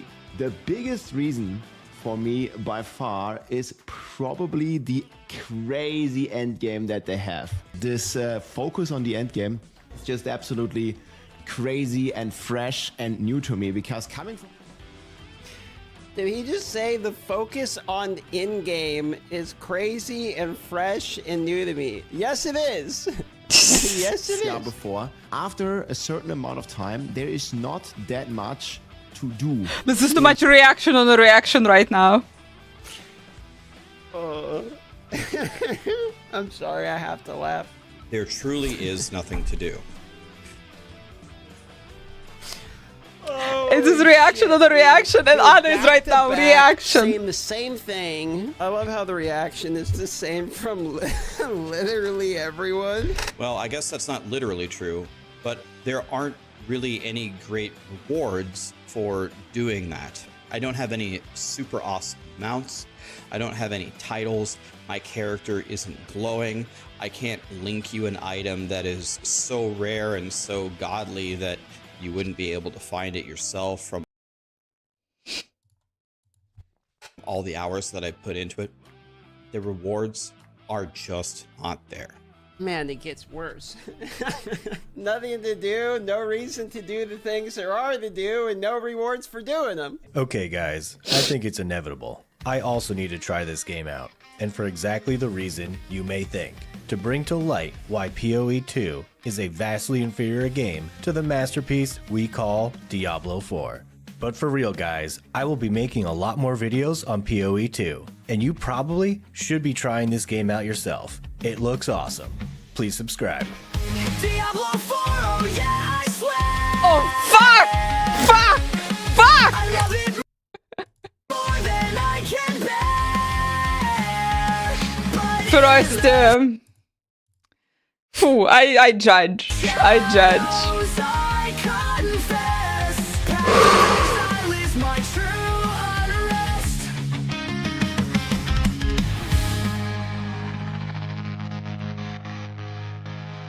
Can you guys imagine the Frosty LaRue video we're going to be getting about all the Diablo 4 players like watching Path of Exile? I can see the title of the video already.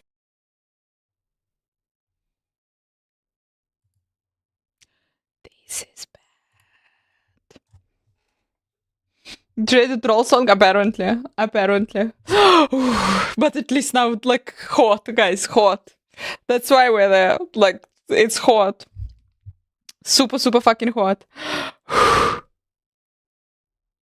DM just giving me him more material, obviously. We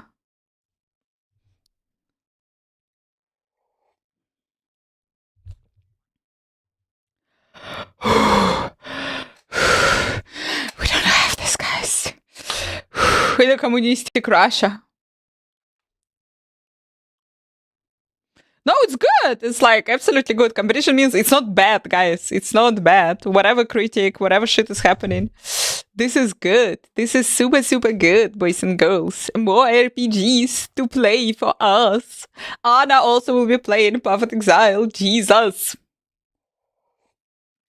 Oh.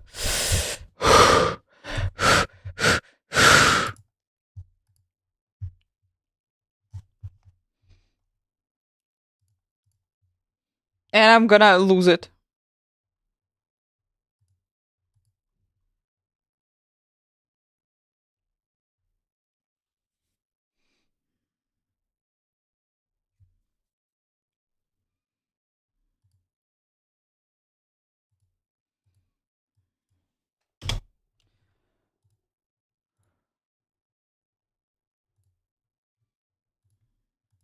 That's a beautiful song. But I'm not saying that I will stay only with Path of Exile 2. It does look good.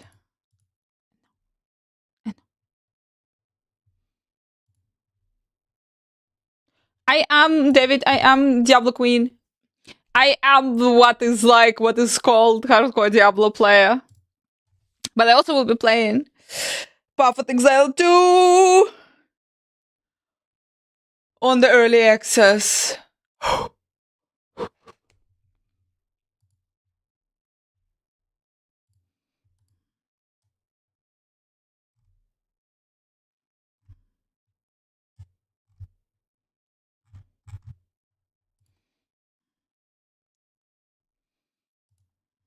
I forgot what I wanted to do, absolutely. That lost me.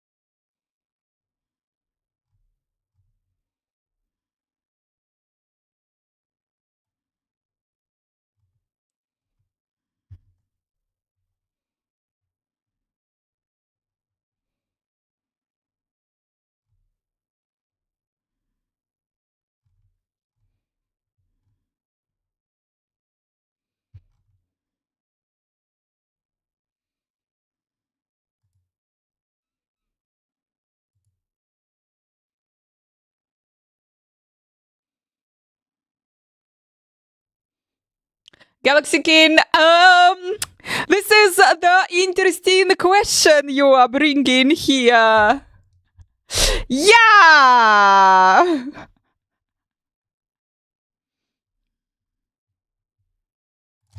Oopsie!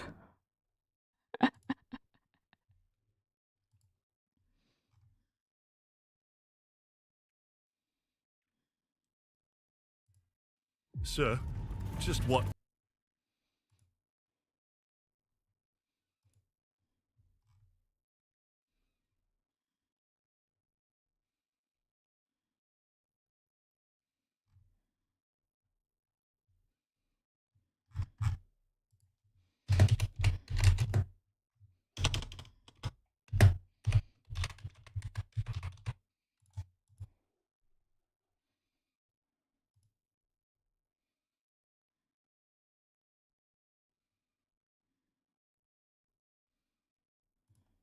All right, guys. Path.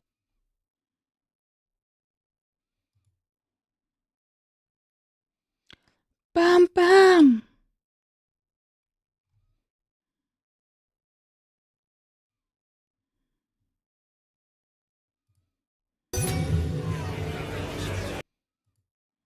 Takes millisecond.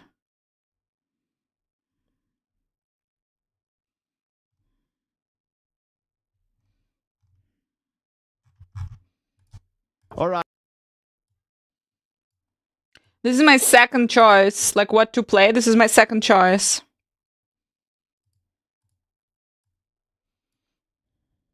All right, guys. Path of Exile 2 leaked.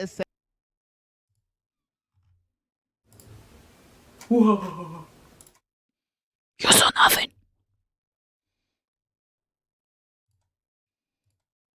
Tendency, No Mercy looks giga strong here by Fearless Dumbo.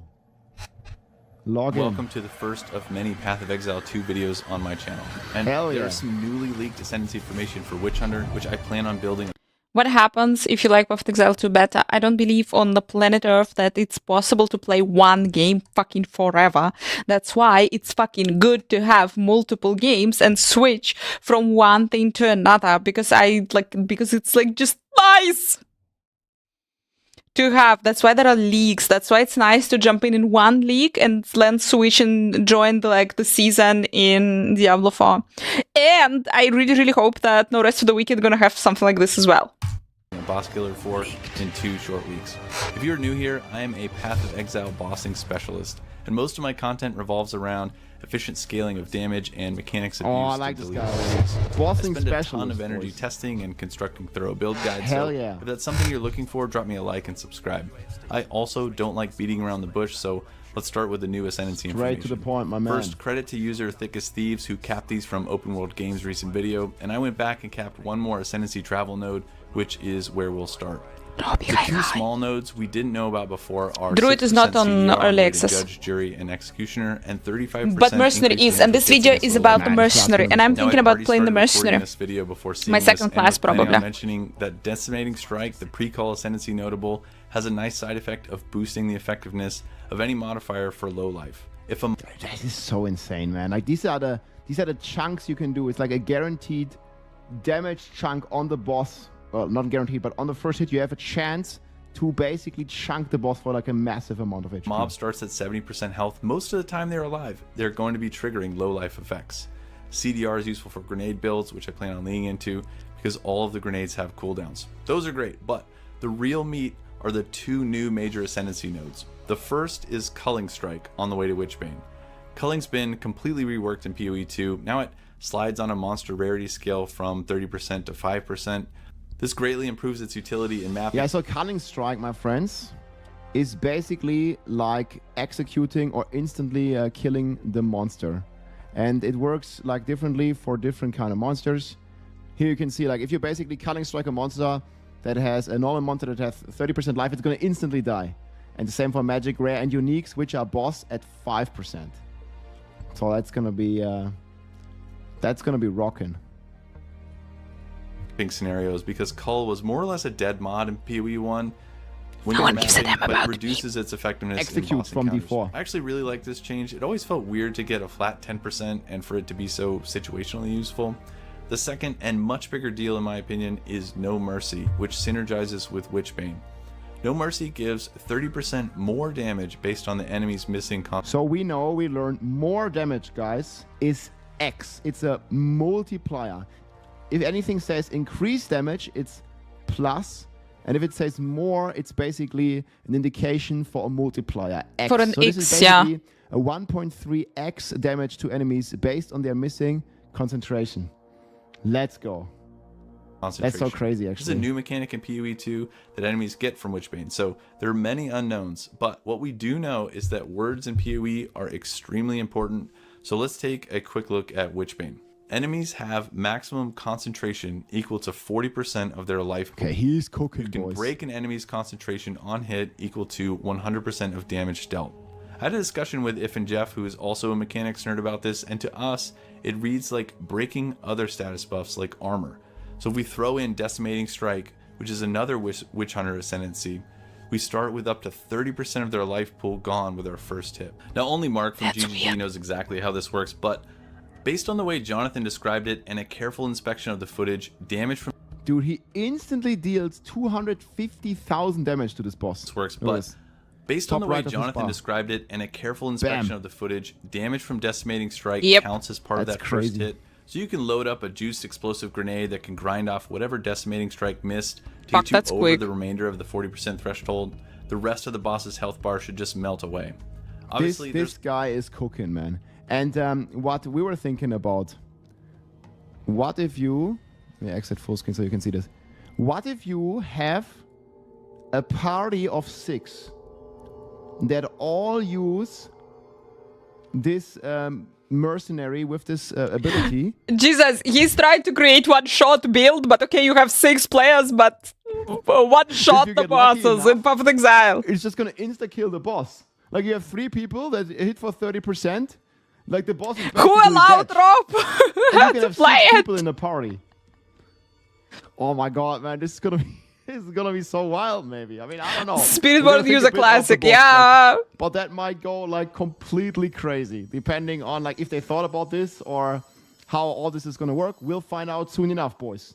Just throwing ideas. inspection of the footage, damage from This will be Decimating capped for Strike sure. counts as part We'll of that see. just melt away. Obviously, there's a lot of testing to do. Nothing is certain, but I would also like Party to Bear point will be out crazy. that when combining this with Culling Strike, it's an extremely potent map clear combination.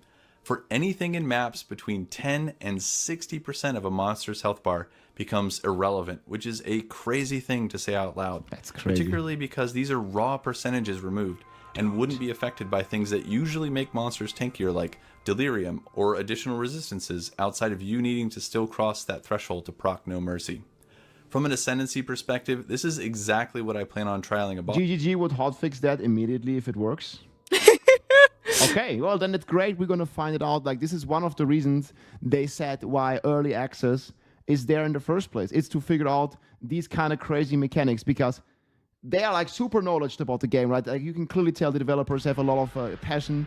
They play the game a ton, and so on, and so on, and so on. But something will still slip through the cracks, guys, because the game is so complex. I think Jonathan said it himself in the announcement that he's actually looking forward to see like what kind of crazy combinations and potentially People broken can do, yeah. combinations, people will do. And they will certainly keep an eye out and hotfix very swiftly if necessary. And well, that's just really great. Also in a 6 party, the plus life party, climbs guys. up by more than double. Yeah, but okay, he's still doing a percent of the damage, a percent of the health of the monster. Now, okay, that might be a base percentage. They could like quote it like this, but like we have no idea. It might as well work, guys. We'll see. Just throwing out ideas. Boss killer with. It looks like it has a fantastic combination of map clear and bossing, and it has some of the most broken scaling from where I am sitting. Oh yeah. Crossbow also He looks cooking. busted. They have access to Look how several beautiful scaling it is. vectors and some potentially interesting interactions between skills that could allow for The second character, AoE guys. Let's go shotgunning, Demon Lady and quite then frankly, Mercenary. It just looks fun to play. It's unlike That's anything right. PoE1 has to offer. If you play this one with WASD, guys, and if you also listen to the sound, it's gonna feel like you're playing a shooter. Like whenever you shoot your crossbow, boom, It actually boom. sounds like you're like playing a shotgun or something. Like it's this is truly an American build, boys. And I am Log here in. for it. Now, what interesting I'm here scaling for it. vectors do crossbows have, you might ask? I'll play Some of the more. grenade skills play like PoE1 traps or mines might. Like cluster grenades look a lot like explosive trap, for example. But now you have access to all of the tools that range characters have. Projectile damage scaling, chain, fork, returning projectiles, maybe. Multiple projectiles. Maybe. Acolyte Oh, Monks you- looks really this is so cool. much. And on top of this, Just guys, risky they to also start changed the as. way, accuracy and evade works. Like if you're actually far away from your target, like you would be on the mercenary, because it's like kind of ranged, you actually have a higher chance of evading, dodging ranged projectiles. Like the further you're away, the more chance you have to not get hit by projectiles. Added flat damage from things like flame wall or gun heat, which is a new thing in PoE2, something you can build up using rapid fire crossbows. You also don't have some of the downsides that ranged projectile builds have. For example, projectile speed is mostly irrelevant since crossbow projectiles travel almost instantly, and I guarantee casters who are using things like fireball will want to look for projectile speed to improve clear. And as a That's projectile tag skill, you get access to powerful notables like Ricochet, which allows projectiles to chain off of terrain. Don't need to evade anything if you kill them in one shot. Yeah, I mean, I don't think, even if that would work, they would hotfix that pretty fast either way, no matter which mechanic would do that. So I don't think we're going to have a broken one-shot fest in here. They are very vigilant with this. Not They going to actually happen. have a full post about this as well, how they're going to handle this. Like they want to respond within hours of an exploit or a bug like this emerging. We'll see. And since our big damage dealers like cluster and explosive grenade Great offense, man. That's the best defense. Like they can't one-shot you if you one-shot them. But I don't know if that's gonna apply, boys. are AoE based, this creates opportunity for overlaps, which is a massive damage multiplier in Path of Exile. And AoE shotgunning, when done properly, might be the best multiplier in PoE1. Or things like the new notable Stand and Deliver, which gives crit damage bonus and increased crit damage to close enemies. Should you want to be farther away, ballistas might still benefit from it depending on how secondary damage works. Man, yeah, this looks like PoE2. some crazy Repeating combinations. explosives is almost certainly a straight up 20% more damage with grenades notable. You don't appear to be bound to a maximum number of grenades active in combat like you used to be with mines or traps in PoE1, so there's no downside to an incredibly strong notable like this one. Okay, let me set up this scenario for you and give you an idea where my head's been at theory crafting.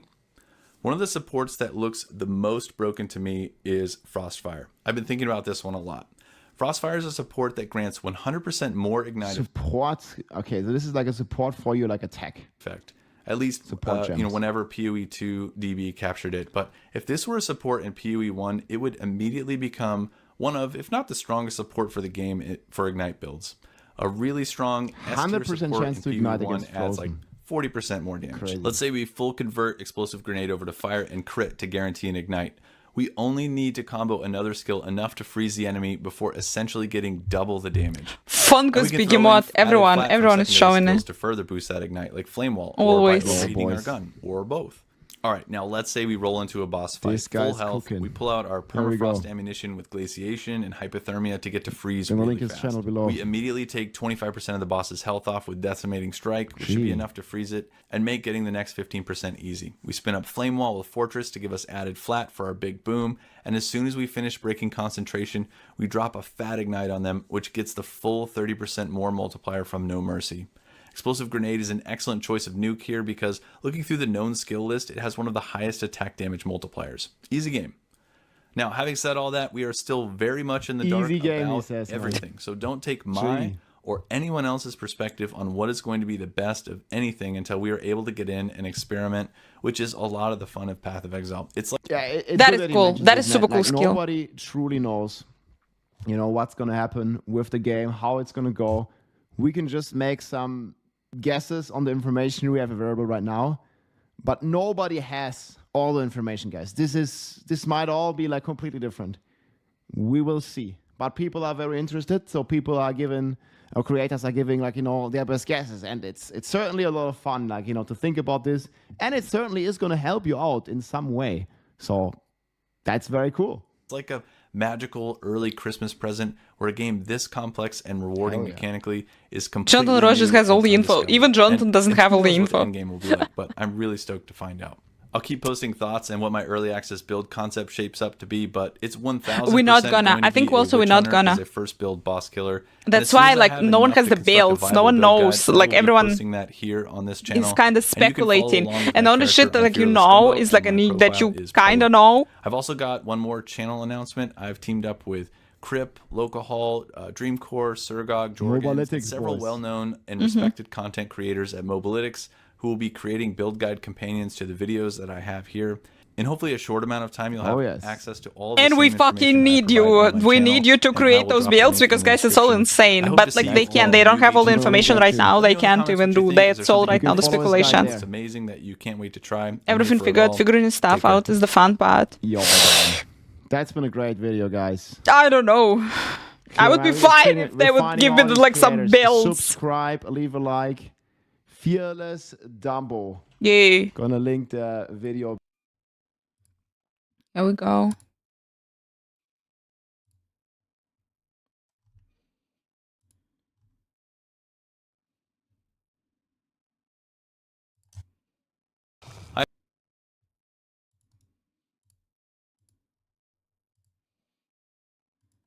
All right, guys. Path of Exile 2. Basically, I'm also like super interested specifically in the mercenary, guys. It's just, but I am like, don't care that much how much damage in numbers this shit is dealing. It was just really beautiful and it felt really good to play it. That's what I can tell you for sure. Whoever's going for, you're gonna enjoy it. Try it with WSD movement because from Hi, everyone. Fearless Dumbo here. From just how it feels, how the gameplay feels, and how you feel. It's one of the least confusing classes. It's one of the the easiest classes to start. But last I was in love. Yeah. You're gonna love it. You're gonna trust me, you're gonna love it.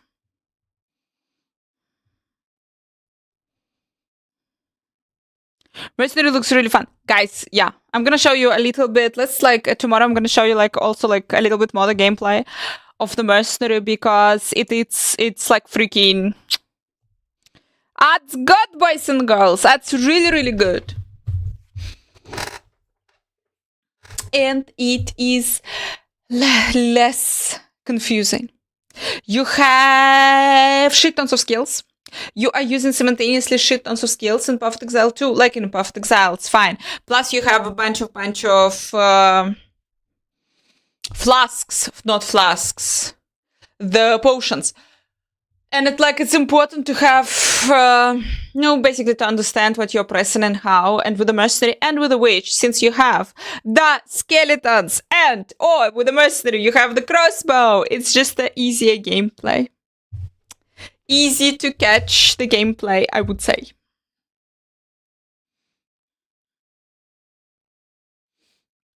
What would you like to see? What would you like to know about the Path of Exile 2?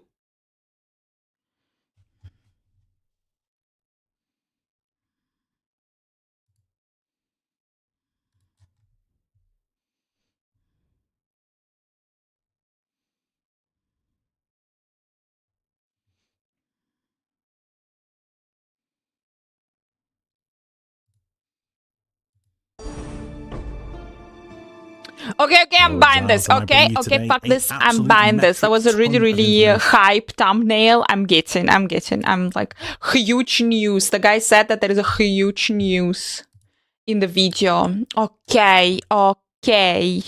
Rodo, depends how much do you care, how much do you how hyped for the game, and how much cosmetics do you want. If you just want to try, $30. That's you're getting. That's it. You're getting access to the game. Which we have never seen before, and I am so happy to reveal this to you. There is a ton of information that I'm going to be talking to you about. Oh, but this doesn't work, unfortunately. To the return of the backpack, to the return of tutorials. I'm going to show you some Atlas keys that we've not seen. Some from the skill tree, from the Atlas tree. I've seen some points from Special Ascendancy, so I've seen some more points of the Titan Ascendancy, the Witch Hunter Ascendancy. I've seen skills that obviously that can be modified. I've seen corruption modifiers. I've had some news on Expedition.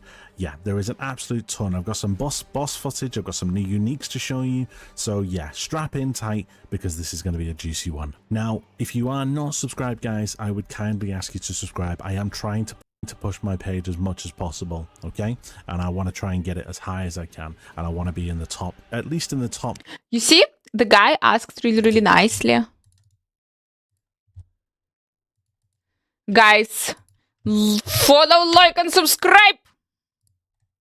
10 to 15 Path of Exile content creators over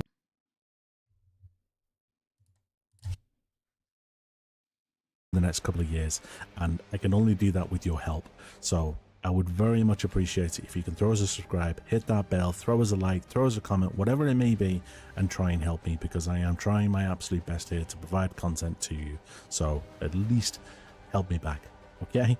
So let's jump into the content, because I cannot wait to go through this with you. I don't even know where to start. There's that much to delve into. So the first thing I'm going to go through is the fact that there was everything that I'm going to discuss with yourself today has come from a press release video that was released the other day on YouTube. I will put the video to this in the description below, but that video is nearly an hour and a half long. I have pretty much condensed it into this video, and I have watched it and extracted all the information, which I'm going to run through with you now. So the first thing that obviously I want to run through no is new that boss Jonathan image shows in the video that you are able to re-roll the radius jewels that you can get from running the Sanctum trials, or the lab/trials.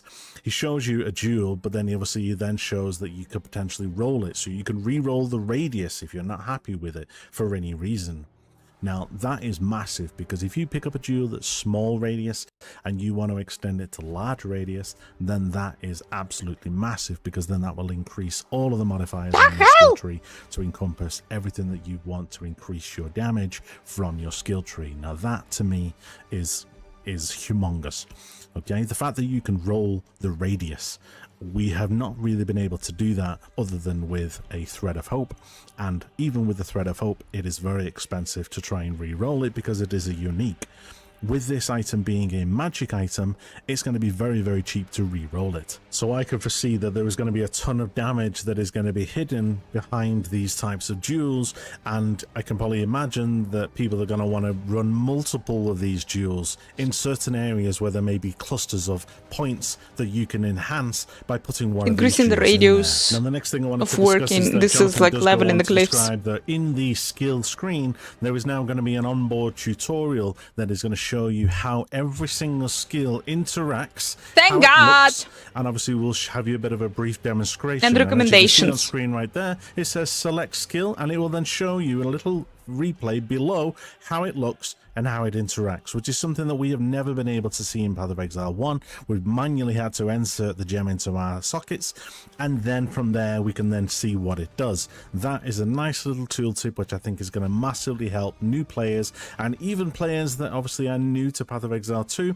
that have had no idea of any of these skills. They haven't seen any of the spoilers, and they haven't seen any of Scares the me. footage, In which way? and they want to know Too what complex? the skills do. This will be a nice little tutorial that will show you how it works. The next thing I wanted to show is that we have this little screenshot here of when he ran over one of the points on the new Atlas skill tree. Very complex, which, yeah. as you can see here, we now have a different biome option for drops. So if you can see there, swamp and water drop more basic currency, mountain will drop more gold, forest will drop jewels, desert will drop, I think that's barriers and inscribed ultimatums, and grass biomes will drop socket currency. This, I feel, is something that you are going to want to try and pick up pretty soon, because you are want to try and get this bonus of the 40%, so you can then start inherently getting more drops.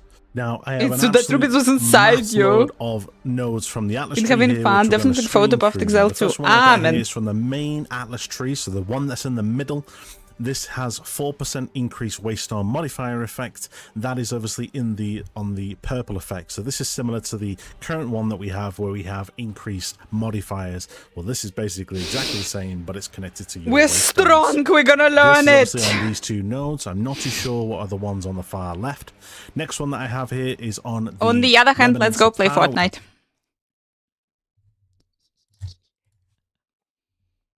which again is on your main skill tree, which is 20% chance for double effects of precursor tablets on your maps. Next one is on the actual one at the top, which is 25% increased quantity of items dropped by map bosses. I have a feeling that this may be connected to your map boss runs, not too sure. Then on the main atlas tree again here, I have imprisoned monsters in your maps have 25% chance to have 3 additional essences. That is very similar to the one that we have now for essences. We have this on the Delirium, which has Delirium Fog, has double difficulty scaling from your distance from the mirror and double Simulacrum Splinters. That is right at the top, so it's going to cost you quite a few points to get up there, but it's going to be worth it. The next one is also on the Delirium side, is the Waystones found in your maps have random instilled emotions, which, as we know... Guys, I can drop you the link. Witchcraft Ascendancy. Carefully listening.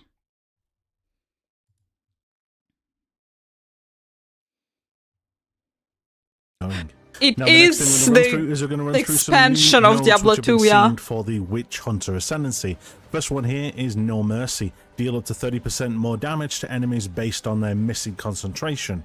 Next one is damage. This is on a Titan small Ascendancy. Increased damage with the hits backpack returns. What is this? But it is, of course, the backpack. Equip a chest which has 20 inventory slots. That potentially means that we are getting the backpack back in some form. Now, for anyone who doesn't remember or didn't play, in Affliction League, one of the ascendancies that we could have would provide you with a backpack similar to this on screen right now. I still have a character in Standard League that still has the backpack because I put 2 items in there. However, I cannot put 8 items in the backpack and I cannot remove. And I feel that if I remove those 2 scrolls, the backpack will then disappear, and I wanted to keep it there just as a bit of a memorabilia for the Affliction League. However, the fact that we are getting the backpack back does fill me with a bit of joy, and it does make me look forward to playing that class, because then I know that I am going to have some extra slots to be able to carry some items. And anyone else who played with the backpack, it was an absolute godsend. You didn't want to get rid of that backpack at the end of the league. I was like, there was that many memes on Reddit about it, that they were like, you can remove the backpack and pry it from my cold dead hands, because everybody loved it, everybody wanted it to stay. And even Mark Roberts said that he had a bit of a trouble trying to get it past Chris, because Chris didn't want to add it. He didn't want to include it in the game. The fact that he has then managed to squeeze it past and get it into Path of Exile 2 is absolutely amazing. So thank you, Mark, Jonathan, Chris, whoever decided on that one. I fully wholesome cannot wait to have the backpack back. And the next piece of news is the fact that, if you can see on here, Summon Infernal Hound, which is an option that you can get from the Infernalist ascendancy, is now classed as an actual item that you can actually suck it gems into. Now, this opens up many keeping items found on the maps apparently. Then that means that you can now juice the hound Infernal to obscene levels. It then makes me think, can you then juice the demon form, which is all the ascendancy? So basically, this now opens up every single ascendancy skill that you now can obtain can now be amended or edited by you adding skill gems. Now that means that the demon form, you might be able to put in there life leech or increased damage or increased crit damage or whatever the hell it may be. The instant currency returns new uniques. Just want to go pure raw damage. It's entirely up to you. There's also the unbound. I want this. I want bonus boss. Spoiler warning. So, on the eve of the end, and it's a mercenary, guys, and the mercenary is fighting it. Has finally come for me. That is cool. That is the skill I used also. I bear the burden of our future.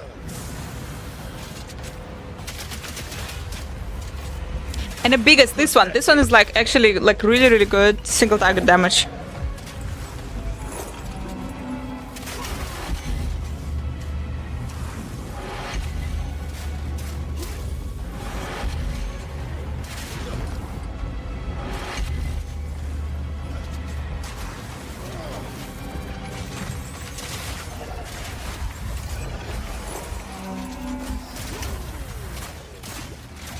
Ends justify the means. No, that's super bad. I can't give up. Not now. Yeah, single target. This single target, gigantic shit should hit it. What the fuck is this? Look at this. Look at this fight. Mechanics. I will fight to the. Listen, I'm just here for the lady. There's no need for all this.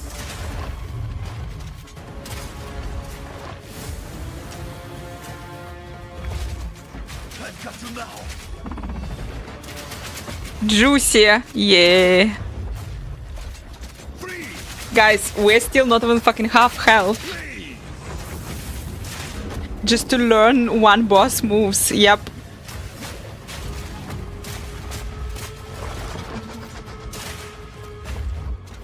Now, are within my grasp.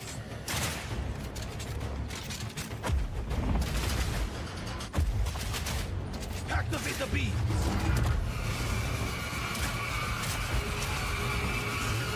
What the holy hell? I don't know, I have a feeling like he has, I don't know, 100 different mechanics and they do not repeat. What?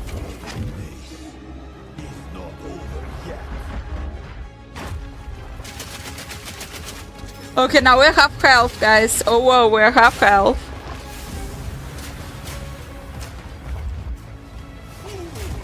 That's it, I'm starting hardcore. Oh, yeah!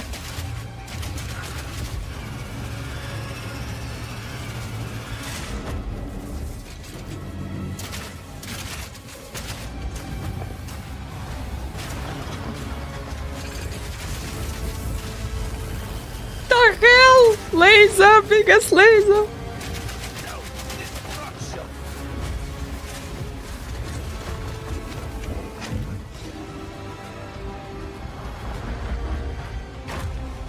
Fucking fuck.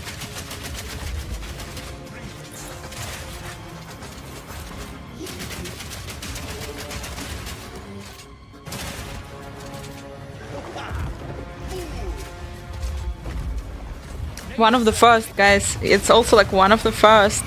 One of the low-level bosses. Low-level bosses. Oh, yeah.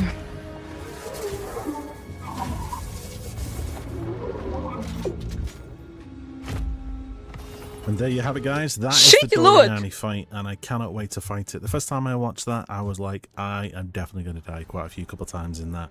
It will make you want to learn the boss mechanics, because I have a feeling that we potentially may come across him in the maps area of the end game. Yeah, if you don't know, if hardcore, that's it. You start from zero, yeah. You do start from zero. That we may get him as one of the bosses. So, yeah. Anyway, that was basically it, guys. Thank you for watching. It took me the last couple of hours to compile all of this.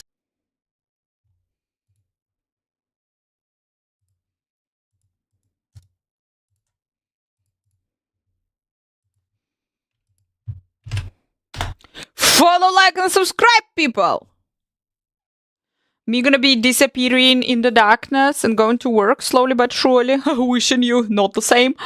Wishing you, anyway, like, cool evening. Fuck, it's dark already. And like this, it's just fucking dark. We're gonna continue tomorrow. Gonna find for you guys some nice image, some gameplay, some Path of Exile 2 gameplay, some Diablo 4 gameplay. I know. It's unbelievable. But we're gonna do it anyway. Because Diablo 4 is actually really relaxing. Relaxing it is. Yeah. Maybe like we actually should play just a Path of Exile also to learn a bit more things. But I'm super happy that I played before Path of Exile, so I understand like the basics of what is going on, who is Atlas, and who is Delirium, and why it is insane. Zorotep, hi! Thank you! Thank you so much, my dear. Terrorist compared to this, yeah, super chill. Super fucking chill.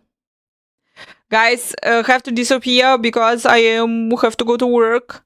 But tomorrow the other way around. Like tomorrow, let's do a little bit later stream, and then Thanksgiving, and we're gonna have fucking Thanksgiving stream, and we're gonna do also the special Friday stream, super special.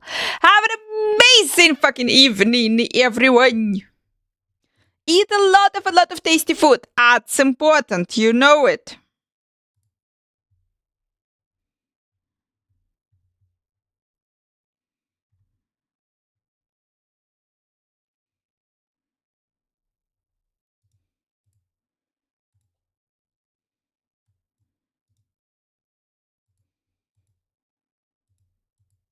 We're trying to learn here Perfect Exile 2, but it's hard, guys. It's super hard. If you wanna join us like tomorrow when we again will be keep trying to learn it. Difficult. Jumping into the raid, boys and girls. Stay strong. We're going to Pox. You know Pox. People who play Perfect Exile, you know Pox. He knows you. Yeah. Thank you. Have fun, guys. Have fun. Have a cool evening. Mwah!